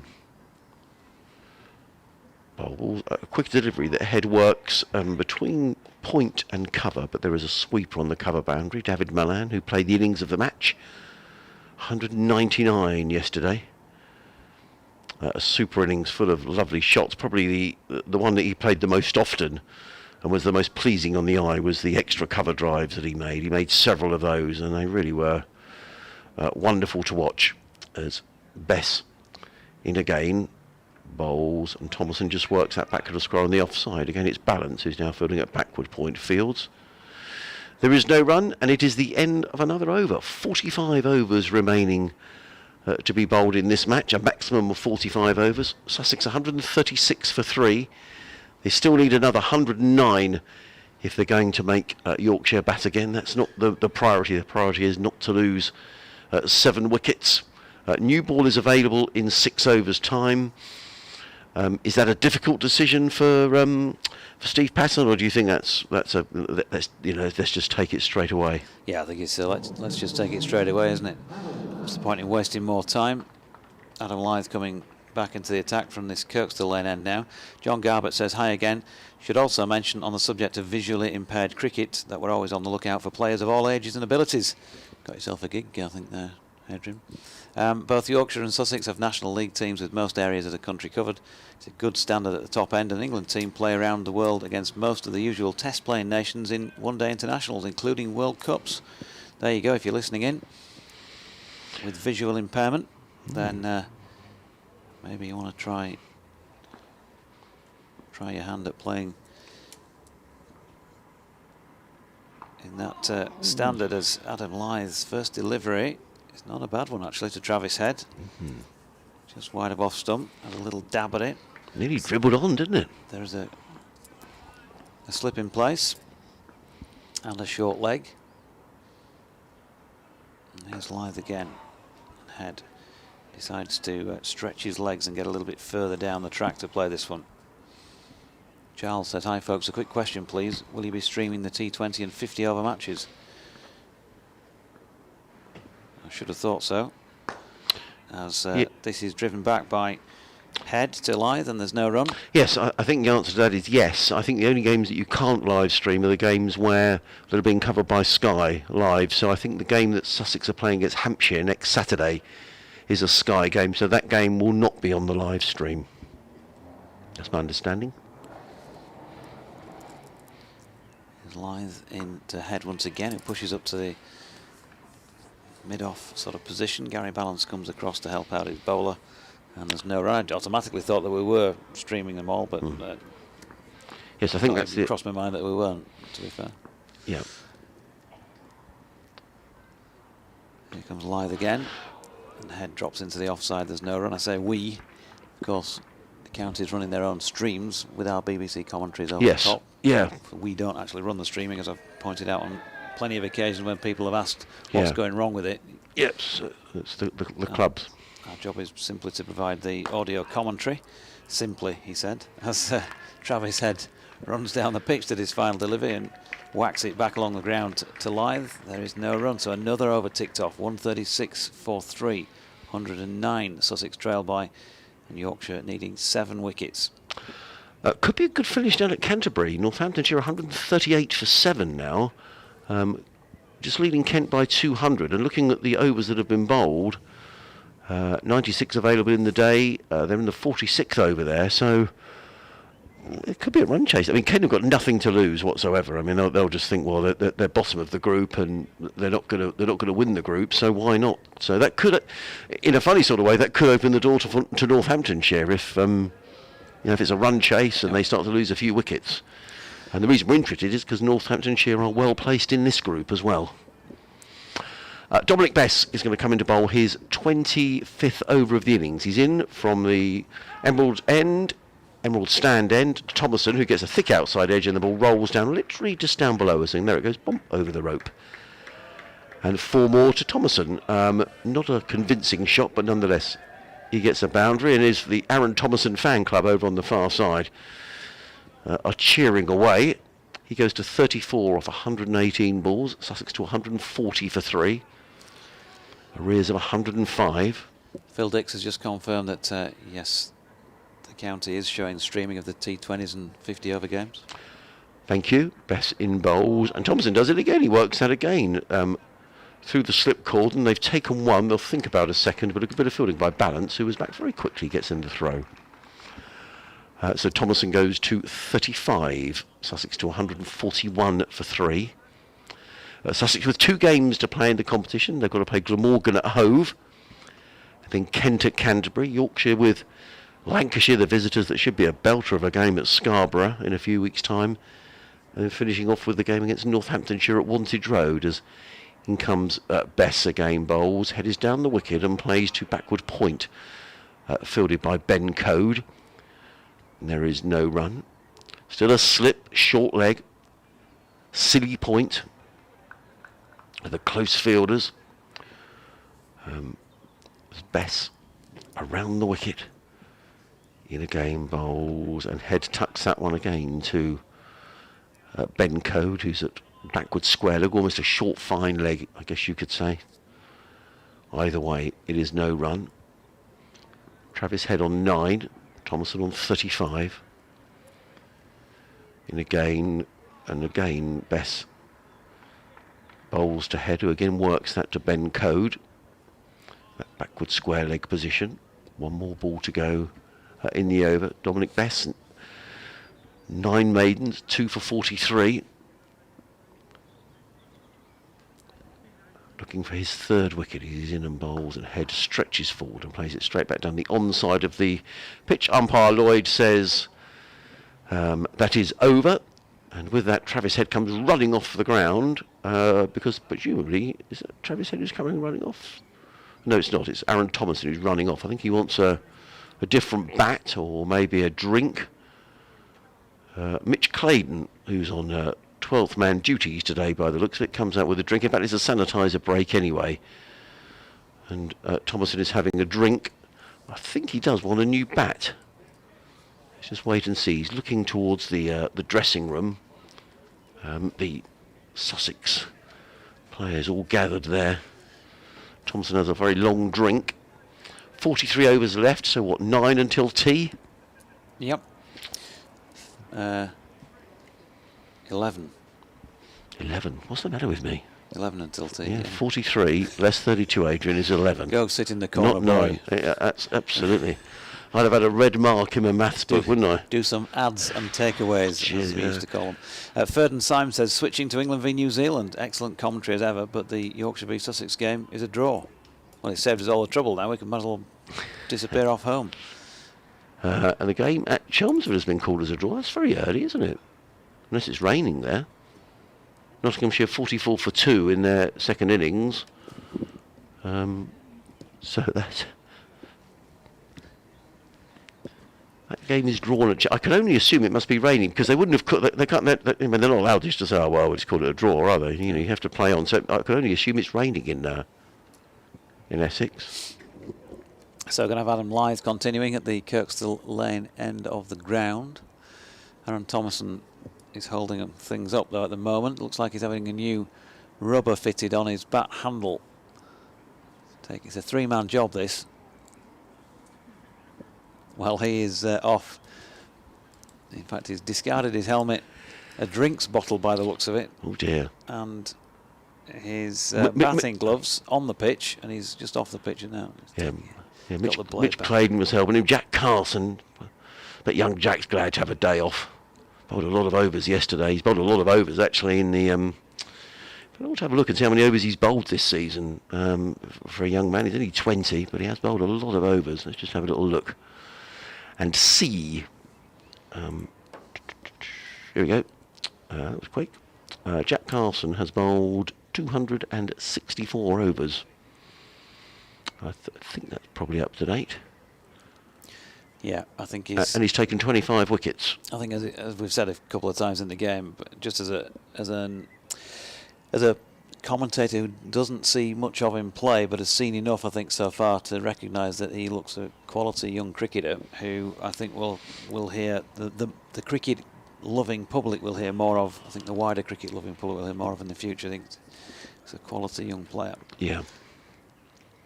Adam Lyth then to Thomason, who turns that to mid-wicket where Gary Ballance fields, and there's no run. And in fact, during this game, Sussex have announced that he's signed a contract extension. I think they call it a multi-year deal. I don't quite know what that means, but anyway, he's Sussex's, so hands off. Lyth, oh, now then, he's got one through the defences of Thomason, and that can't have been so far away from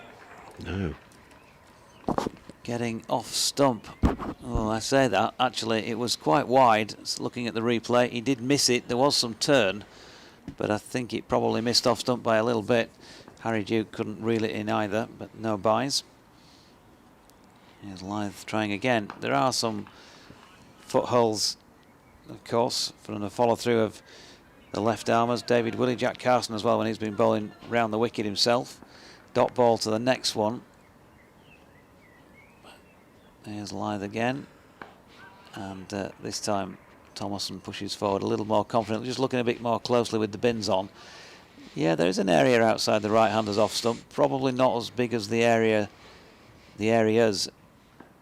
outside off stump for the left-handers when they're on strike. But he's trying to hit it again, Adam Lyth. There's a puff of dust as Thomason plays a nice extra cover drive. round to the man who also plays quite a nice extra cover drive in Dawid Milan, who fields, keeps them to 1.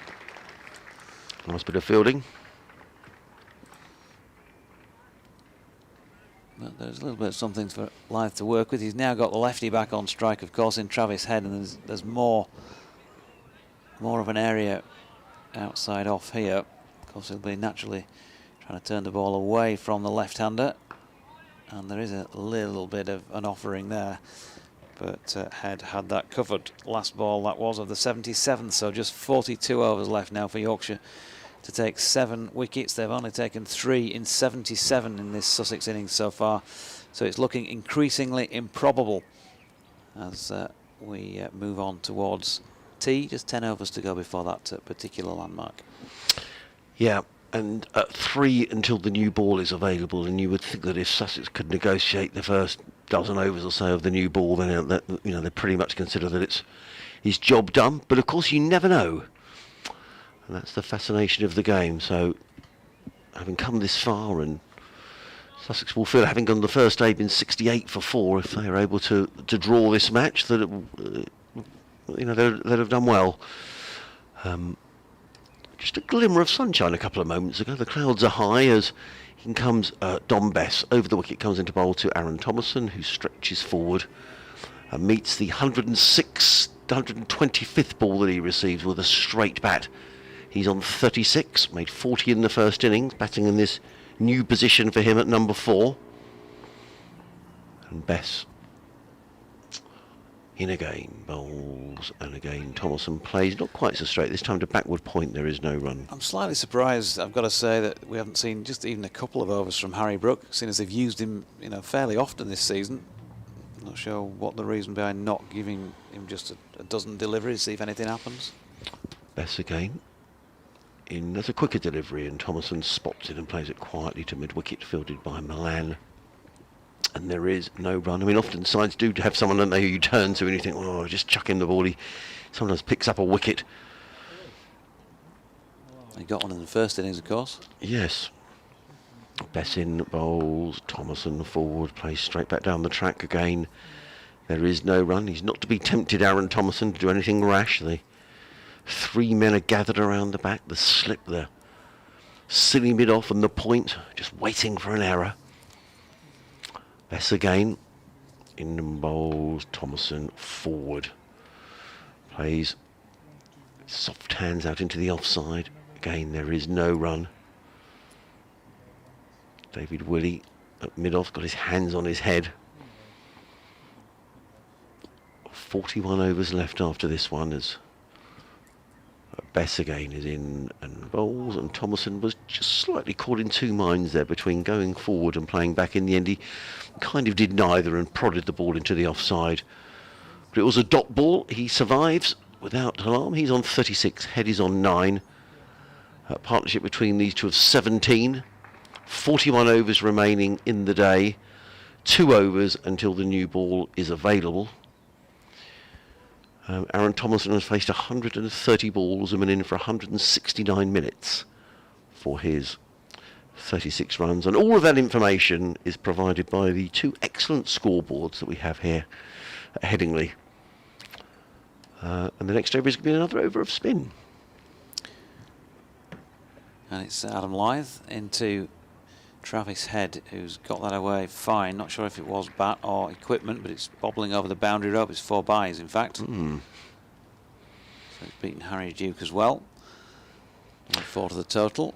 So who will take the new ball for? I mean, because you'd have thought now, with nothing much happening, you'd have thought the new ball is probably the last chance for Yorkshire. So who would take it? I would think the way things have gone, Jordan Thompson will be one of them. Probably David Willey. See if you can get it to swing. Lyth in, that's whipped to leg, where Bess, who's been positioned now for a change in mid-wicket, does the fielding. There's no run. Of course, it is the 6th of June today, anniversary of the D-Day landings. Yeah. And that new memorial has been opened in Normandy. Lithe round the wicket, dropped into the offside head, no run. It's New Memorial. It's taken a couple of years to put up, and it was shown on the television. It's beautiful. It overlooks, I think, Gold Beach.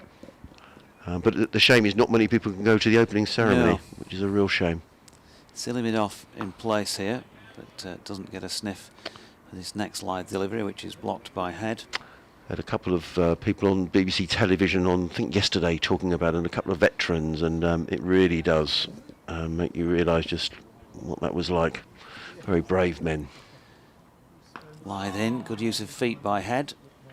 Pushes that out square on the offside, and Jordan Thompson feels they get a single. Yeah, how lucky we are. Oof. 77 years to the day. Yeah.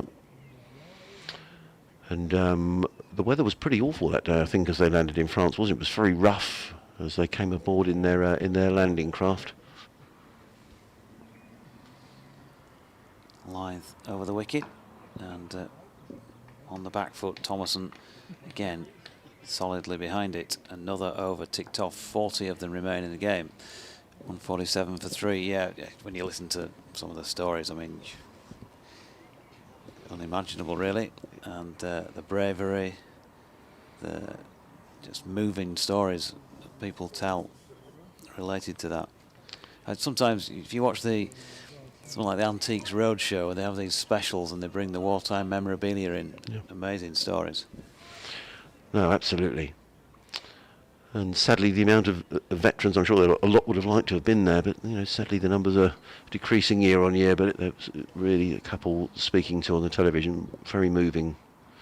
In comes Dominic Bess, around the wicket, comes in and bowls to Travis Head, and Head works that one with soft hands to backward point. They take a single, needs to get a move on. The throw came in, it hit the stumps, but umpire Lloyd is in a great position. Good bit of fielding. Throw came in from Jordan Thompson.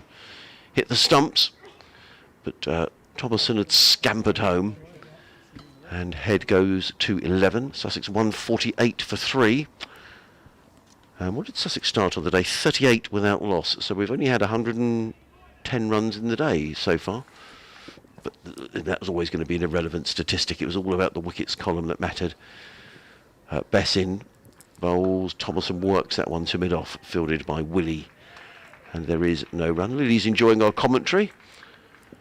So thank you for getting in touch, Lily. You've been in touch quite a lot during the game, so it's good to hear from you. Thank you. As in comes Bess. Bowls, and Thomason stretches forward. Played away, and there is no run into the offside. England have lost a wicket at Lord's, 49 for 1. Rory Burns, the man out for 25. Still needing 224 to win, but I think that looks like it's heading for a draw, as in comes Bess with a quick delivery that Thomason is up for reading and just plays it straight back down the track. Footed by Bess of his own bowling, and again there is no run. Slip, silly mid-off, short leg. I think this will be the last ball with the last over with this ball. Bess is in again, bowls, and cut away firmly by Thomason. He's going to get a single to the sweeper on the cover boundary, who's Ben Code, who fumbles the ball, but doesn't cost Yorkshire a run as the throw comes in.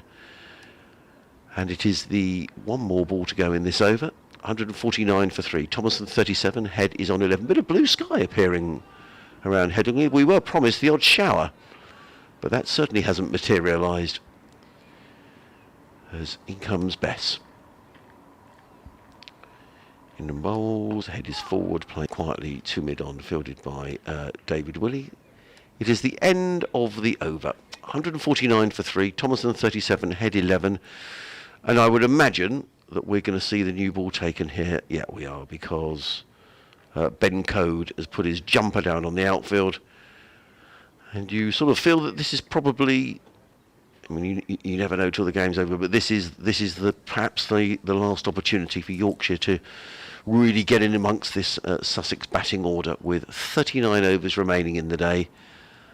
The new ball, I'm sure, is going to be taken immediately. Just wait for the umpire signal. There we go. Yep, signal for the new ball. And a little bit of sunshine, actually, just making its way. I can just see the shadows as the 12th man is sent on to bring all the protective equipment that's been used where the spinners are on. So he's coming off with his hands full of helmets and pads. And that tells you that we are going to see Ben Code. 14 overs, 8 maidens, 0 for 29. I just wonder whether we might see quite an attacking field, but it doesn't look like it. I thought we might have seen a sort of a short leg and things just to put some extra pressure on the batsman. He's not really a short leg inducing bowler, Ben Code. It's not something you see when he's bowling that I can recall at all, really. It might have happened. Yeah. Certainly not a regular feature. 3 slips, though, are in place, and in comes Ben Code for the first delivery with the second new ball, which is solidly pushed into the leg side by Aaron Thompson to Jordan Thompson, and there's no run. So what have we got? 7 overs until tea. Is tea always at the same time on the last day? I think it is. Is it 20 to 4? I think regardless. I must admit. It is actually, yes. Yeah, this is one of these strange rules. conventions, isn't it? So it will be in 15 minutes, however many overs they have bowled. Code into Thomason again, who's playing from the crease, just jumped slightly to play it. Can Ben Code find a little bit of movement off the pitch with this new ball? A little bit of swing in the air, perhaps, as Adrian said. Just a little bit brighter at the moment. There isn't sun just yet, but probably better batting conditions than it has been for quite a bit of the day. Doesn't feel as grey and cloudy. Code in again. It's short of length and hammered off the back foot by Thomason through the covers for 4. Nice shot. Yeah, gave that bit of the bottom hand as well. Along the ground, I've got to say, all the way. Brings up the 150. Not that that's particularly relevant, but a little landmark passed. 179 balls for the third. 50 of those. One or two members of the crowd might have dropped off during the last however long that's taken. Here's Code again. That's wide of off stump and nipping a little bit wider. Dominic Best makes a good attempt at a diving stop, but he can't do so. And 4 more to Thomason. He'll go on to 45. Will he? Or is he still on 41? I thought he was on 41 prior to that shot. And I was right. 45 now. 157 for 3. 2 left in the 81st. So the new ball has brought a couple of boundaries. As Ben Code, obviously fresh. He's trying to get himself loose again here. But it's perhaps not the way Yorkshire would have wanted it to be used. Here he is again. That's more like it. And Thomason just opens up his body and plays it into the leg side where Jordan Thompson's round to field. No run. Yeah, he gets to a half century. It'll be his 3rd half century of the season, Aaron Thomason. He spent the preceding 7 games opening the batting for Sussex. Dropped down the order in this week, having just had a run of low scores, and it seems to have worked. Go to Thomason again, and again he's solidly behind it. Just does look to be doing very little, whichever ball you use. And 38 overs remain in the match. Well, Travis Head hasn't been out there too long, but he's already asking for a change of gloves and a drink that has been bought out by the Sussex 12th man, who's Mitch Claydon. Spent a year up here at Yorkshire, also time at Durham. Has been struggling with a calf injury and hasn't played in the competition so far, but looks all right now as he's running off with various gloves and water carriers, etc. Got his mask on. Now, who's going to take the new ball at the far end? Is it Jordan Thompson, who I think has looked the most threatening bowler, or the most threatening seam bowler, apart from a little spell from David Willey midway through the afternoon. But Thompson has been a continual threat. But just with 38 overs left, it's going to need something quite dramatic now for Yorkshire. And Sussex are now getting into territory where they'll feel that if they lose this, that it'll be a bad defeat. 38 overs left, 7 wickets in the bank. They'll not want to lose from here. As in comes Thompson, bowls to Head, and Head just plays that nicely through square leg. They've taken 1, they'll think about 2, they will come back for a second. Code is in. gets in the throw to Harry Duke. And Travis Head picks up a couple of runs. Opportunity here for Travis Head. I mean, there's her own little personal milestones. He'll be thinking, if I could spend another 20, 25 overs out in the middle and play myself into some form. There's always something for something in the game of cricket. As Thompson turns and is on his way again. Bowls, and Head just covers up and plays quietly into the offside. And again, there is no run. 3 slips, backward point. Cover, mid-off, mid-on, mid-wicket. And a fine leg. Head adjusts his gloves. Left-hander. As Jordan Thompson makes his way back to the far end of the ground, now rushes in towards us and bowls. And that's a wide full toss outside the off stump. And Travis Head rather missed out there. Ball scuttles through low to Harry Duke. There is no run. Jordan Thompson in his 15th over, figures of 1 for 38, picked up 3 wickets in the first innings. And bowled a good spell earlier on today, in which he picked up the wicket of...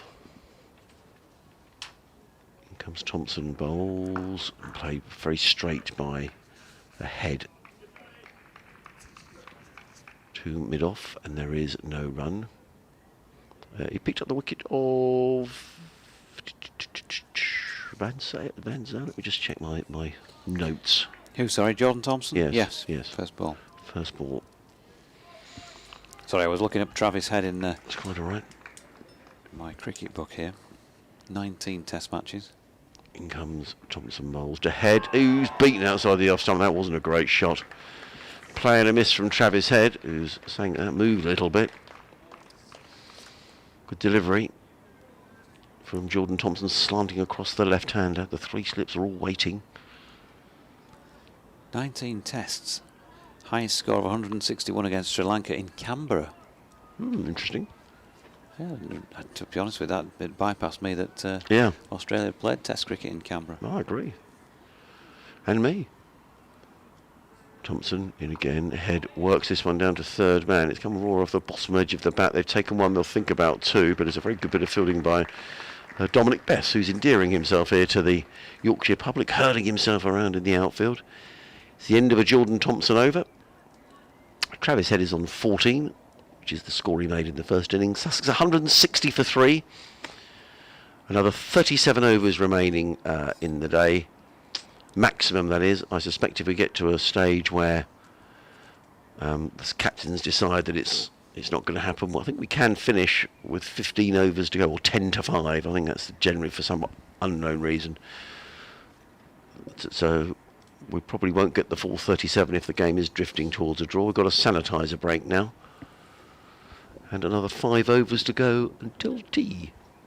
Let's have a quick look what's going on. Well, no. 8 minutes. Oh yeah, because it's because it's taken at the normal at 22, whatever happens. So just very quickly before this next over is bowled, England 50 for 1 in the Test match, needing another 223 to win. Looks like it's going to be a draw at Lord's. Already a draw at Chelmsford, where we think it probably has rained because that game is finished. Hampshire 88 for 2 at Taunton, needing another 371 to win. So that's not going to happen. And as Somerset looks like that game's heading for a draw. Northampton have lost another wicket, 151 for 8, leading Kent by 213 at Canterbury.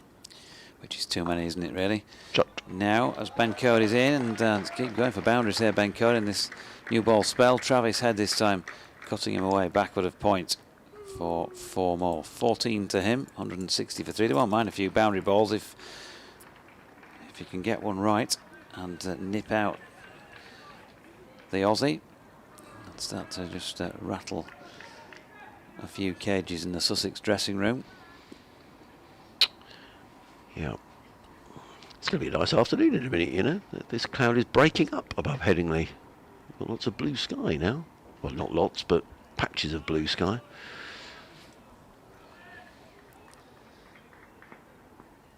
Three slips, point, cover, mid-off, mid-on, mid-wicket, and deep backward square leg. Cody's in again, and Head thinks better of getting the bat involved.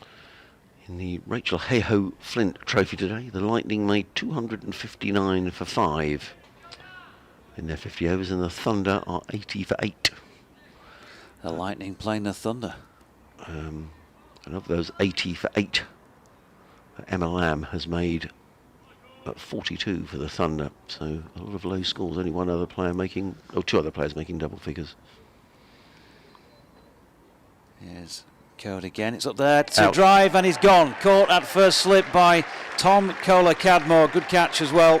And Ben Code has found the range. He has got it right, and he has got his first wicket of this Sussex second innings. 164 for 3. Travis Head caught TKC, bowled Code for 18. So well, that was a good catch. That was going rapidly. But I have to say, not the greatest shot that Travis Head has played. It was outside the off stump. He was looking to hammer the ball away through the covers. Thick outside edge, good catch, high to his right hand side, and that was going like a rocket. And he took it in a very unfussy manner. So we were just talking about, you know, a couple of jitters. That won't help any jitters. Ben Brown, the skipper, is the next man in. Made a very fine 100. Thereafter, there's a lot of young players to come in now. Those young players have acquitted themselves extremely well. But after Ben Brown, Daniel Ibrahim, who's 16, Jack Carson, who's 20, Stuart Meeker, who's 32, Henry Crocombe, who's 19, and Jamie Atkins, who's 19. I So seem to recall about this time yesterday saying Daniel Ibrahim, might he be around in about 24 hours' time, being a hero, saving the game? well, could well be. Could I think be. he did, yeah. Ben Brown walking out. Mystic Doige. But Travis said, I think, rather missing an opportunity there, Jonathan, to spend some time in the middle, get the feel of the bat on ball. He'll be desperately disappointed to have been out for 18. Just, you know, every time we're sort of thinking this game is drifting to a draw, you know, a wicket goes down. The new ball has done its job. Got to say that was a smart catch by Kohler-Cadmore, who gets pat on the back from his colleagues there, because that's why you put those hours in, I guess. Now Sussex won't want to lose another one here, because you know, General Hebron played beautifully in the first innings, didn't he, for 55, but you know, you don't want to expose these young players to a Yorkshire side who will just feel that they've got a sniff. Yep. So Ben Brown. What did he get precisely in that first knock? 127. 127, yeah. Partnership of 107 with Aaron Thompson. Here's Code then to Brown. Gets an edge first ball. Drops short of Harry Brook at third slip, and he makes a bit of a fumble. Tom Kohler-Cadmore cleans up. So no run. Just looking back at that wicket, Travis Head, it was away from his body. He's not got his front foot quite far enough across. Had a drive at it on the up, and as Adrian was saying, that was a really well taken catch by Tom Kohler-Cadmore. A bit of a wider first slip position he was in as well, and he took it on the way up, on the rise, round about shoulder height to his right. Excellent effort. Here's Code though, bowling to Brown, who is off the mark, turning one backward of square on the leg side, where James Wharton is out there doing the fielding, and getting a bit of good-natured backing from the hordes of spectators out there on the Western Terrace. The gentleman in the white shirt at the back of the stand looks as if he couldn't get further away from the horde, can he? He's right in the back row. Two gentlemen there, actually. Yeah. Here's Code again, this time to Thomason, who's got a big role to play. Continue playing here for his county. Pushes out to Patterson at mid-off, and there is no run, so Ben Code at least continues his run of taking at least one wicket in every innings so far this season. He's Yorkshire's opening bowler after all. 1 for 42 from 16 overs and 8 maidens for him. 165 for 4, 36 overs remaining to take the last 6 wickets. Or, well, Sussex, they need 80 to get in front as well. May still come into the equation. Well, absolutely. You know, new ball in hand, tee just around the corner. You know, I'm sure Yorkshire gets a nice round of applause as Ben Code from the spectators to our left-hand side.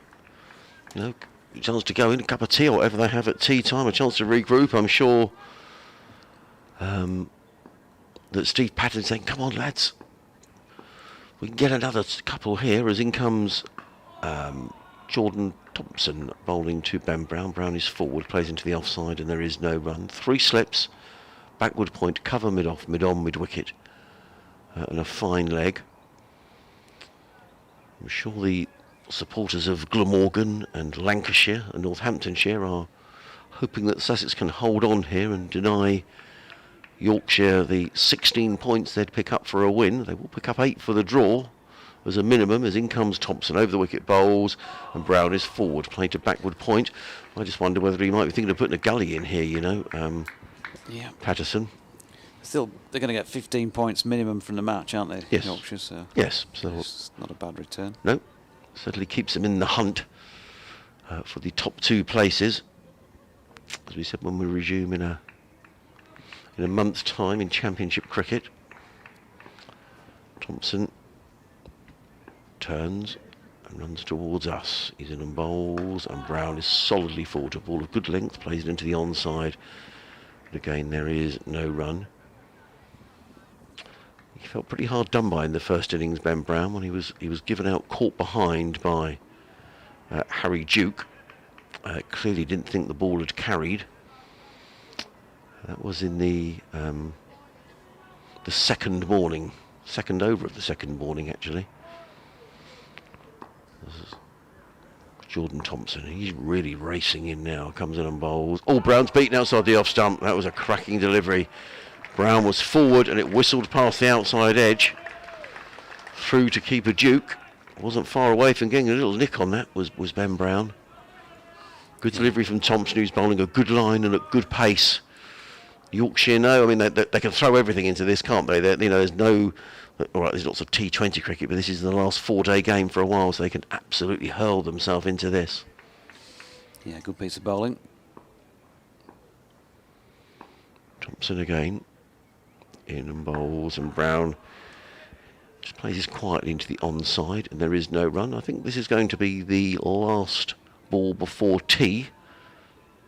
And when they come out after tea, Sussex will need to survive another 35 overs, which we were just saying a few moments ago that Sussex would feel if they lost from here that they'd have to do something quite dramatic. But all of a sudden, Yorkshire might just think they've got a sniff.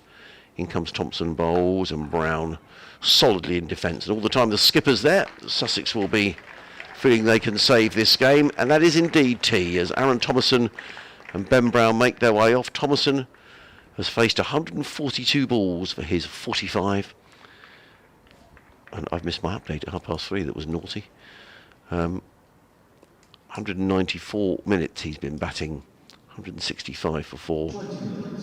As Thomason and Brown make their way off. So I think we're going to have a cup of tea. I'll go and apologise to the studio for missing my update. And still a bit of cricket to be played here in this match. It's certainly not over at the moment. And Jonathan, I'll be back with you in about 20 minutes' time. Yep, we'll see you then, folks.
La la la la.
Alan Johnson and Ben Brown continue the batting for Sussex. Welcome back from Emerald Headingley for the final session of this match between Yorkshire and Sussex in the County Championship, with the visiting side 165 for 4. Aaron Thompson has been out there for 194 minutes now, 142 balls, and including 7 fours, he's got to 45 not out. Just been joined more recently by his skipper Ben Brown, who's faced just 8 balls in 6 minutes prior to the tea break, and is 1 not out. Ben Cody's going to start things off for this final session then. 35 overs remain in the contest.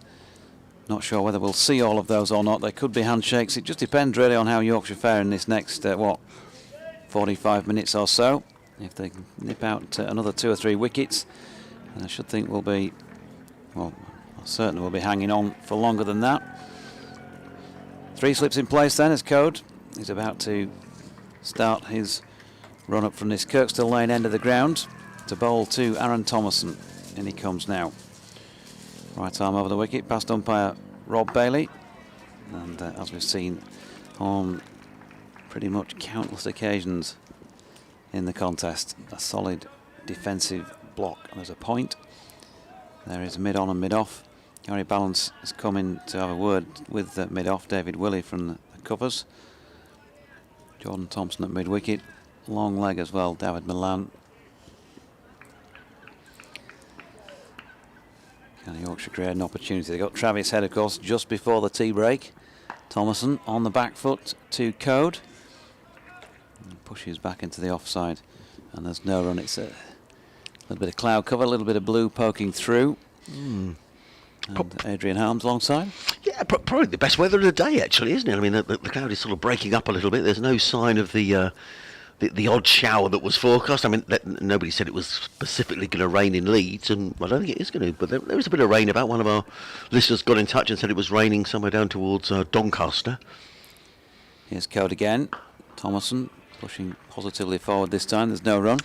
I don't see Yorkshire calling this off anytime soon, but because of the fact they'll feel that if they can get one of these 2 out, then you're into a relatively inexperienced Sussex lower order, and whilst certainly Ibrahim and Carson, they can all bat, there's going to be pressure around, isn't there, with, you're batting to survive, which is a different, perhaps it's something that perhaps won't have experienced too much in their careers. Here's Code again, up there to drive, and the invitation accepted by Thomason, but it catches the bowler's boot in his follow-through and makes its way out to mid-off, where Willie does the fielding. I mentioned the crowd today. Definitely less in number than the previous 3 days. Yeah. But still a smattering around the ground. And that contingent will just be calmed for a moment over on the western terrace side of the ground. A dozen of them. Yeah. Sunglasses order. A few of those Hawaiian shirts. Code is in, and that's flicked to Jordan Thompson at mid-wicket, and there's no run. In fact, it's drawn a bit more of a crowd, hasn't it, over there, their presence? Yes, it has.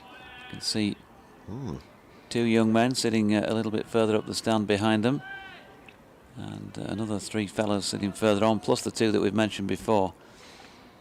In fact, I'm saying 2. Just now, 1 up on the back row. Somebody's a deserter at... Yeah.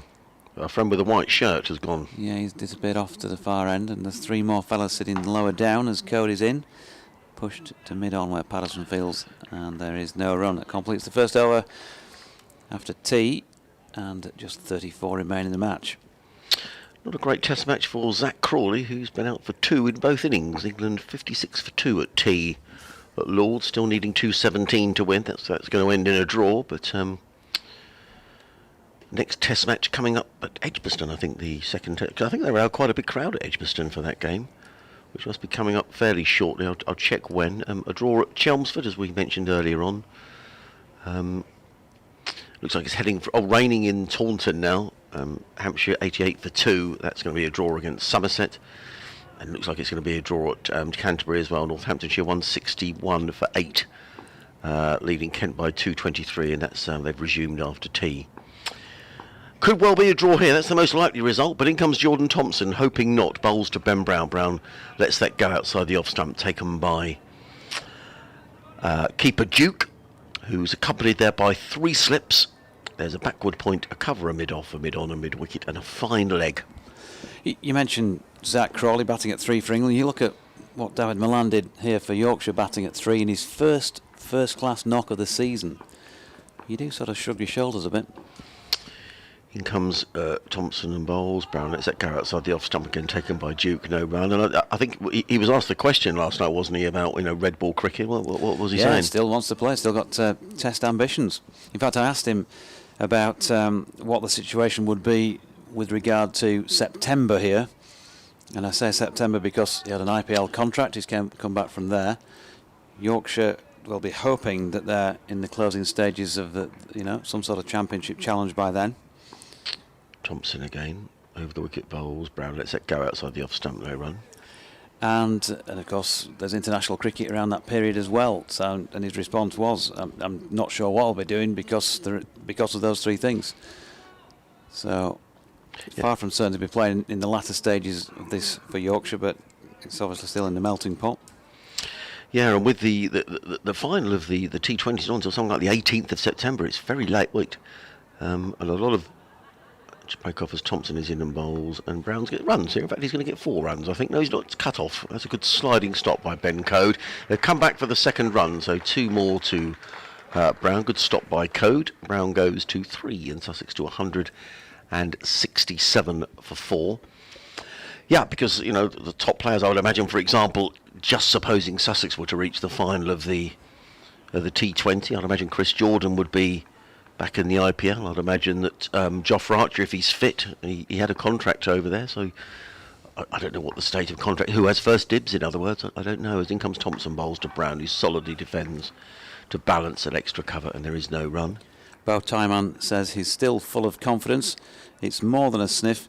We shall finish this off. Clusters will emerge. Oh, okay. Well, they've got 33 overs after this one. I think if Yorkshire were to break this partnership, as I say, with this youngish tail, although they can all bat, but there will certainly be pressure on the younger players. As in comes Thompson and bowls. Brown defends solidly to mid-on, and there is no run. End of Jordan Thompson's over, an over safely negotiated. 17 overs, 4 maidens, 1 for 41. Thomason 45. Brown 3, 167 for 4. And I think there's a feeling around, isn't there, that there are spots up for grab in this. I mean, no one's, think Burns is probably nailed on as an opener. Clearly Joe Root, Ben Stokes batting at 5 or 6, but no one is absolutely nailed on to start again in the series against India, are they? No. Oh, there go our friends. Yeah, huge applause for somebody, unless it's Milan, could be. He's Yeah. fielding closest to them down at long leg. Yeah. Ben Code going to bowl though from this Kirk's lane end. 3 fielders, 3 slips in place. As Thomason pushes out into the offside, and Gary Balance at cover does the fielding. No run. 167 for 4. So yeah, it is interesting. You think you got wicket. Ollie Robinson into the side. He's taken a stack of wickets. If Milan, is making runs, he perhaps wishes he had another 4-day game to further stake his claim. But Code in again, and he's bowling that one straight. He's just trying to get Thomason to try, and I think that was the plan there. Looked like it's let's try and get him turning that to leg, maybe get a nick on it or a leading edge possibly. He's got that man in a reasonably close position. Jordan Thompson, a little bit closer than he has been at some points at mid-wicket. next Test match starts on Thursday Yeah. in Edgbaston, so it's a very quick turnaround, isn't it? Just 3 days. Here's code again. And that exaggerated Thompson leave. Then there's a run of T20s. They've got T20s in June against Sri Lanka. 1, 2, in fact, almost back-to-back T20s. 23rd of June, 24th of June, 26th of June, 29th of June. Oh, sorry. Yeah, the 23rd, 24th and 26th are all T20s. Then it's into a 50 over against Sri Lanka. We've got 3 of those. Go to Thompson again. Batsman pushing forward back to the bowler. And then they play a one-day series or one-day series against Pakistan. 3 50 over games. And then 3 T20s. Crumbs, there is a lot of international cricket, isn't there? That must be sort of about the time the 100 starts, and then into the Test series on the 4th of August. Code in again. Thompson leaves a delivery wide of off stump. And the 3rd Test is here, starting on the 25th of August. England-India. So one of the Tests is at Nottingham, Lords. And the final Test match finishes 2nd of September.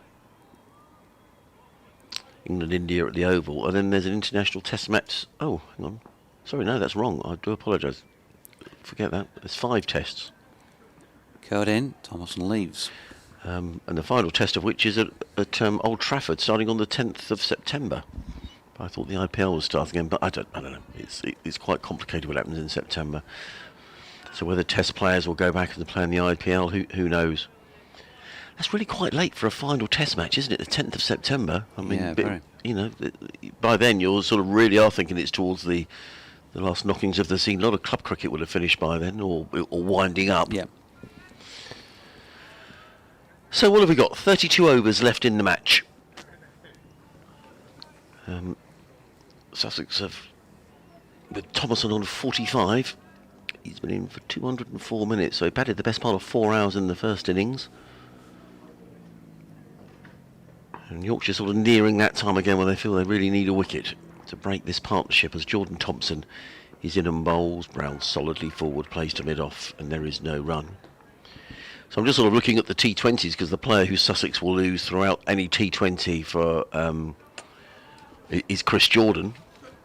So with the amount of T20s there are in June, I'm being a bit selfish here just talking about Sussex, but the 23rd of June is when they start. They generally team up a bit before that because there's going to be bubbles and all sorts of things, I'm sure. So I wonder how much of Chris we'll see in the T20.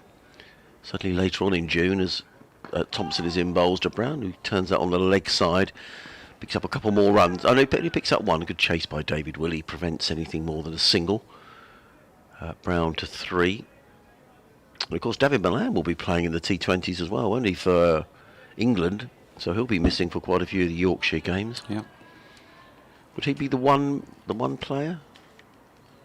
What, playing T20s? Yeah, for England, for Yorkshire. Johnny. Oh right, okay, yeah. He's got to be in the equation. Yeah, I'd forgotten that. Rash. In comes Thompson and bowls again. Let go outside the off stunt, taken by Duke, and there is no run. Yes, Adil Rashid. Yeah. Yeah, Joe Root played in quite a few of the T20s last year. Did well as well. No surprise, I don't suppose. Yeah. I mean, Sussex have a lot of T20s at the end of June, so I'd imagine Chris Jordan is probably going to miss all of those, pretty much, because they do like to get, they may only be able to play a handful of the games before that happens. Anyway, we shall see. Jordan Thompson in over the wicket bowls, and Thompson is forward. A howl from Thompson. But Thompson has been very stoic in his defence, very secure in his defence, plays it into the onside. And there is no run. 168 for 4. 31 overs remaining after this. Jordan Thompson he certainly lacks nothing for effort, does he? He comes charging in. But so far, he's just picked up the 1 wicket in this innings, hard though he's tried. He's in again, bowls, and Thompson just plays quietly to mid-wicket again. There is no run. And as we were saying earlier, all of those games will be covered across the country. Let's hope this is the start of some fine weather and we don't get too many interruptions, because the clubs will certainly need the revenue from the crowds coming in for those T20 games. Thompson again in and bowls. Thomason forward with the straight back, plays into the covers, fielded by Balance. It's the end of another over. 168 for 4. Sussex still trailing by 77, which is really very irrelevant now, but the relevant stat is there are 31 overs remaining in the day and Yorkshire need 6 wickets. Now something was said there. Something was said. Did you see Aaron Thomason's reaction? Him and David Willey are just sort of having a little to-do out in the middle there. Thomason is pointing at David Willey, and he's not backing down, is he? No. Something was said by David Willey to Aaron Thomason, and it's niggled Thomason, who's looking now at David Willey. Yeah. Here's Ben Code, meanwhile, running between the pair of them to bowl this delivery to Ben Brown, who shoulders arms. Yeah. Wonder what that was. Maybe David Willey just thought he'd try something to get under his skin, and if that was the case, then it would appear to have had some effect. Yorkshire's T20 squad have not got an official announcement on the plans, and obviously attentions will turn to that after this. Be a question I'll be putting to Andrew Gale a bit later on, but you'd think Tom Kohler-Cowmore, Adam Lyth, Johnny Bairstow, David Milan, Harry Brook, David Willey, Will Frayne, Adil Rashid, Don Bess, Jordan Thompson. His Co's next delivery is wide of Ben Brown. There's no run.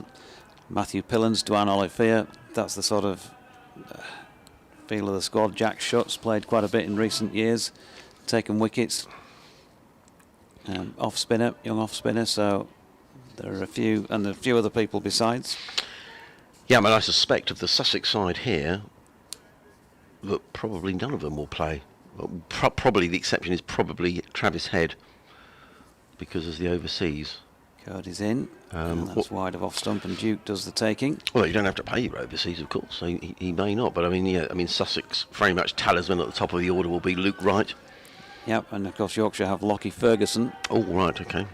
Ready to roll as well, with some real zip about him. So there are plenty of options there. Obviously, some of those, as you're suggesting, won't play the full number of games, but I think in the early part they should be pretty strong. So they'll be looking to get off to a really good start, Yorkshire, in the T20. Yeah. See where they are when they lose maybe a few of those personnel. As Cody's in, there's a bit of nip off the pitch there. Yeah, I didn't miss that very much. Ben Brown's off stump.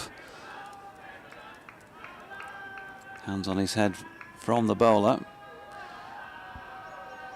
Oh, they're really singing now, aren't they?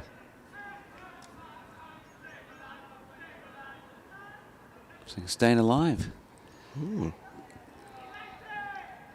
Wonder why they're singing that. Nobody can quite get as high as Barry Gibb, by the sounds of it.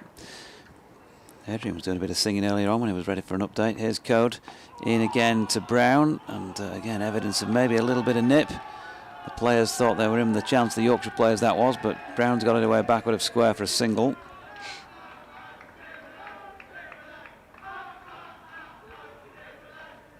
I think they're singing David Milan. David Milan, yeah.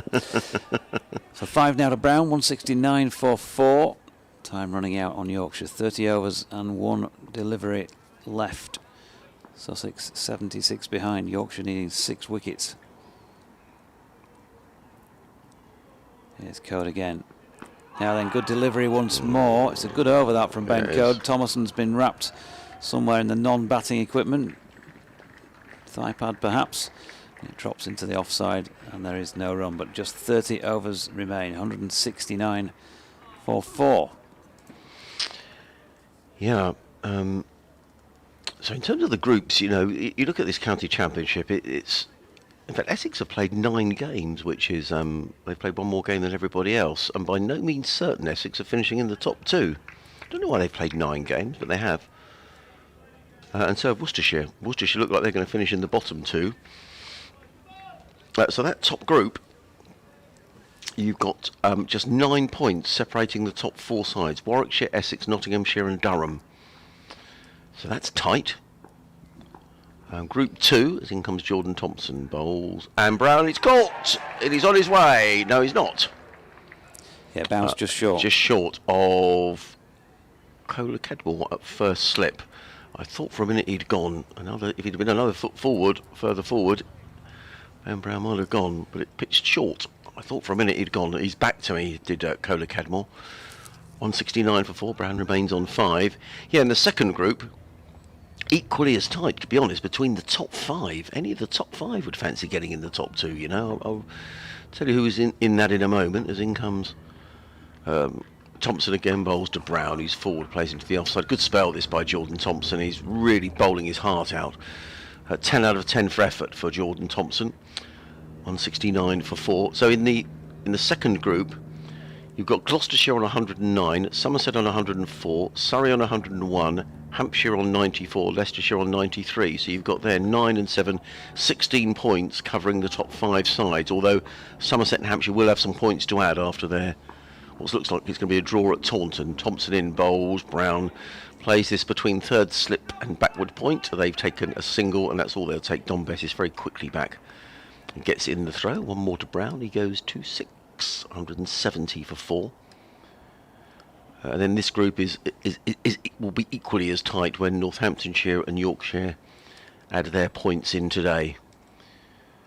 The top 2 places between Lancashire, Yorkshire, Glamorgan and Northamptonshire. Sussex and Kent in 5th and 6th place, as in comes Thompson bowls, and Thomason is forward, plays to mid-wicket, and there is no run. 29 overs left after this one. And to be honest, when you've bowled as your heart out as Jordan Thompson has here, you don't want your skipper to think, well, we'll call it off soon. You know, when you've bowled like this, you probably think, well, this, you know, let's take this as deep as we can, because you never know. A couple of wickets go down. Thompson in again, bowls, Thomason forward, plays to mid-on. Jordan Thompson just smiles. It's been a good contest between these two, and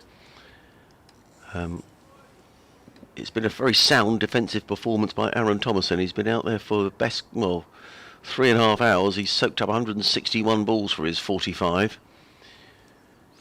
Yeah, doing the power of good, wasn't it? And it's just what his side needed. You know, he's done it in both innings in this match.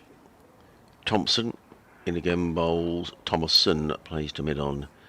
There is no run. It is the end of the over. 170 for 4. I think we're going to get some spin because the pads and the protective equipment is being bought out. So it looks like Dom Bess is going to get a bowl with the new ball while there's still some hardness in it, as Steve Patterson tries everything he knows to try and prize out these last 6 Sussex batsmen. Thompson 45, Brown on 6. A quick scan elsewhere. Other games are sort of drifting to an end now. In the Test match, England 58 for 2, with Sibley on 19. 19 off 89 balls in 154 minutes. Joe Root on 2, so the Test match is going as a draw as they go up to Edgbaston next week. We'll have to wait and see if England make any changes. You'd have thought they might make some changes, maybe. Perhaps, you know, Overton didn't play in this game, nor did Ollie Stone. No, that's true. And that's his home ground, isn't it, Warwickshire? So I mean, the idea seems to be in these matches that they're going to have a look at some players. Certainly, you know, Ollie Robinson has staked his claim with his 7 wickets and made 42 runs. So we'll have to see how that pans out, starting on Thursday. But the game at Canterbury drifting to a draw. Northamptonshire 171 for 8, leading by 233. Adam Rosington he's 51 not out. Here's Ben Code to Ben Brown, who's back and pushing into the offside, and there's no run. John Logan says, hi again, JD and Adrian. Regarding David Milan, who agonisingly fell 1 run short of a double century in the match, I was quite surprised to read that had he made 200, he would have been the first Yorkshire player in history to score back-to-back double centuries, because his previous red ball game was the 219 he got here against Derbyshire in the BWT last year. Looks like we're meandering to a draw. I would like to see Harry Brook having an over or 2, and or Milan twirling if he's up to it. Cody's in, and Brown pushing forward, no run. Who did he get his 199 against? That was against Derbyshire Oh, so it was as Derby. well, I think. Right, yeah, I thought it was. I was Middlesex. saying last night that he'd got 199 once before. Oh, for Middlesex, right, okay. Yeah, because I seem to remember when he got 219 here, Fletcher was obviously sitting alongside, and he made some comment about Derbyshire fans had seen enough of him to last a lifetime, or words to that effect.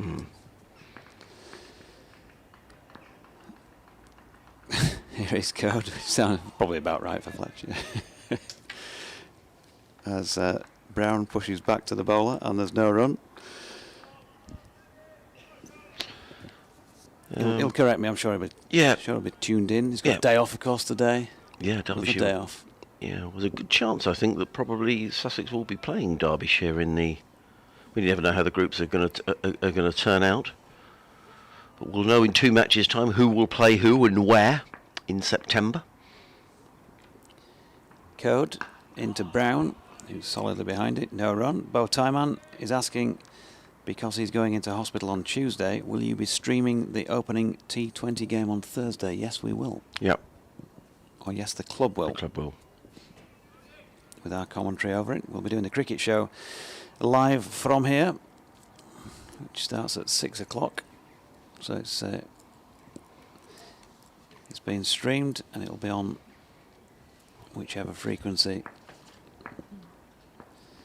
radio leads are putting it on. Code in over the wicket, dropped into the offside by Brown. Bess does the fielding. Yes, Scars a battle on Dominic Bess's cricket trousers. Yes, Sussex have 5 games in 8 days. I'd imagine you're probably fairly similar. Off to Bristol next Friday, then back to Bristol to Hove for a game the next day. Off to Chelmsford on the Tuesday. Back to Hove on the Thursday, and then at Hove again against Somerset on the Friday. Code to Brown. A little bit of kick off the pitch with this one, but the Sussex captain safely negotiates that one, and that's another over ticked off. 28 remaining. 170 for 4. Yeah, we've got the following. Birmingham here, as I say, the big kick-off on Thursday the 10th, Friday the 11th, on the road up to Chester Street. And the following week we've got Leicester here, Worcester away the following day, a day gap, and then Durham back down here on Friday the 18th and Sunday the 20th, also here against Derbyshire. Yeah. And actually, then there is this sort of these 2 championship games. It's strange, isn't it? There's 2 championship games then in July with 1 T20 fixture between the 2, which is a strange schedule. In comes Jordan Thompson, who comes in and bowls to Thomason, who for the umpteenth time plays very straight. He plays in the V. That's what Geoffrey Boycott used to talk about, wasn't it? Playing in the arc between mid-on and mid-on. Yeah. And that's exactly what Thompson has done umpteen times in this match. He's faced a lot of balls.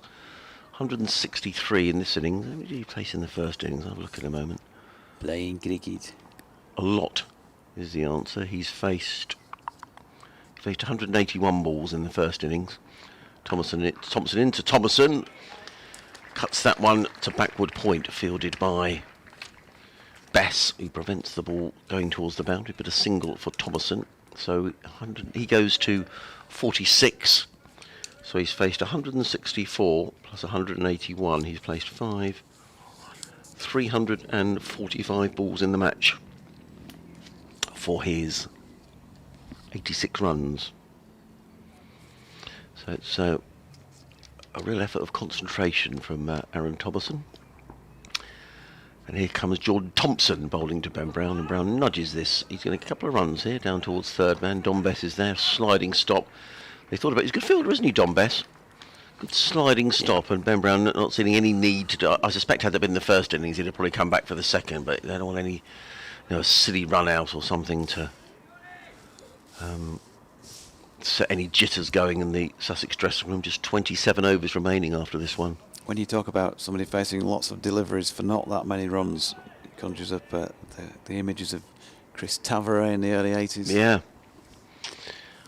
Thomason forward again, plays quietly into the offside, fielded by, Jordan Thompson's got sort of a slightly resigned look to him, and he's absolutely bowled his heart out in this match, and today he's absolutely raced in.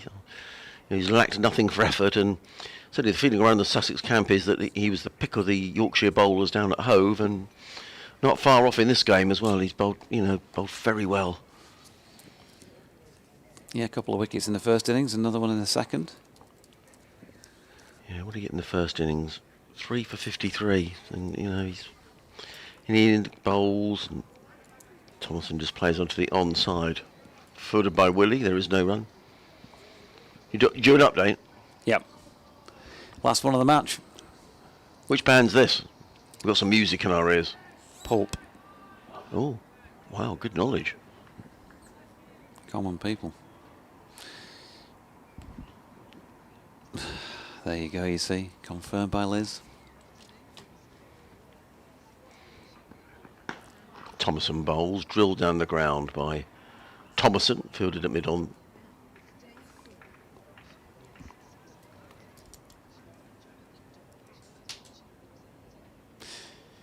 What's occurring, Liz? Well, 27 overs left in the match. It's still looking unlikely, but while there's life, there's hope and all of that. Sussex 172 for 4 now, so since you were last with me, Yorkshire have managed a couple more wickets. Ali Orr, the youngster on his debut, who made a half-century, was bowled by Dominic Bess. Out of the blue, really, just missed a straight one. He was gone for 67 when the score was on 125. And then about another 12, 13 overs later, Travis Head, Aussie, who's played in 19 test matches, so a quality player, was subject to a good catch by Tom Kohler-Cadmore at first slip off the bowling of Ben Code for 18. That was just after the second new ball that I mentioned, I think, last time you were with me, was taken, and they were relying quite heavily on doing some serious damage with that. Just the one wicket with it so far, and so no change to the score since tea. And of course, typically that has just flashed off the scoreboard as I'm speaking, because they're putting a caption up about David Willey, who's coming on to bowl. And so I can tell you that it's 172 for 4. Yorkshire still need 6 wickets to win the match. It's looking unlikely in 27 overs. And Sussex, well, they're trailing by 73 runs. No chance of a win for them. They look like they're going to play out for a draw.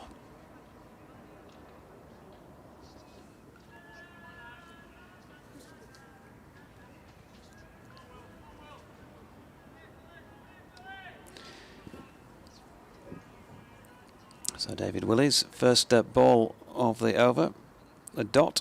He's on at this Kirkstall Lane end. 2 slips and a gully in place. Can he get something out of this? There's a little bit of in-swing, but that was started too wide to interest Brown in utilising the willow. Yes, hello, Sylvie. It looks like Sussex are going to salvage a very Subdued now the dozen. The Western Terrace dozen, just for this moment in time, but who knows, they might be back on their feet shortly if Yorkshire can get a wicket. If they can get 5 for, 6 for, they really will press on, as Adrian suggested, with that inexperienced Sussex batting lineup in the lower order. Willey in again, but again it's too wide to interest the batsmen, and they need to use every single delivery they can to best advantage here. And that's going to mean asking the batsman to play at the ball. Julie Minsher, good afternoon to you. She says, hi Jonathan, thanks for the great commentary as usual for the game. Is Lockie Ferguson available for the whole of the T20 fixtures? I believe that's the case. And he's rapid, isn't he? Because you need so many different varieties, variations in that form of the game. David Willey is in, and that is pushed back to him by Ben Brown, and there is no run. David Willey, of course, Yorkshire's T20 captain, and as I mentioned a bit earlier, it does look a strong side on paper. So we've got one more to do, yeah? Or do you go off air at 5? But you are welcome to produce the recent Yorkshire T20 record books and throw it back in my direction. I'm certainly not suggesting they're going to win it. Got a lot of work to do in that respect. But there's some potential in it, I think you'd have to say. Willey with the ball that arcs in towards Brown once again. And he stretches out to his left. The bowler, and does the fielding. He's did a good rub on the shirt. Let's see how we go. All right, thanks. Sophie, draw. On his way back to his mark, we've got the sound of Boogie Oogie Oogie on Radio Leeds here. left us with a bit of cue.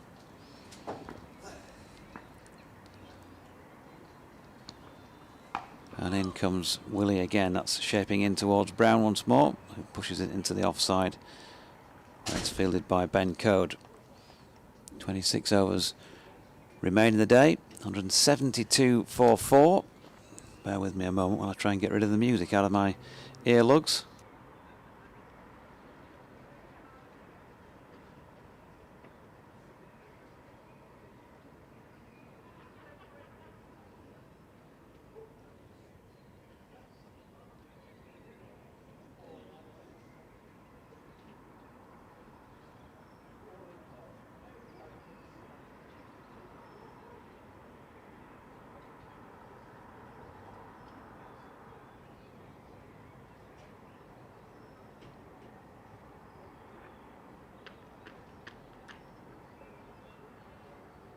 From the Emerald stand, Thompson.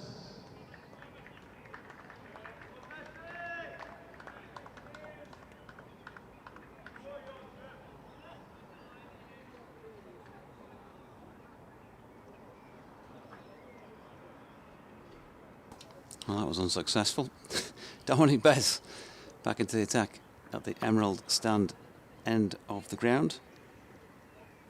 And that first delivery of the over to Thompson, pushed back to the bowler.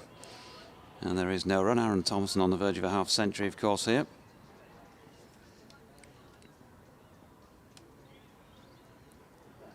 And Bess turns. Comes in again. Batsman pushes forward into the leg side. Willie fields. There's a couple of men who've converged close in on both sides. Tom Kohler-Cowmore's under the helmet at silly mid off, and Harry Brook at short leg. Adam Lythen at slip. They've got to keep attacking, of course.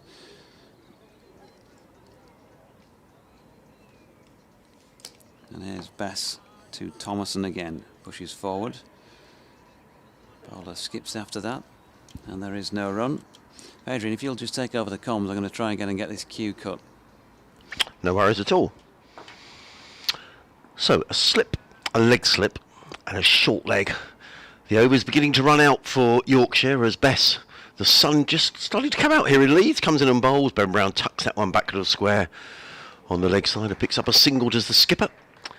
He goes to, my apologies, Aaron Thompson.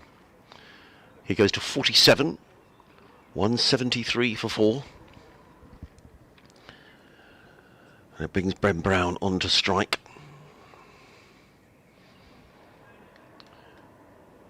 Bess throws the ball from hand to hand and is on his way. Bowls Brown solidly forward, plays to mid-wicket, and there is no run. It looks like ultimately the wicket is going to be the winner here, because in 4 days we've had 24 wickets, which will it's been a good wicket to bat on, as in comes Bess again. Bowls, and Brown just plays quietly. When you consider actually that 4 of those went down just, well, the 4th one went down just after lunch on the first day. End of Don Bess's over. 173 for 4 are Sussex. Thompson on 47 off 171 balls. He's been in for nearly 4 hours now. Ben Brown on 7. 25 overs left. I think you can get to the stage where at 10 to 5 or with, is it 15 overs left, that the captains can shake hands. And I would imagine that unless something dramatic happens maybe in the next 2 or 3 overs, that the captains will be happy to shake hands.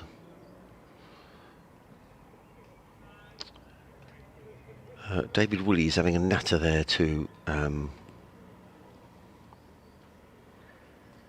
Steve Patterson. Who else is involved in that conversation? Looks like Ben Code was involved as well. I think this is the first time that David Woolley has bowled from this end. Either way, his figures are 11 overs, 8 maidens, 0 for 4. And he trudges away from us. Running in, comes in and bowls right up in the block hole, driven by Thompson to mid-on, fielded by Steve Patterson, and there is no run. Just keeping an eye on other games across the the country, just to sort of let you know what's going on. The sound has gone. Yeah, it's gone. So it's back with just me and thee, Jonathan. We had some music playing in our ears a couple of moments ago.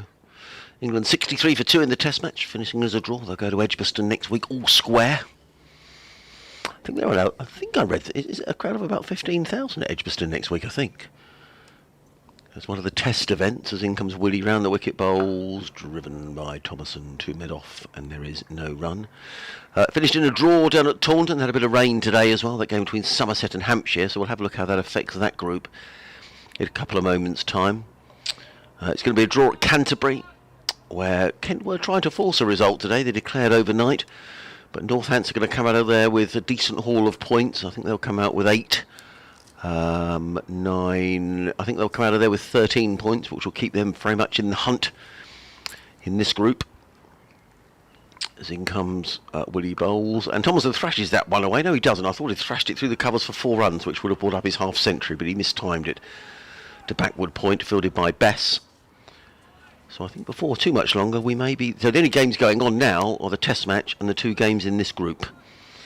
In the Rachel Hayhoe Flint Trophy, the win for the Lightning today, they made 259 for 5. The Thunder all out for 125. Down in the Southern Vipers were heavily beaten yesterday in the game that was played at Hove. Willie in bowls. Oh, Thompson's going to get 4 runs, and that's going to be his half century. Willie gets a round of applause from the Sussex players on the balcony away to our right hand side. It's Aaron Thompson's 3rd half century of the season, and he gets applause around Headingley as well from the generous Yorkshire public. Not the way he would have wanted to go to his half century, but he won't care about that, Aaron Thompson. 51 of 234 balls 51 of 234 minutes of 175 balls with 8 fours. And an innings of huge concentration from Aaron Thompson. And barring something pretty remarkable, it's going to be an innings that's going to steer Sussex towards a draw. As in comes William Bowles, and Thompson plays into the offside, and there is no run. I guess there's a chance that Thompson might figure in the T20s for Sussex. You never know. Perhaps, I've seen him play some very attacking innings. His first innings he ever played for Sussex was at Kidderminster, and he made 90 in very quick time. But this is a young cricketer who has worked very, very hard during the winter months. He was, by his own admission, not fit. He needed to lose some weight, as he's told us in interviews, and he's done that and worked really, really hard on his game. As Willie's in and bowls, and Thompson plays with a very straight back to mid-on, and there is no run. And I know the coaching staff and the players have been really impressed with his dedication to making himself into. He was already a good cricketer, but really trying to cement a place down in this Sussex side, and he gets a nice round of applause as well. 177 for 4, 24 overs remaining in the day, and so I'm slightly uncertain about when the captains can decide that they've had enough, but I suspect it may not be that far away now. 24 overs, I think it would be surprising if Sussex will be mortified if they lose 6 wickets in that time. I think it's fair to say. I think you're right. 246, Dominic Bess, 28 overs he's bowled.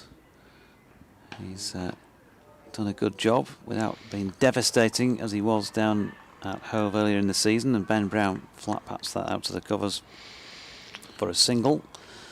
First ball of the over. Just looking at this second group now, all the results are in this current round of matches, and I'll read you the table in a couple of minutes' time, because it's very tight. Bass round the wicket. Thompson opens the face and runs it out to balance at point. There's no run.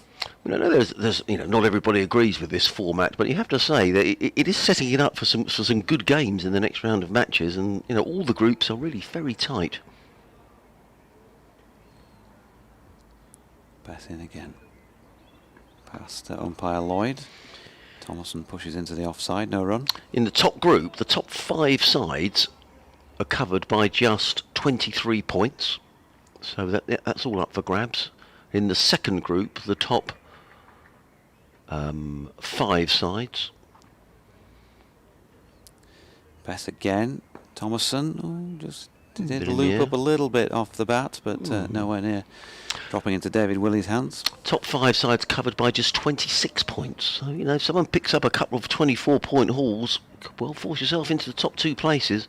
This group, there's still points to be added, so I won't go there, but it's just as tight with everything to play for. I think Bess is just switching to over the wicket to Thomason, both right-handers of course out there at the minute. Thomason propping forward and drops it down at the feet of Harry Brook, no run. I guess what I would say, Jonathan, is there's going to be a long break, isn't there, between the end of that last championship match, which I think is the middle of July. There's then no championship cricket until pretty much September, so you've got 6 weeks where these guys, if they're not playing in the 100 or the 50 over, I guess some of them will play in the 50 over, to be fair. No championship cricket. Yeah, like starting the season again. Last ball of the overs blocked by Thomason. 23 overs remaining. Yeah. Sanitisation break, but I thought for a moment they might be heading Yes, off. I did. And yeah, because the time is 10 to 5, but for some reason I've sort of got that in my mind as a time when they can call it a day. But actually it's interesting, isn't it, regarding the schedule, because you're going to have those final 2 group games, and then we're going to have to wait sort of 6 weeks for the championship to start again. And in a sense, I mean, I know people criticise the schedule all the time, and it's not a criticism, but as you sort of built up some momentum, all of a sudden it's taken away, and then you go into championship cricket in September. In possibly significantly different conditions. Yeah, absolutely. And also, I mean, I know we're going to have some 50 over cricket, but you know what, perhaps it would have been better to maybe have the 50 over competition maybe in that I don't know. Everyone's got a view, but I just think the championship, it seemed quite exciting. Although that being said, I was talking to a couple of people the other day who were talking about the championship who are cricket fans, and I was saying about this, and they said, "Oh, is it? Didn't realise that 3 divisions of 6." So it's still a message. I don't think we're great at getting that out, are we? There's plenty of lads who play cricket, village cricket, club cricket, who perhaps don't follow it quite as closely. And maybe because it has been chopped and changed so much down the years, people don't quite know where they are. Anyway, the sun's with us is the best part of the day. Lovely blue skies. Our friends over on the far side are getting vocal. 23 overs left, 178 for 4. The arrears are 67 runs, which really doesn't matter. We haven't had a lot of runs today, have we? Sussex began the day, not that that matters, of course, on, what were they, 38 without loss. So we've had 140 runs in the day. In comes Willie, 2 slips and a gully, comes into bowl to Ben Brown, lets that go. Duke hurt his finger. Now that could be nasty. He's okay, thank goodness. You don't want to break a finger in the dying embers of a game. Julie Minch had tweeted asking, is Lockie Ferguson available for the whole of the T20 fixtures? Just had it confirmed that he's available for the whole of the T20 group games. Right. I'm not sure about if they get to the latter stages, because there is a break, of course, before that. So I'm not sure whether or not there are other calls on his availability. Yeah, and that's another point, isn't it? Because the in comes William Bowles, and up on his toes is Brown into the offside. There is no run, because the T20 group stages, Sussex's last fixture is on the 18th of July in Canterbury. The quarter-finals are not until the 24th of August. So there's a 6-week break there for players who are not playing red ball, or maybe won't play in the 50 over competitions. So I think at Sussex, for example, the likes of Luke Wright, Ravi Papara, Tamal Mills, those players just play T20, so they've got 6 weeks, and then you've got to get back into it. And it's the first game is a one-off quarter final when anything can happen. Willie Bowles to Brown, who just paddles that onto the leg side. He's going to take 1. Well, he's going to get 2. No, he's not. As Milan comes in from the David Milan fan club, cheer as he prevents the second run. It was a marvellous piece of fielding, and he deserved a standing ovation, I thought. It was right up there with the best of Jonty Rhodes, that. Well, they certainly give him a bit of hero worship out there. Well, this game is drifting towards a draw, unless something really remarkable happens, and the pitch has really won the day. So we lost those 4 wickets early on the first day, but since then the batsmen have really been on top. As David Willey runs away from us, comes in and bowls, or works down the leg side. Thompson looked to pull that one down to fine leg. A good athletic diving take by Harry Duke down the leg side. And there is no run, which will be the test match wicket here. Jonathan, is that the one we're sort of virtually looking straight down the square here, or is it the one that's cut there to just to the right of where we are? Not sure. Yeah. Somewhere central. Yeah. Yeah, probably. Well, it won't be used so far this season. That's for the test match against India. There should be. Let's hope that fans are allowed back by then. You'd be a sellout here, I'll imagine, for that England-India. Yeah. We've got a deep backward square gone in his balance as in comes Thompson, and he pulls it exactly in that direction, but he rolled the wrists, and that meant it was just a single balance field.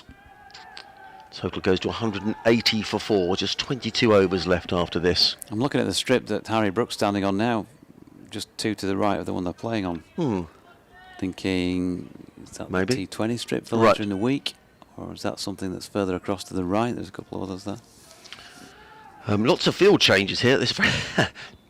Steve Patterson is still trying. Sorry, Ben Code and David Willey are having a chat. So this is an extraordinary leg side field. There's a fine leg, there's a leg slip, there's a short leg, there's a shortish, straightish square leg as Willey comes in and bowls, short delivery. There was also a deep backward square. Either way, Brown wasn't to be tempted. It's the end of the over. That little conversation that's going on between David Willey and Aaron Thompson is still going on. You know, there's clearly a bit being said. Yeah. And I don't think Aaron Thompson is the type to back down. I think Ben Brown is just saying, okay, let's just not let it bother us. Frustration, I would imagine. But you got to give credit to Aaron Thompson. He's been out there for. He hasn't given a chance. He's been out there for over 4 hours for his 52. And we've got 22 overs left in the match. And it's Don Bess from the Emerald stand end to Aaron Thompson, who's had a swish at this and he's gone. Caught by Adam Lyth at slip. And whatever was being said between Willey and Thompson, who knows? I'm looking at David Willey now. He doesn't appear to be giving Thompson any more of a send-off than he already needs, really, which is that he's out. And he's been caught at slip by Lyth for 52. He's batted well. He's batted a long, long time, 245 minutes. And I think that was his 185th delivery for his 52. But 180 for 5, 21 overs and 5 balls left. Not impossible, but still improbable. Although Yorkshire have started now to get into the less experienced players. Yes, they are. A good round of applause for Aaron Thompson, who leads the ground. He's batted for 8 hours in this match. And, well, we like to be balanced in the BBC, but I don't mind saying that I, from a Sussex point of view, it'd be nice if his efforts are rewarded with a draw. However, that wicket probably ensures we're not going to finish with 15 overs to go, because the young man coming out now is just 16 years of age, Daniel Ibrahim, who made a very accomplished 55 in the first innings. But this is a different sort of pressure now, because he's coming out having to bat to make sure that Sussex save the game.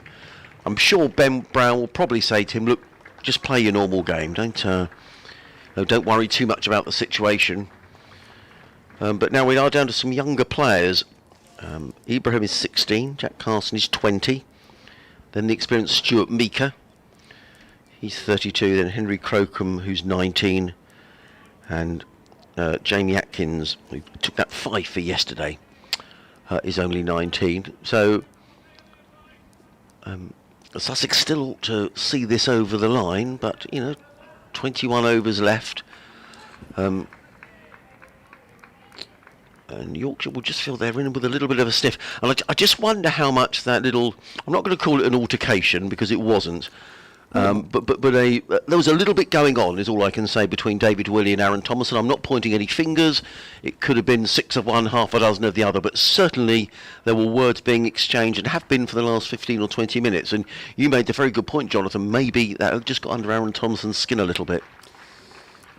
Possibly so. 4 men round the bat now as Ibrahim placed the first ball of his second first-class innings round the corner to Jordan Thompson. Those 4 men round the bat. Brook, short leg. Kola Cadmore, silly mid-off. Gary Balance under the helmet has now gone in at leg slip, as well as Adam Lythe at slip. Code at point. Willie is at mid-wicket. As I mentioned, Thompson round the corner. Backward of square leg, plus a mid-on and a mid-off. Bess in again, evidence of a bit of turn to the right-hander.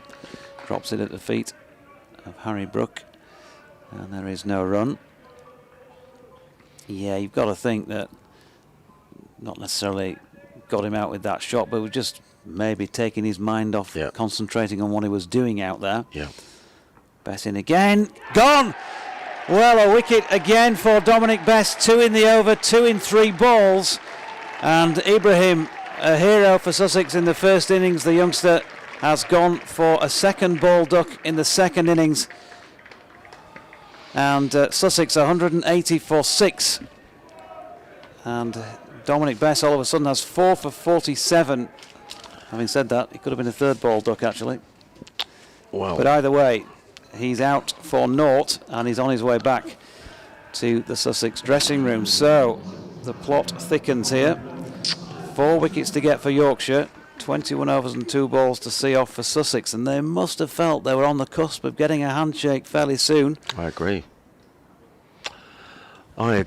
and that was always the fear for Sussex, that once you get into the lower order, and as I say, Ibrahim batted beautifully in the first innings, and getting out for naught happens, but it's just a different sort of feel to things now, isn't it? And I'm sure the Yorkshire players are not short of a word or two out there at the moment, because they'll feel that they're just in with half a shout here now. The new man in will be Jack Carson. I saw this morning. I said to Jack, let's hope you don't have to bat today, Jack. And if you'd have asked me 20 minutes ago, I'd have said, well, he probably wouldn't have to bat. But all of a sudden, and I don't see us getting out of here anytime soon, because I think with just 4 wickets needed, Patterson, and if you look at the group, because the game between Kent and Northamptonshire has been drawn. So in terms of the group, Lancashire 126 points, Northamptonshire 110, Yorkshire 99 and Glamorgan 99. So Yorkshire with their points to add. So if they were to take 23 points in this game, they would be within 4 points of Lancashire at the top of the table, and 14 points clear of Northamptonshire. If they draw, they will only be 6 points clear of Northamptonshire. So it's going to be tight, this group. So Bess to Jack Carson then, pushing forward to silly mid off where Kola Cadmore does the fielding. There's no run. I was right to correct myself. Can't count. He did drop his second ball, didn't he, down at the feet of Harry Brook, I think. Yes, he did. So it was third ball, he was out. Either way, it was a duck, as I mentioned. 4 minutes, 3 balls for Daniel Ibrahim. Bess from the Emerald stand end into Carson. That one looks like he might have just kept a little bit on the low side, but well watched by the young Irishman. And warm applause for Dominic Bess then, striking twice in and over to give Yorkshire just a little bit of hope of seeing this through to victory. 30 overs, 11 maidens, 4 for 47 for him, 180 for 6. And, well, I was going to say, could he make a name for himself again? But he's certainly done that already against Sussex this season, Dominic Bess, with his wickets down at Hove. It's going to be David Willey to continue at the Kirkstall Lane end of the ground. The sun's shining at the moment at Headingley. Yeah, well, I mean, Ben Brown is vital here now for Sussex. 21 overs left. The skipper needs to be there. I think we may well see all these 21 overs now. They're give Ben Brown the single. I'm sure he won't take it as Willie comes in and bowls. And Ben Brown just defends away on the offside. Jack Carson is no mean batsman. He made 52 last week against Northamptonshire. And when we interviewed Jack after the game, he said, well, actually, I think at risk of being boring, he said that he very much considered himself a batsman who could bowl a bit of off spin. I mean, I think that's rather been turned on its head in the last 18 months or so. and he's a very, very determined character who will sell his wicket dear. As in comes Willie, bowls, and forward comes Brown, plays that to mid-off, and there is no run. Now, there's a bit of kidology going on here, isn't there? David Willie, I just wonder if he's got the needle or something about something, because he just stood in the middle of the wicket and just stared at Ben Brown. I'm sure he wasn't phased at all. He's just smiling. Is he? Smiling as he walks back to his mark. As well, he's a competitor, isn't he? But it's there was certainly something going on with him and Aaron Thomason, and I'm just wondering if it's just simmering over to being with Ben Brown as well. As Willie comes in and bowls, Brown lets that one go outside the off stump. There is no run. Willie follows through, but then just turns and comes back. Yeah, a bit of combative cricket. The one thing this Yorkshire side will do, we keep talking about it when they've been, for example, last week struggling to save a game, is that they will keep on going, and they've got themselves into a few awkward positions this year, but they keep finding bits of something. Didn't find enough last week to save the match. But they've come back and won games. Hove been a prime example of that. Yes. Willie in bowls, Brown 4 plays into the offside. Look, they think about a single, and now they take it of the, what's that, the fourth ball of the over? Jack Carson on to strike now. I'm sure that David Willie will go on the attack here.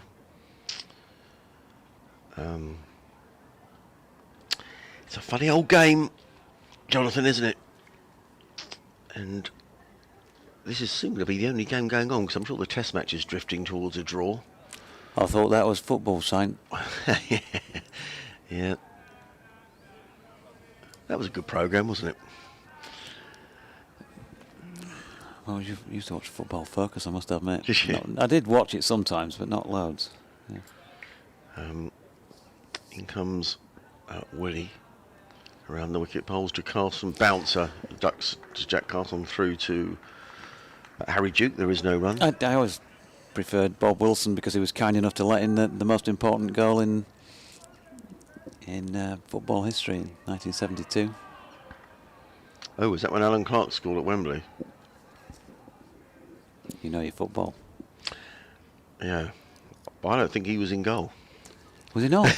Bob not in goal? I might be wrong. I might be wrong. I might be wrong. In comes Willie round the wicket, bowls, and Carson drives nicely into the offside, and they do take a single, and he's Ben Brown off the last ball of the over. So Carson will retain the strike. End of the over, 181 for 6. We've got 20 overs left to be bowled tonight. What were we talking about before then? I was going to make a point about something. Anyway, it's a lovely evening now here in Leeds. I've forgotten where I am. You're right. Jeff Barnett. Jeff Barnett. I have a feeling Wilson was injured. Was that right? Oh, that's what I was going to say. There was they didn't show it until after they showed an episode of St and Greaves. There was a time when they did the draw for one round of the League Cup, and for some reason they did it in Trump Towers with Donald Trump.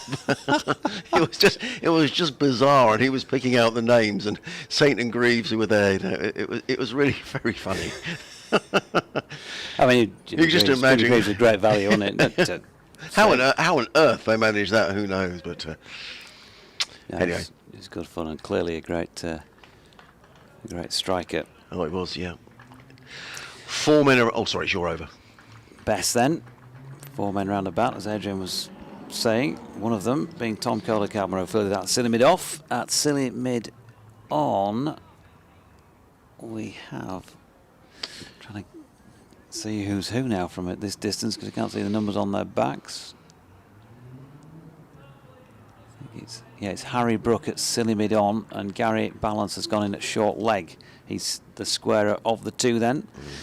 Here's Bess again, just drops this one a little bit leg side-ish, and it's been whipped around the corner by Jack Carson, and he's going to pick up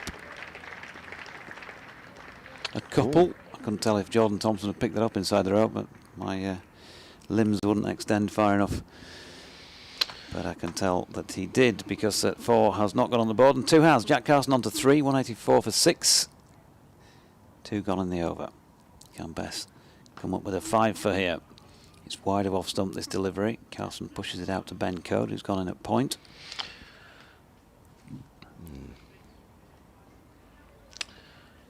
Well, Well, indeed. if It's, another wicket goes down here, yeah, it's Bess again, and Carson pushes back. There's no run. Just going to look at what happened down at, just to refresh the memory on the Hove match, because it all did seem to get wrapped up reasonably quickly then, didn't it? On yes, the it did. Final, Yes, it did. on the final day. Bess on the approach, and again Carson just gets a bit of the inside of the bat on that. 2 balance at short leg, no run. Yeah, 7th wicket. Sorry, the 6th wicket was taken after 51 overs, and they were all out after 69. So the last 5 wickets were taken in 18 overs. There's still, I said at the start of the innings that it's not dissimilar time scale to how long they batted in the first that was left in the match when they walked out for the second innings here. And those sort of things are coming back for a second time as Carlson gets this away through third man. So a little bit too much width there from Bess. 5 now to Carlson. He picked up 2 there. 186 for 6 after 100 overs exactly. 19 remain in the match. Sussex are 59 behind. Yeah. And Yorkshire need 4 wickets. They do. A bit of football news. I know our listeners are all interested in cricket, and that's what we're here to do, but it is relevant to both counties. That's Ben White, who spent a season on loan at Leeds United and I think was their player of the season. He's a Brighton and Hove Albion player, and I think it's fairly common knowledge that Leeds would have quite liked to have signed Ben White, but Brighton didn't want to let him go, and he's now making his debut, or his first start for England in the friendly against Romania. But a bit of debate around who's going to come into the squad, and maybe he might play himself into the squad. I see Calvin Phillips is playing as well, so they will know each other. England against Romania just getting underway. I think that game being played in Middlesbrough, not a million miles from here. John says, JD and Adrian, with the fact there are 20 plus overs to bowl and Sussex still 60 plus runs behind Yorkshire's score, I don't see Stephen Patterson shaking Ben Brown's hand at 4:50 or 5 o'clock. You were right. In comes Willie, bowls to Ben Brown. He gets a single down to fine leg, which will... Is it a single or is it... well, it's certainly a single. It's a question of whether it's off the bat, whether it's a leg by, and indeed it's signalled a leg by. No, I completely agree, and I think now that Patterson will probably take it through to the last over, because he might be thinking, you know... And when you have bowled as long as you have, I mean, this innings is 100 overs old. Why would you, for the sake of half an hour, think, well, we'll shake hands, because they'll believe they can take these wickets.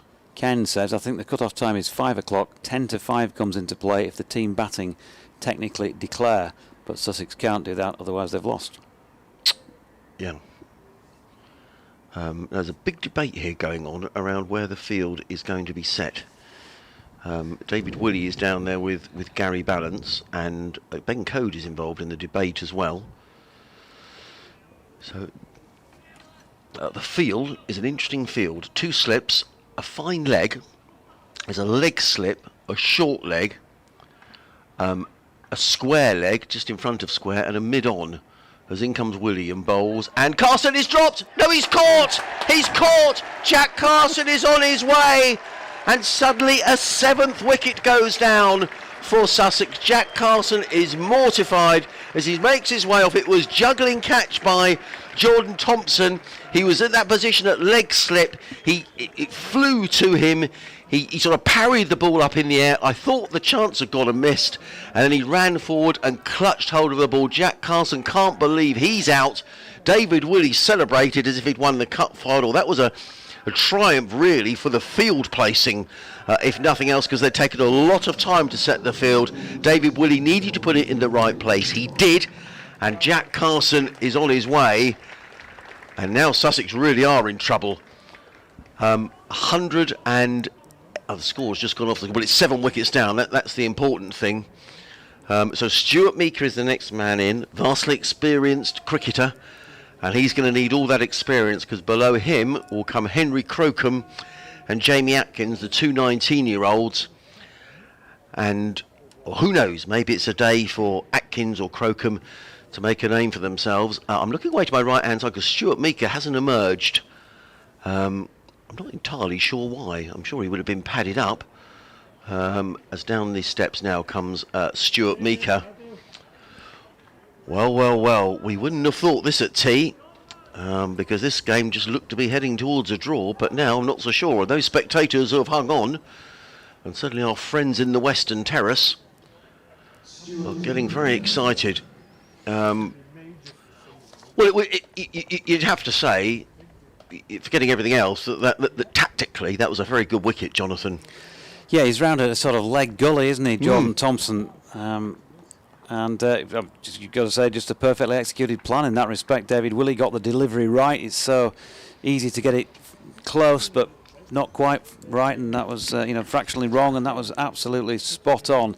And Jordan Thompson, at the pace David Willey bowls, we know he's not rapid, but he's still quick enough to make you have to really concentrate on what you're doing round there. He played it, just looking at the replay, it was a little bit like a whip around the corner, really. Yeah. So there's a bit of force off the bat as well, and Jordan Thompson got both hands on it, and the key thing was that he managed to flick the ball up in the air. He couldn't take it cleanly, but he got enough on it to flick it up in the air and then took it at the second attempt. So an excellent piece of bowling, an excellent piece of fielding.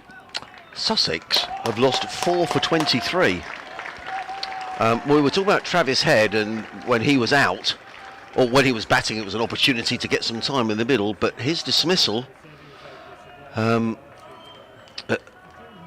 they've lost 4 for 23 since he was out, and all of a sudden, Sussex are on the back foot here. 18 overs remaining, 18 overs and 4 balls, as in comes Willey. Around the wicket bowls to Meek, who's right in behind that, plays it straight back down the track. Willey fields, and there is no run.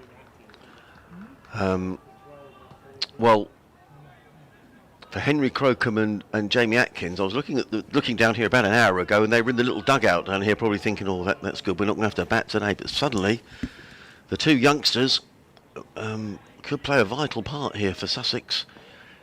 Yorkshire are on their toes, and some. As in comes Willey around the wicket bowls. It was up at the toes. He can be caught. He is caught, and Stuart Meeker is on his way. This is quite extraordinary. A short delivery from David Willey, and Stuart Meeker just plays it into the hand of the short leg fielder. Harry Brook, I think. And 5 wickets have gone down for 23. And out of absolutely nowhere, Yorkshire are on the verge of a quite remarkable victory, which didn't look remotely likely. And David Willey has come on, and he's bowling with a leg side field. He's digging the ball in, and Ben Brown, the skipper, who really, really wears his heart on his sleeve, does Ben Brown. He stands at the non-striker's end, and I don't think he can quite believe what's going on, because Sussex looked absolutely, nailed on for a draw, and all of a sudden, and this would be a defeat that would greatly hurt Sussex, having batted themselves into a position. I mean, they were 164 for 3 when Travis Head was out. In fact, they were 180 for 4 when Aaron Thompson was out. So actually, they've lost 4 for 7. They've lost 4 for 7 in 3 overs. Yeah, 2 wickets in 3 balls here for David Willey. We saw Don Best get 2 in 4 balls. Bow Tie Man suggested the wickets will fall in clusters. Well, he did.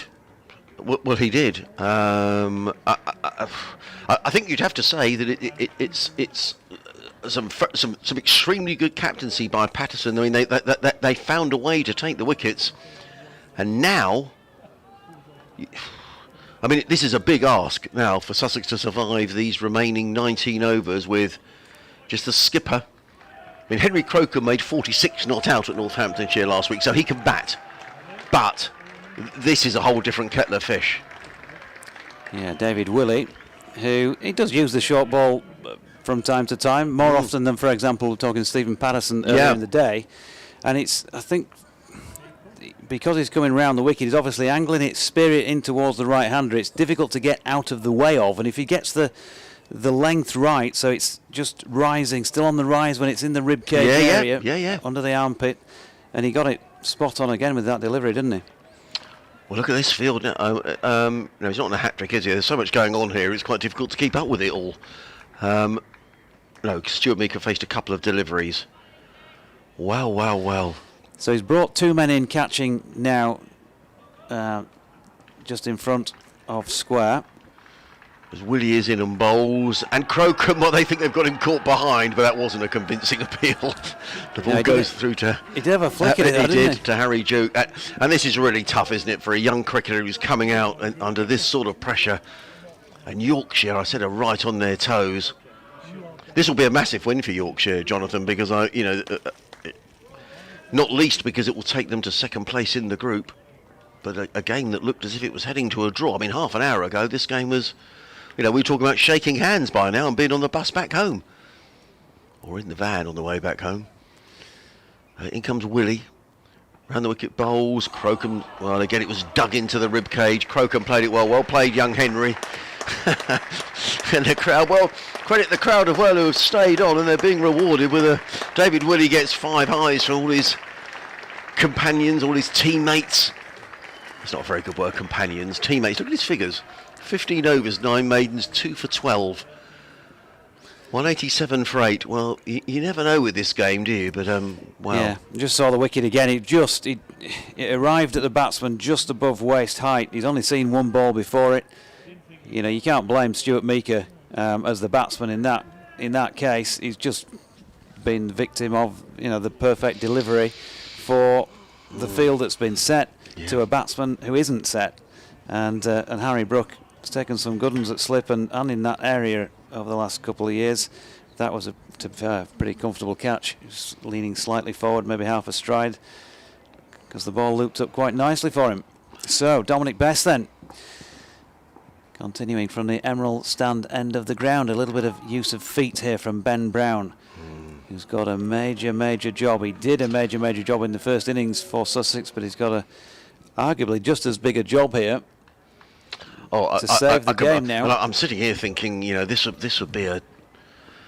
I'll just break off a moment. First ball was a dot, and the second ball is the same. Dropped at the feet of Harry Brook. The score was still showing a caption of David Willey, and not the score at the moment. He's dispatched a long on and a long-ish deep mid-off. Willey himself is at mid-wicket. Silly mid-off, short leg, slip. Brown uses his feet and pushes it a long way up to Patterson at deep mid-off. He sent a couple of men back into the deep as well, just to give Brown, the single. Yeah, he's just asked them to come up now. He's not going to do that, is he? He's going to... So he's giving him a single through the covers, or is he? No, Ben Code, who'd gone out in the deep, didn't quite know whether he meant him to come in as well. He's coming on the one now, so it's a ring field plus the close men. As Bess is in again, and Brown pushes forward past Tom Kohler-Cadmore to Ben Code, who'd come in.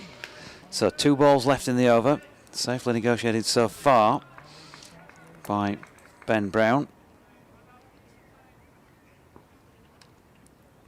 Bess just held up there by the arm of Graham Lloyd, who gave Ben Brown a bit of time to reset. Bess coming in again then. Brown down the wicket, trying to find a single off the penultimate ball of the over. Can't get it past Milan, who's at mid-on. The danger here for Ben Brown is that in trying to take a single, that you give a chance. You might just have to trust Henry Crocombe here. Yeah, quite a big delivery really, and still 17 overs to go, but Yorkshire do want to either get him or get him first and foremost, but keep him at this end and have a go at Crocombe. And there's a big appeal for LBW here. The ball did spit a little bit and looked a bit too high. I know Ben Brown's not the tallest of men, but you'd have said that was an imaginative appeal from Yorkshire, but it keeps the pressure on and at least keeps the batsman down at that end. So they've got a chance to work on young Henry Crocombe. It's David Willey to continue. It's a wonderful game, county championship cricket, isn't it? We're sitting here thinking half an hour ago, well, we're drifting to a draw, and the great thing is with this game, you never know. You never know. You really never know. Although apparently Bowtie Man does. He Why? sends another message in saying, I'm sat here wearing my Adam Lyth benefit bow tie. Adam Lyth's benefit year, of course. What did Bowtie Man say? More than half a shout. I'm glad it's your bow tie man, and not your Adam Lyth benefit briefs. You might have those on as well. But it's absolutely. Well, you've been adamant throughout the day that that Yorkshire would get these wickets, but I have to say I didn't think they would. But you have to credit that they've never given up. You know, Jordan Thompson epitomised that the way he was racing in. Well, what's Henry Crocombe going to do? They're gathered around the batters. In comes Willie Bowles to Crocombe down the leg side, taken by Duke. There is no run. So I'm going to try and explain the field. There are 2 slips. There's a gully, and there's a cover on the offside. On the onside, I would say there's a leg slip and maybe a 4th leg slip, or maybe you'd call that a leg gully. Then there's a short leg and a forward short leg, and then there's a fielder at square leg. So he's obviously looking to dig this ball in. If you were going to do a sort of talk about interesting field settings, you know, this would be the sort of thing. They're changing it now. You'd stick a slide up about this, wouldn't you? Look at what he's trying to achieve here. All sorts going on, both off and leg side. In comes Willie in bright sunshine. Bowles. Oh, it's Crocombe grabbed that through to the keeper. He has, and Henry Crocombe is on his way. Another wicket goes down. Another short delivery. Young Henry Crocombe, I think the ball flicked his glove. It goes through. It's taken by Harry Duke. Crocombe is on his way. Another Sussex wicket goes down. 5 wickets have gone down for 23 runs. A quite extraordinary Sussex collapse. And now you would say that Yorkshire are on the verge of victory, which half an hour ago you would have never believed it, because Sussex were just 4 wickets down after 97.1 overs. So in just 5 overs and 1 ball, Sussex have lost 5 wickets. Just extraordinary. And I don't, you know, Ben Brown, the skipper, is standing down there. I don't think he can quite believe it. He tried his hardest to get a single off the last ball of the over. And Jamie Atkins, who picked up 5 wickets yesterday, young man, he's only just turned 19. I'm sure half an hour ago, the last thing he was thinking was he's going to have to come out to bat. But he is going to have to come out to bat. And, well, Yorkshire, you've got to take your hats off to them. They've never given up. They have. Well, I said that they never do give up, and they were going to keep pressing. I think it's just people watching on who give it up, and I'm sure. Well, the bookmakers' odds were very firmly favouring the draw. So I don't think those people who thought it was going to be a draw, either watching on live in the stadium or from elsewhere, were in the minority on that front. But they've kept pressing on, and they're getting some reward for that. But they've still got 1 wicket to take. And Adam Lyth testimonial tweets, and we don't yet have any Adam Lyth testimonial briefs, but we'll get some done for you. Well, Yorkshire on the verge of victory, so it's only right we hand the microphone to Jonathan, because I think in terms of victories in the county champ, this will be a pretty remarkable victory, considering where we were not half an hour ago. Yeah, 82 overs gone when the 4th wicket was taken. 97 overs in when the 5th wicket was taken. So 5 wickets in 5 overs. Exactly 5 overs. First ball of the 98th. First ball of the 103rd. What a collapse. Sparked by David Willey and Dominic Bess. And they've been the two destroyers in chief. David Willey then 3 for 12 coming in to bowl to Jamie Atkins, who ducks underneath that first delivery. Jamie Atkins, who's had a notable feat in this game as well. His first class 5-for with the ball yesterday when he was one of a number of Sussex heroes. The man at the other end who's just having a chat with him now, another one of them of course, skipper Ben Brown, with a century in the match. At the moment they're trying to save this game, and it looked like their teammates had gone a long way to doing that until just 5 overs ago. 2 slips, regulation first and second, a 4th slip, a leg gully, 2 men catching in on the onside close in as well, and Willie, his next delivery is short of length, and Atkin has run it off down to point, which is vacant. Don Bess has chased it and pulled it in about 5 shy of the rope, out on the east side of the ground. Single to Atkins. He's off strike, but he's left Ben Brown with 2 balls to face here to try and manipulate something. Now Yorkshire again, want him out. They want to just take the last wicket, don't care who it is. But they will want to keep him down there if they can't do that. And again, work on the youngster Jamie Atkins. It's incredible, isn't it?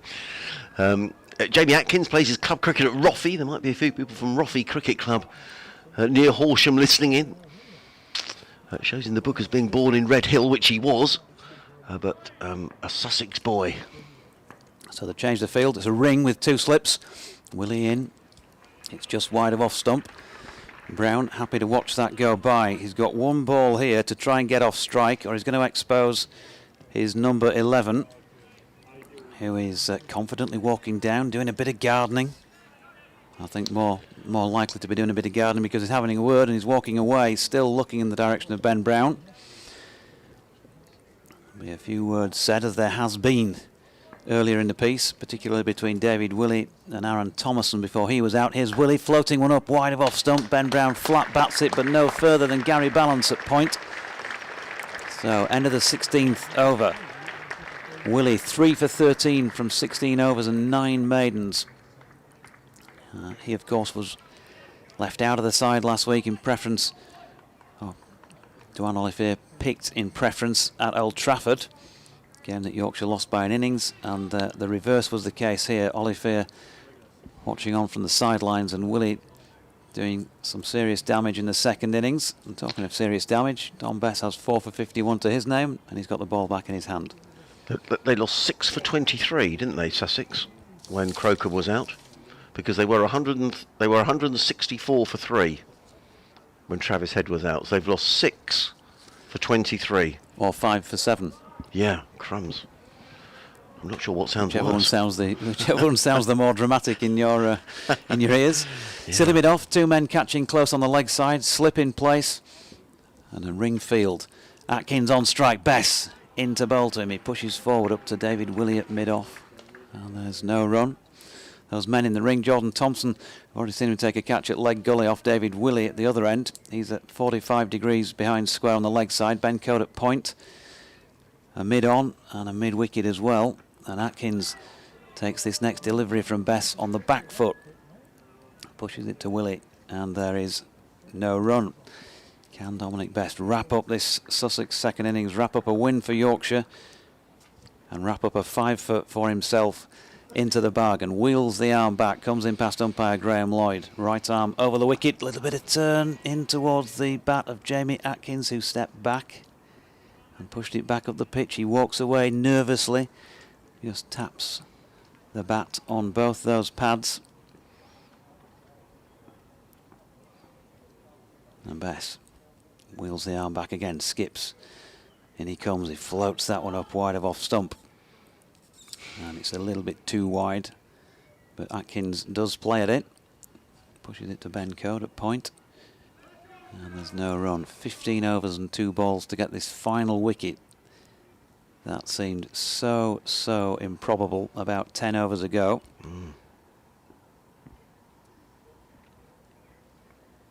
Here's Bess again. Atkins pushing solidly forward.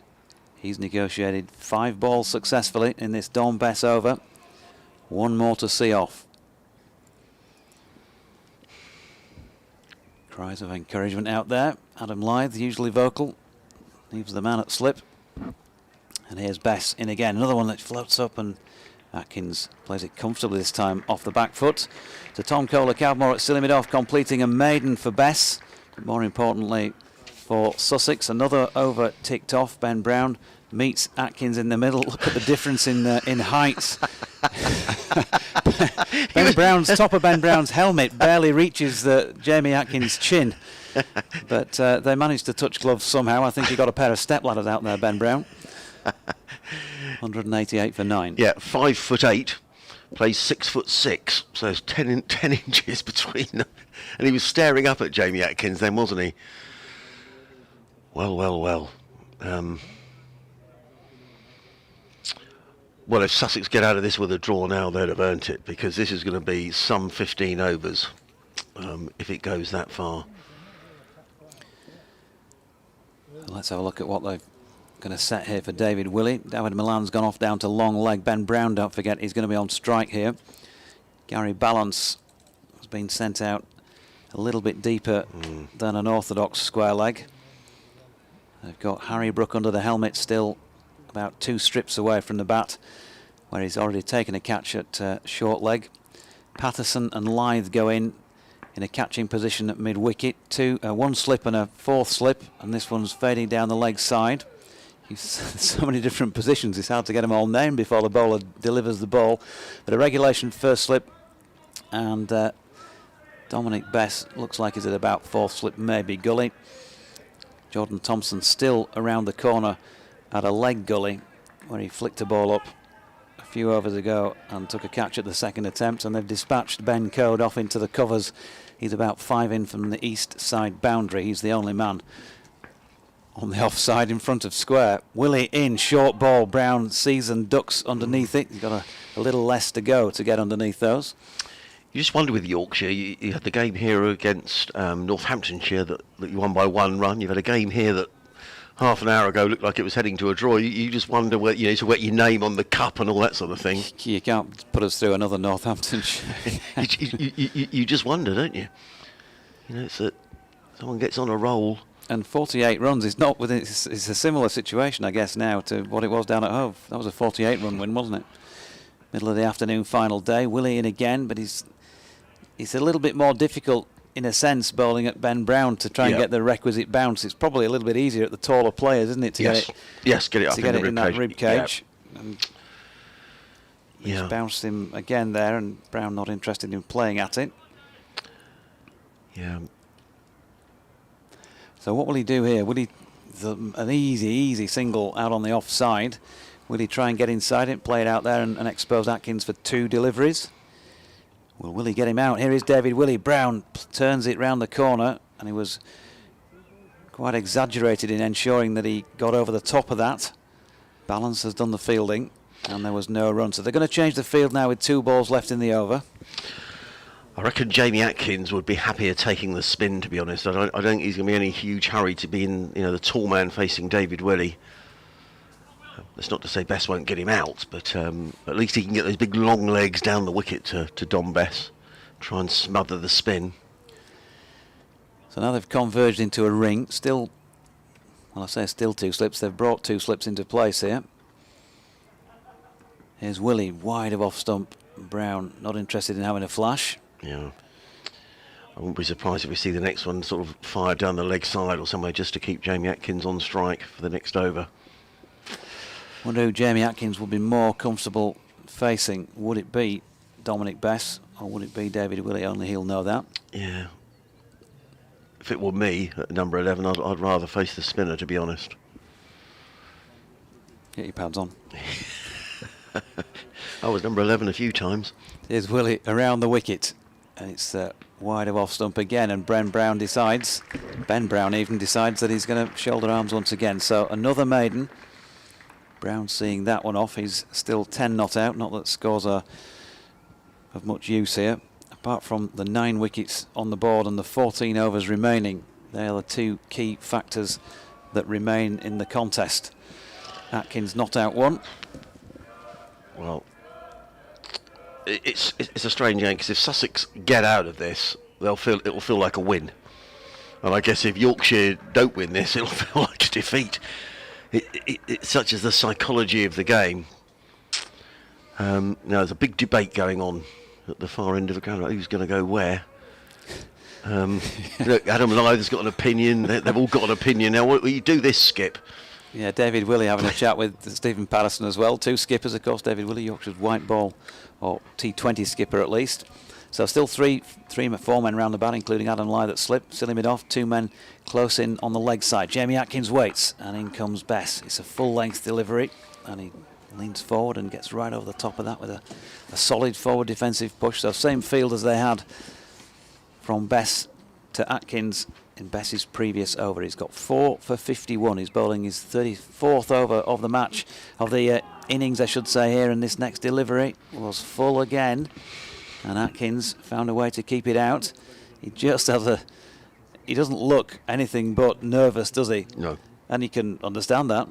young player, inexperienced, batting number 11 under a lot of pressure with 13 overs and 4 balls to go. Here's Bess into Atkins, and this time he pushes a little bit more firmly out past the right hand of Kohler Cadmore at silly mid-off, and there's no run. Brown wants to just break things up here a little bit.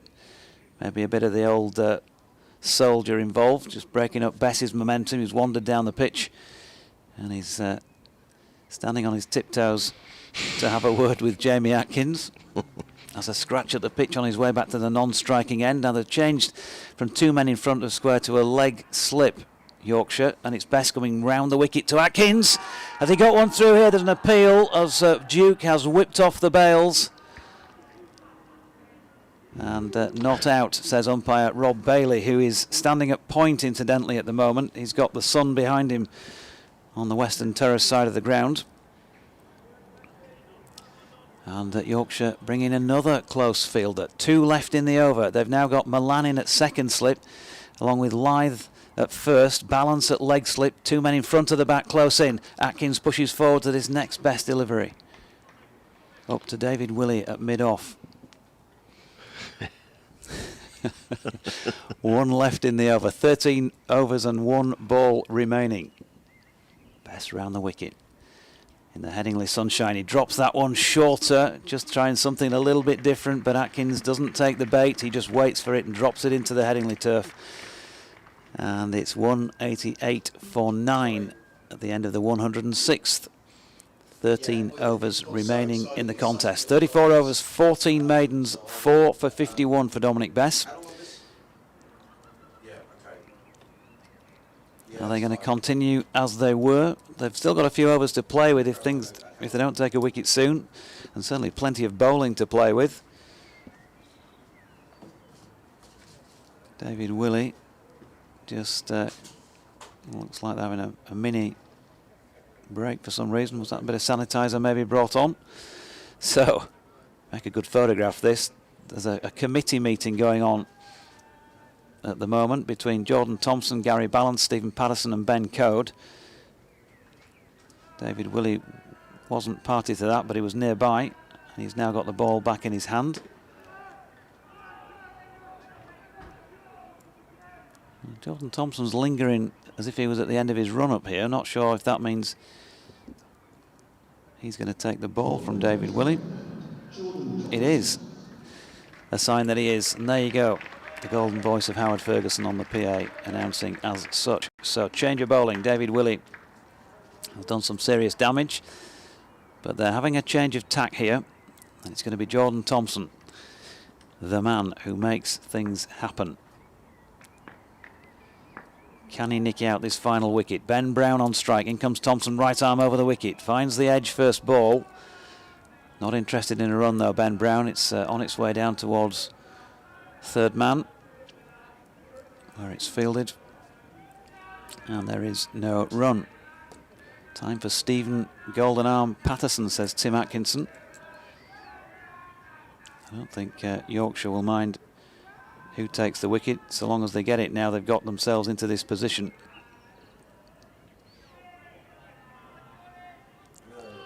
Russ Walker says persistence, persistence, persistence. This is the kind of cricket, Yorkshire cricket I was brought up with. More required for the rest of the season. Lily says, come on Yorkshire, I'm getting so excited. And here's Thompson coming in to Brown, who pushes back to the bowler. There's no run. Ben Crossland, oh dear, he says, Yorkshire can thank me as I left at 4:35 p.m. Must have had a hot date, Ben. Although at 4:35 p.m. there were rather less wickets taken. Excellent cricket, says Primitive Drift. Looks like I made the wrong decision. Was there yesterday but was expecting rain, so drove back to Brackley today. Fair play to Sussex. Makings of a good side with all these youngsters. Impressive. However, up the Tykes. Thompson in. And Brown pushes out into the offside where Bess fields. And there is no run. Dean Southall, afternoon to you. He says, been gardening at my aunt's today and was just keeping an eye on the score. All afternoon I've been thinking draw. I go out and get my second COVID jab just in time to see 2 wickets and Sussex at 8 down. Come on Yorkshire. And Forever Dormo, check out what's going on at Headingley. Really tense championship cricket with Sussex now 8 down and Yorkshire crowding the bat to get the innings win on day 4. Real cricket indeed. Just a little pause here. There's been a slight change in the field. Helmet donned by, looks like Gary Balance coming in at short leg. Still 2 slips and a gully or 4th slip as Brown pushes forward to Jordan Thompson. Dominic Best picks it up out in the offside. And there's no run. 2 left in the over. And then Aaron Thomas as well, who made a half century. But it's all gone wrong in the last half an hour, and now Sussex are hanging on grimly, and they're going to need to do so for the next 12 overs. What a whirlwind period here at Headingley then. 4:55 Thank you, Sylvie. when the 5th wicket was taken. Absolutely. 45 minutes, and Ben Brown pushing into the offside once again, where Best fields, and there is no run.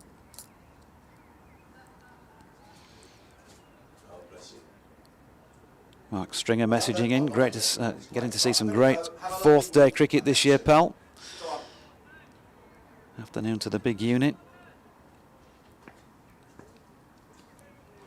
Good theories bringing Thompson on. He says would like to see Patterson on at the other end though. Well, it's certainly bowl tight lines with the Yorkshire skipper. Let's see if he's needed. Last ball of the over. Thompson coming into Brown. Leaves one. Not a million miles from the top of off stump. It didn't even draw an ooh from even Adam Lythe, the excitable Adam Lythe. So, another over ticked by the Sussex captain.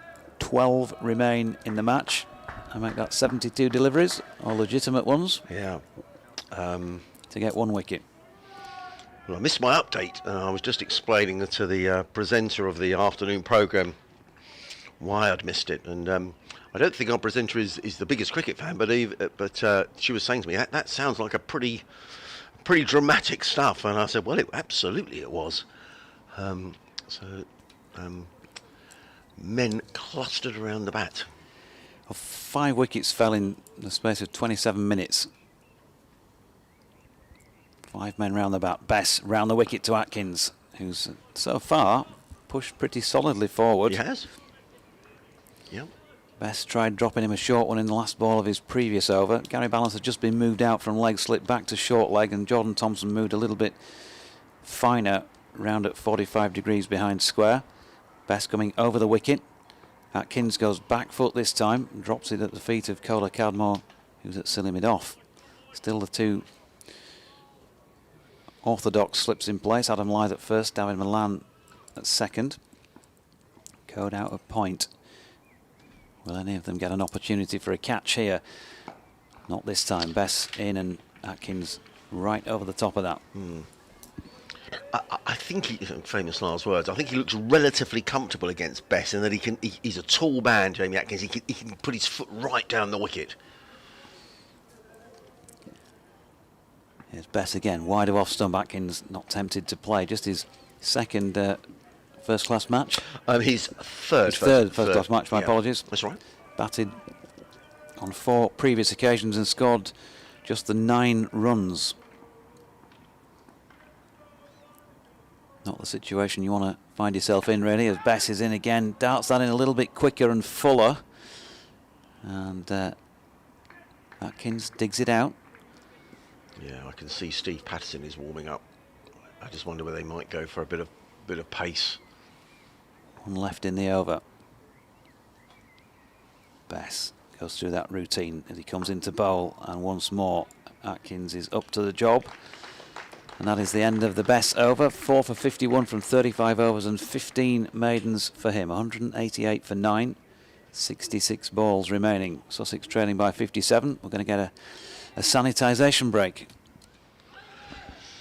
Oh, we certainly are. Jonathan's had to nip off for a minute during this sanitised break. And it's probably worth for any listeners who are just joining us, just sort of telling you what's happened here in the last sort of 45 minutes or so, because at tea, well, even before tea, Sussex looked to be on course for securing a draw. They were 165 for 4, but if we go back slightly before that, at one stage they were 164 for 3. and then Travis Head was caught. A very good catch by Tom Kohler-Cadmore at first slip off the bowling of Ben Code. And that sort of precipitated this collapse. Because shortly afterwards, Aaron Thompson was caught by Adam Lyth off the bowling of Dom Bess for 52. When the score was 180. Then Daniel Ibrahim, who made a very good half-century, the young 16-year-old in the first innings, he was out for a duck, with the score also on 180. Then on 187, Jack Carson was caught at leg slip by Aaron Thompson, a juggling catch which he almost dropped. Carson out for 5. Without addition to the score, Stuart Meeker was caught at short leg, fending off a delivery from David Willey. And then Henry Crocombe was caught behind. It looked like he gloved one behind to Harry Duke. So Sussex lost 3 for none. In fact, they lost 5 for 7 in that little spell.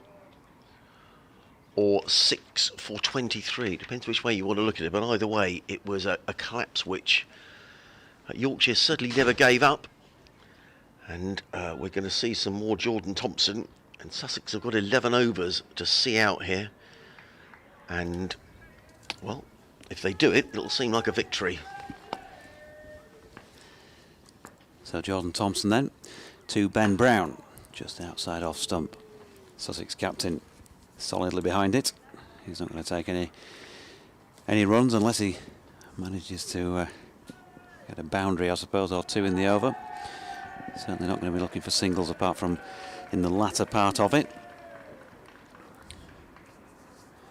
Stay and play. 2 slips. Milan just wandering over now to take up a position at 3rd. So they've got to the stage here where rather than giving him a 1, they're going to try and attack Ben Brown as well. Thompson in. Brown gets a full length delivery. Pushes it into the onside. No run. David Willey continues to stay loose. He's at gully now. Code's at point. Balance under the helmet is a couple of strips away. Square on the leg side, or just in front of square. They're also bringing in a man from the deep here. Checking out who that is. Looks like it's William Luxton again, who's out there. Substitute fielder. 2 catches as well in the short extra cover and short mid-off positions. Bess and Patterson respectively. Next ball is another dot. And they can't afford to waste any of them, can they really? Just got to keep pressing, making the batsman play. Doesn't matter which one it is. I mean, they'll undoubtedly want to bowl more at Atkins if they can. And I don't know, I just think as a lower order batsman, you're happier facing pace than spin.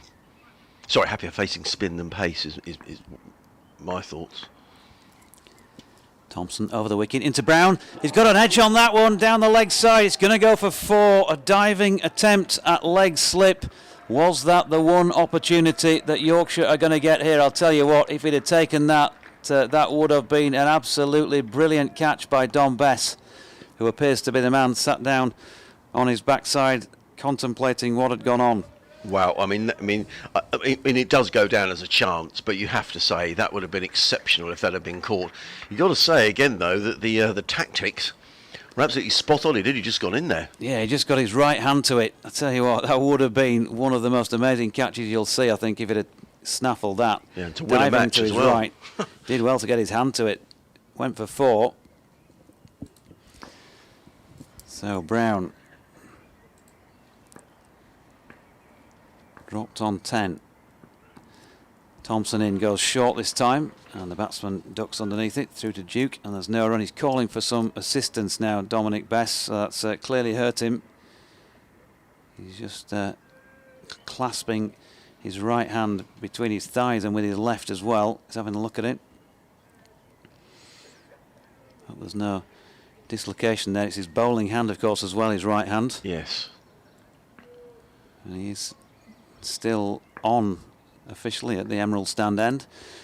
Here's Thompson in, goes full, and that's turned into the leg side to complete over number 109. Wow, so 6 overs and 5 balls now since that flurry of wickets came to an end. 10 overs left. It's not impossible by any stretch that they can see out 10 overs. No. We've seen some great feats over the years playing out for draws. Yeah, I mean, you said a little while ago 72 balls to go. It's now down to 60 balls to go. I think it's still a lot to survive. The physio is out talking to Dom Bess. I've got a feeling he might be popping off. Let's just see. Let's hope it isn't a... Yeah, I think he's coming off. I wonder whether he might have just put that finger out. He's leaving the field. But he's running off, which suggests that maybe he's coming off, but he's going to go back on. Oh, he definitely will not want to be off the field. No. What if he has Dom just... Bess. What if he has just... well, I'm not going to watch. Oh, I think he's... Oh, yeah, I think the physio's going to put that finger back in. Oh, dear. No, I'm not going to watch that. I'm a bit squeamish. If you hear a yell, it's because he's just popped his finger back in, if that's what he's done. Yeah, I know the feeling. Ooh, horrible. Sadly. Yeah, it's not nice. So David Willey has now been switched to the Emerald stand end to try his luck there. So it's going to be he against the tail ender Jamie Atkins here. 3 for 13 from 17 overs and 10 maidens. 2 men catching close in on the leg side. 2 slips, a leg slip, a leg gully. Willey in the Headingley sunshine round the wicket, and he bowls short, and Atkins has managed to get this away. It's going to run for 4. Yorkshire aren't going to be bothered about that. Nor is David Willey, although it puts a little bit of a blot on those super duper figures. But he bowled in the short one, and it was a punch up in. If it had a regulation square leg in, that would have just been a dolly catch, wouldn't it? Oh, well. But he was tempted to play at it. That's the key here. So it's far less comfortable, I think, against the pace of Willey. Just to add a bit more to it, it's sort of clouding up a bit, isn't it? Yeah, clouding up away to the sort of southeast side of the ground. Sunny away to the west. Yeah. Yeah. Let's hope we don't get a interruption for the weather. Is Bess back on? No. So Yorkshire pressing for a victory that looked improbable just an hour ago. Willey in, and Atkins has whipped this one off his legs and is going to ping up 4 more. So Jamie Atkins, with I think he'd hit 1 boundary in first class cricket prior to this over starting. He's hit 2 in successive deliveries. That brings up 200 for Sussex on the board. Yes. 200 for 9. Never has a 200 been greeted with less applause. It's sort of it's just yes, it's well. So David Willey turns at the end of his run. Ball number 3 of over number 110. Round the wicket into Atkins, who steps back and drops it into the offside. And there's no run. Well, 1 ball. That opportunity for Best, I tell you, it would have been just an outstanding piece of cricket. It was an outstanding piece of cricket to get his hand to it. yes, it was. Yeah, I mean, it's a shame when it goes down as a chance. I mean, it would have been brilliant. One of the great catches if it held that. That could have been it. Willey running towards our commentary position then, still round the wicket, passes umpire Lloyd, goes long this time, wide of off stump, just. He'd been banging a couple in short, and Jamie Atkins expecting that, I think. He was anchored at the crease, and had that been off stump, he might have got an edge on that. He didn't miss the stump side very much, just did it? wide off, wasn't it? Yeah. Dom Bess is still getting attention from the physio down here. He looks in quite a lot of pain, actually. I don't know if they put the finger back in, if indeed that's what it is. The physio's got his bag of tricks down here. William Luxton on a substitute fielder. He's at gully as Willey comes in, and short ball again, and Atkins fends. And fends just about well enough to drop it short of the 2 men in on the leg side, then wraps his own pad 3-4 times, walks around in a circle nervously. Scratches his guard again. Patterson has a word or two with Willey, who walks away to the Emerald stand end. Dear, oh dear. One ball left in the 110th. Atkins not out on 9. Willie coming in then. Round the wicket still, goes short once again. Almost a leg side strangle. He was having a little tilt at that as Duke took a good diving take behind the stumps. But Jamie Atkins has seen off 6 deliveries from David Willey, who has 18 overs, 10 maidens, 3 for 21 to his name, 2 boundaries in that over. But they got 6 balls at him and they couldn't remove him. The number 11 for Sussex. Yeah. Don Bess is back on. I saw him, I think he took a couple of painkillers maybe. Suddenly he had a drink of water. Looked like he had a couple of paracetamols or something, who knows. If he has popped a finger out, that can be quite nasty.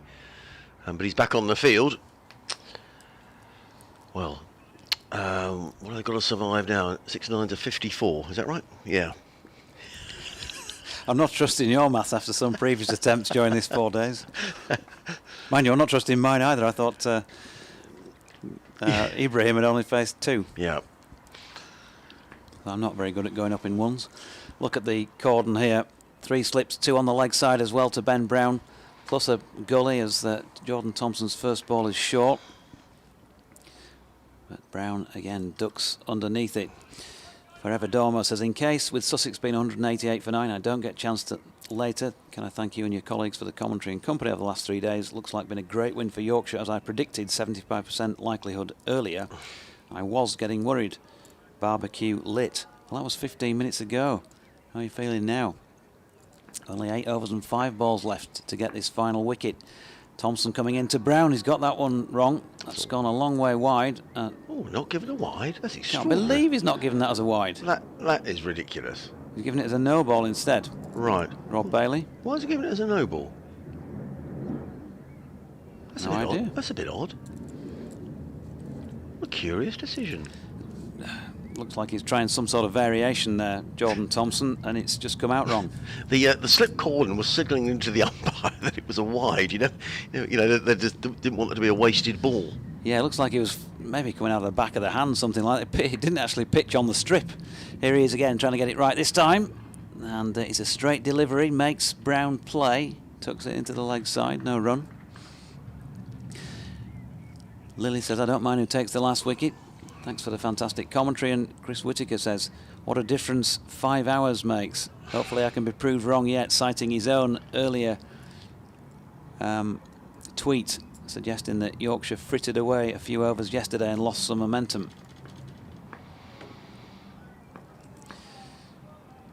Here is Thompson again to Ben Brown, who pushes to Patterson at mid-on, and there's no run. When will Yorkshire's skipper have a pop at this himself? Could it be somebody? Could it be again somebody like Harry Brook, who ends up being the man who they bob on for an over and produces a wicket that you wouldn't necessarily expect? I can't see them turning to him at this stage. 3 slips, 2 leg slips, still a short leg, Golly, and 2 other men in close positions as this next ball solidly blocked by Brown. 2 left in the over. They've just taken the sting out of this for the moment, haven't they? And Brown has decided he's backing his man. Yeah, I mean, it's an awful long time to protect the note. He's coming down to have a word with Jamie Atkins. I think he's probably thinking that, what, two balls to go in this over. I certainly think that Atkins has looked less comfortable against the pace. Yeah, what's going to happen here? A 9-2 field, I think we've got here. For an 8-2 field, we're talking about. Here's Thompson to Brown, wide of off stump, cut by Ben Brown, will be 4 through third man. Past the despairing dive of Harry Brook. That's immaterial. 39 runs Sussex trail by. They're trying to avoid an innings defeat here.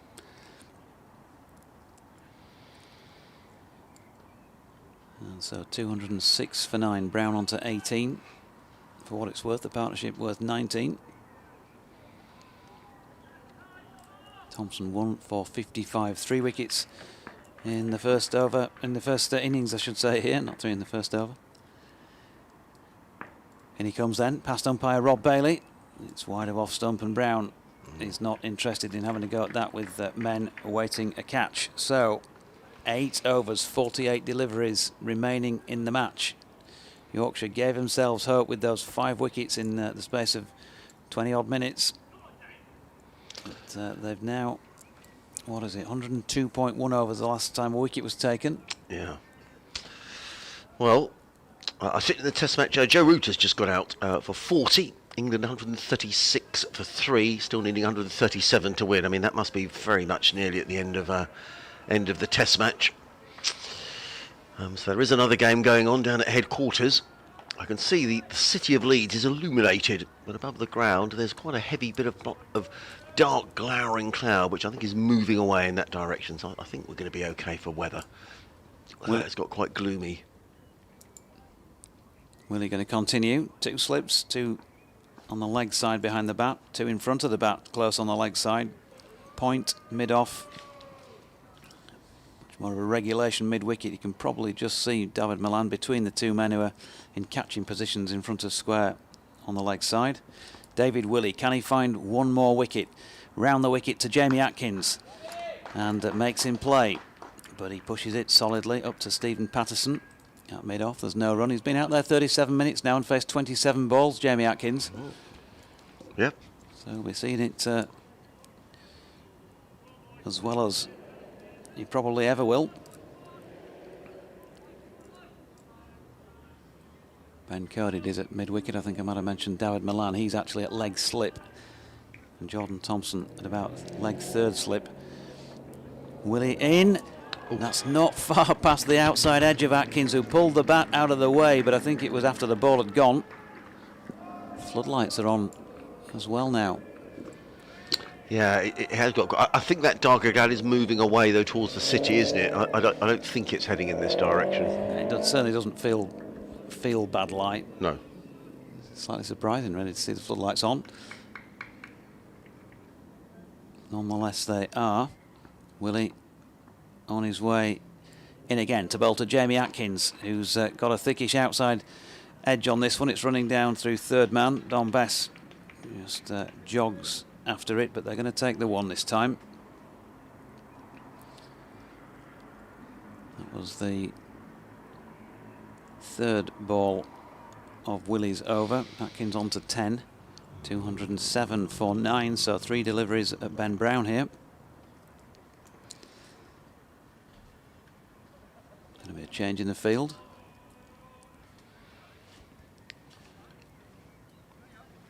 Harry Brook takes the helmet off. And he's going to move into mid-wicket by the looks of things. They're going with a mid-on, a mid-off, a mid-wicket.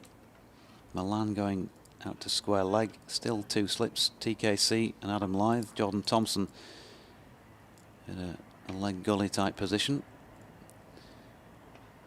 Bess at point following that injury scare, and in comes Willie to Ben Brown then, who's pushing at one actually that's quite wide of off stump. Yeah. Just No a couple of emails we've had in about that delivery that was signalled a no ball and not a wide, and Joe's been in touch. He said it's a no ball if it pitches off the cut strip, and Philip says maybe the back foot outside the return crease. He said best regards, Phil. But I think you may be right, Joe, with your assessment of that no ball off the cut strip. It was way wide. Here's Willie coming in to Brown, wide of off stump this time. He played at the previous ball, which was in a similar direction, but this time thinks better of it.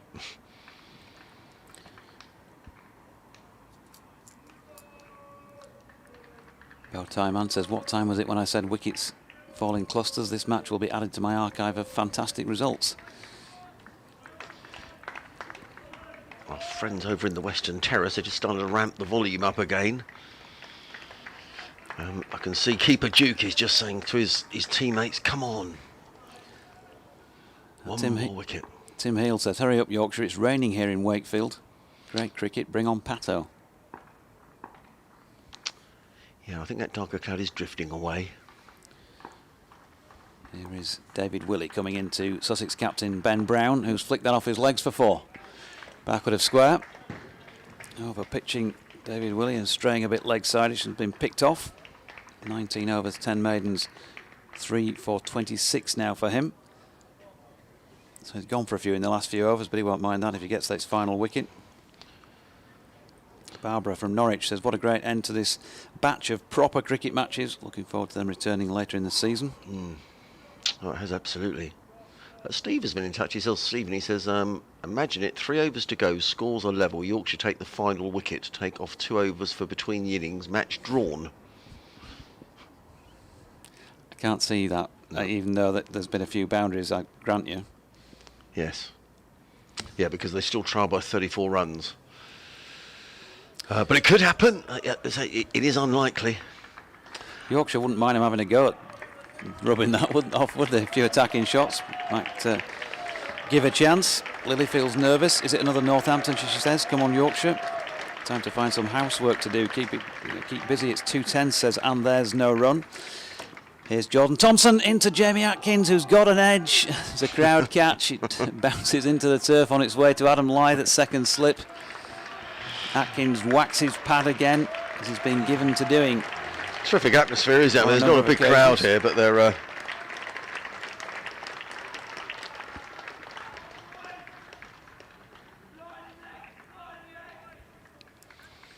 So leg slip, 2 slips, short leg, ring field otherwise, as Jordan Thompson comes into Jamie Atkins, asks him to play. That's the important thing. And he's up to the task at this moment in time. Walks away this time, doesn't whack his pads, but more like taps them. Just a bit of a little idiosyncrasy.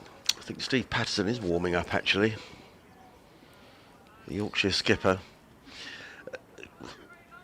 Jordan Thompson, we've said this a couple of times today. I mean, he's absolutely bowled his heart out here, isn't he? And he's making Atkins play absolutely the right thing to do.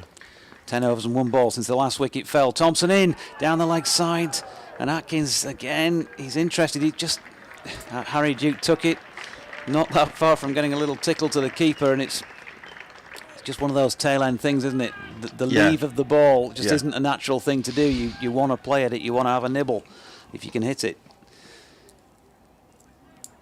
If I was Yorkshire, I might be thinking about having another man around the corner again there. Yeah, I agree.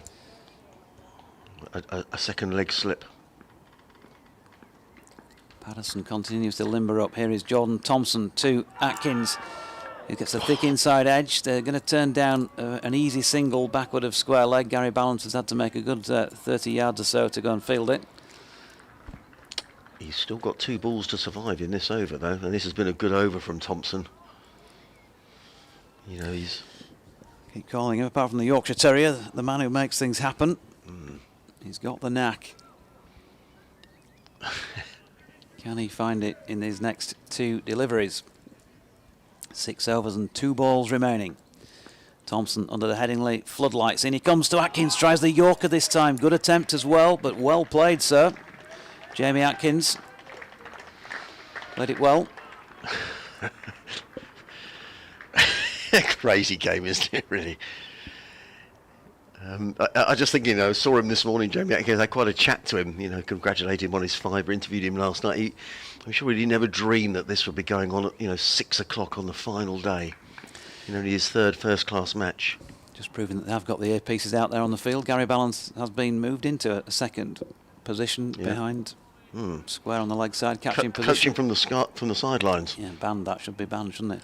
Milan goes in at gully as well, so they've got more of a cordon, both off and leg. Short ball from Jordan Thompson. Looks like it hits Jamie Atkins on some part of the body or helmet, and it's gone off for 4. Yeah, I'm not sure if that hit him on the helmet. We're going to have a stoppage, I think, are we? Yeah, I think we are. I don't know if it's a sanitised break, it might be. I think actually, to be fair, one of the Yorkshire players just asked if he was all right, and he waved away as if to say, yeah, I'm fine. Well, I'm not so sure now. Yeah, he's hit him on the helmet, I think. Yeah, umpire Lloyd is just coming on. Now, this would be pretty dramatic stuff, because he will have to go through, if it was hit on the helmet, the concussion protocols. They've been brought out. I think he's okay. I haven't seen I know, here comes John. Yeah, so the physio is being called on. And they'll just double check he's okay. That's, Don Best just coming having a chat to Jamie Atkins. I think they'll have to drag him off, to be honest.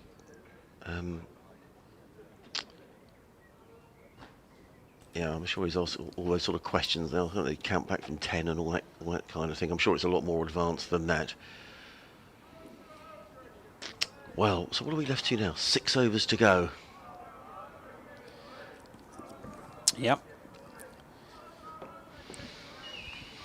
36 balls to find a wicket. Yorkshire beat Surrey at Scarborough in 2019 with 10 balls remaining.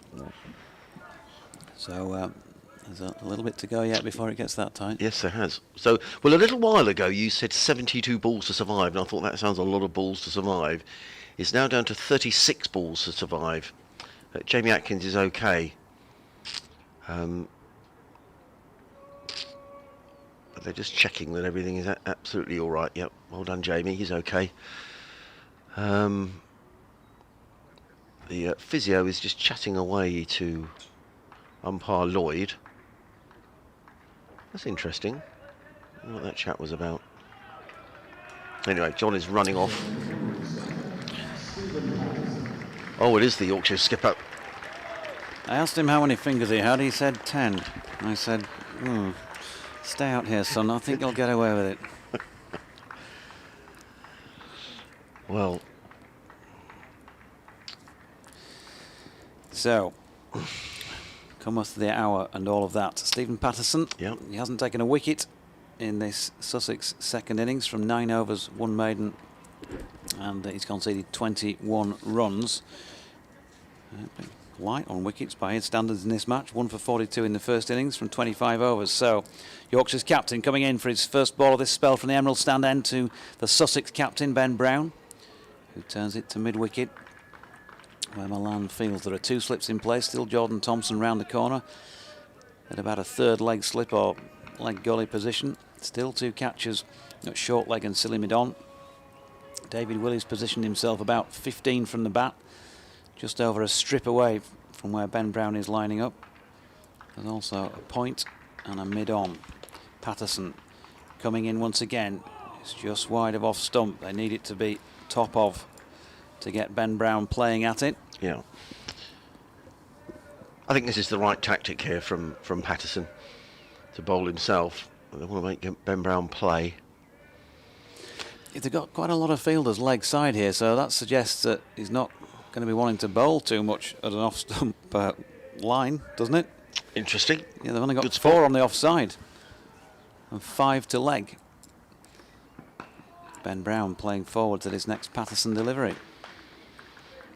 So it looks like he's going to straighten things up here, Pato, and try and get Ben Brown to get an inside edge, push forward, looping catch, something like that into the leg side. There'll be a few nervous Sussex players on that balcony away to our right hand side as these overs tick away. Brown on 22. Patterson leaves his mark behind. In he comes from the Emerald stand end. Good delivery, he's got him! Ben Brown gets a nick through to Harry Duke, and that is that. Yorkshire have beaten Sussex by an innings and 29 runs, and skipper strikes just when it's needed for the Tykes. Well, we said it was the right thing for Patterson to come on, and it was almost set up, wasn't it, for Steve Patterson. You can only say well done Yorkshire, because at tea time or just before tea this game looked like it was heading for a draw, but Yorkshire simply never gave up. They refused to admit defeat, or refused to admit the fact that the game was going to be a draw. 164 for 3, then became 187 for 9. Sussex losing 6 for 23. In fact, at one stage they lost 5 for 7. And a valiant effort from Jamie Atkins. And it was nice to see the Yorkshire players going and shaking hands with Ben Brown and Jamie Atkins. Sussex haven't lost it because they've lost that last wicket. They lost it because of that collapse. But congratulations, Yorkshire. They kept believing that they could do it. And Well, a wonderfully exciting game of cricket, and I always wonder whether beating Northamptonshire by a run, winning this game with just 5 overs to go, you never know. Sometimes you get the feeling your name is on the cup, as they say in football parlance. Maybe Yorkshire's name is on the county championship this season. Well, that's a fair way off just at this moment in time, but what it does mean is that they will definitely keep the pressure on Lancashire at the top of this Group 3 table, and Yorkshire's captain, as he did in that game against Northamptonshire when they won by 1 run, taking the vital final wicket, and they're walking over now to do the elbow bumps or the handshakes with the Sussex team. Andrew Gale walks out to thank umpires Graham Lloyd and Rob Bailey. What a game once again. And the Yorkshire bowling figures: Ben Code, 20 overs, 11 maidens, 1 for 43. David Willey, 19 overs, 10 maidens, 3 for 26. Tremendous contribution from him. Jordan Thompson has also got in the wickets column yet again. 24 overs, 6 maidens, 1 for 55. Dominic Best, 35 overs, 15 maidens, and due reward for his efforts this time, 4 for 51. Sussex won't want to see him for a fair old while.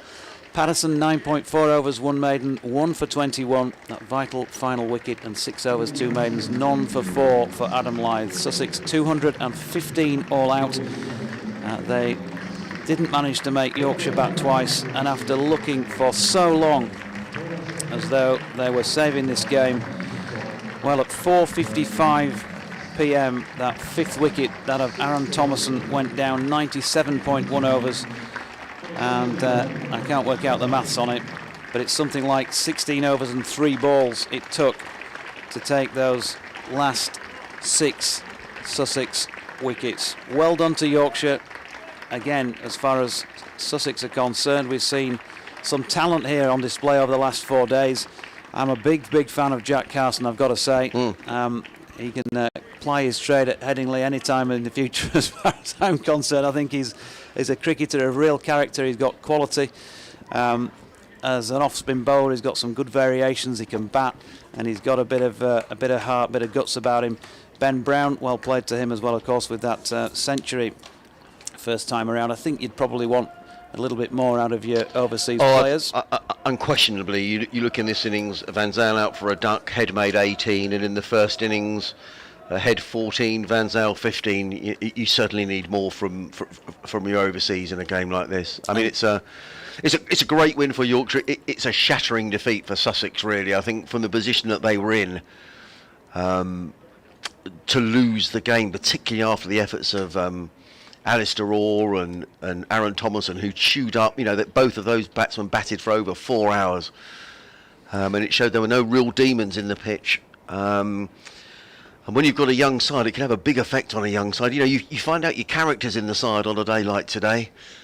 But I think you don't want to point fingers at a time like this. It's not the time to do that. But I certainly think you're looking for your experienced batsmen to stand up and protect some of the youngsters. And unfortunately, that hasn't happened today. You really do feel for them. It's an innings of 30 runs, by the way, on the board. I think I might have said 29. Yorkshire got 23 points, and Sussex took 4 from the match. So in terms of the Group 3 table, Lancashire remain top, but of course they lost to Glamorgan in this round of fixtures. So they're only 4 points ahead of Yorkshire, who are 12 then ahead of Northants, who've gone third on 110. And of course Yorkshire's next match is down at Northampton at the beginning of July. Glamorgan still not out of qualifying, but they're on 99 points and looks less probable. But they've done a couple of other teams a favour with that win this week. And Kent 75 in 5th place, and now Sussex relegated to the bottom of the table on 71 from their 8 matches. Yeah, and hugely disappointing after fighting back from 68 for 4. But we shouldn't be talking too much about Sussex's woes today. I think we need to pay due credit to Yorkshire, because I have to say at tea time, Sussex at tea were 165 for 4, and apart from your correspondent Bowtie man, who was always confident that Yorkshire would do it, I just didn't see it happening. And some fine captaincy. They set the trap as well. They balled on David Willey, who bowled the ball into. He seemed to get a bit underneath Aaron Thompson's skin, didn't he? Thompson got out, batted well though. He did. Not placing any blame there whatsoever.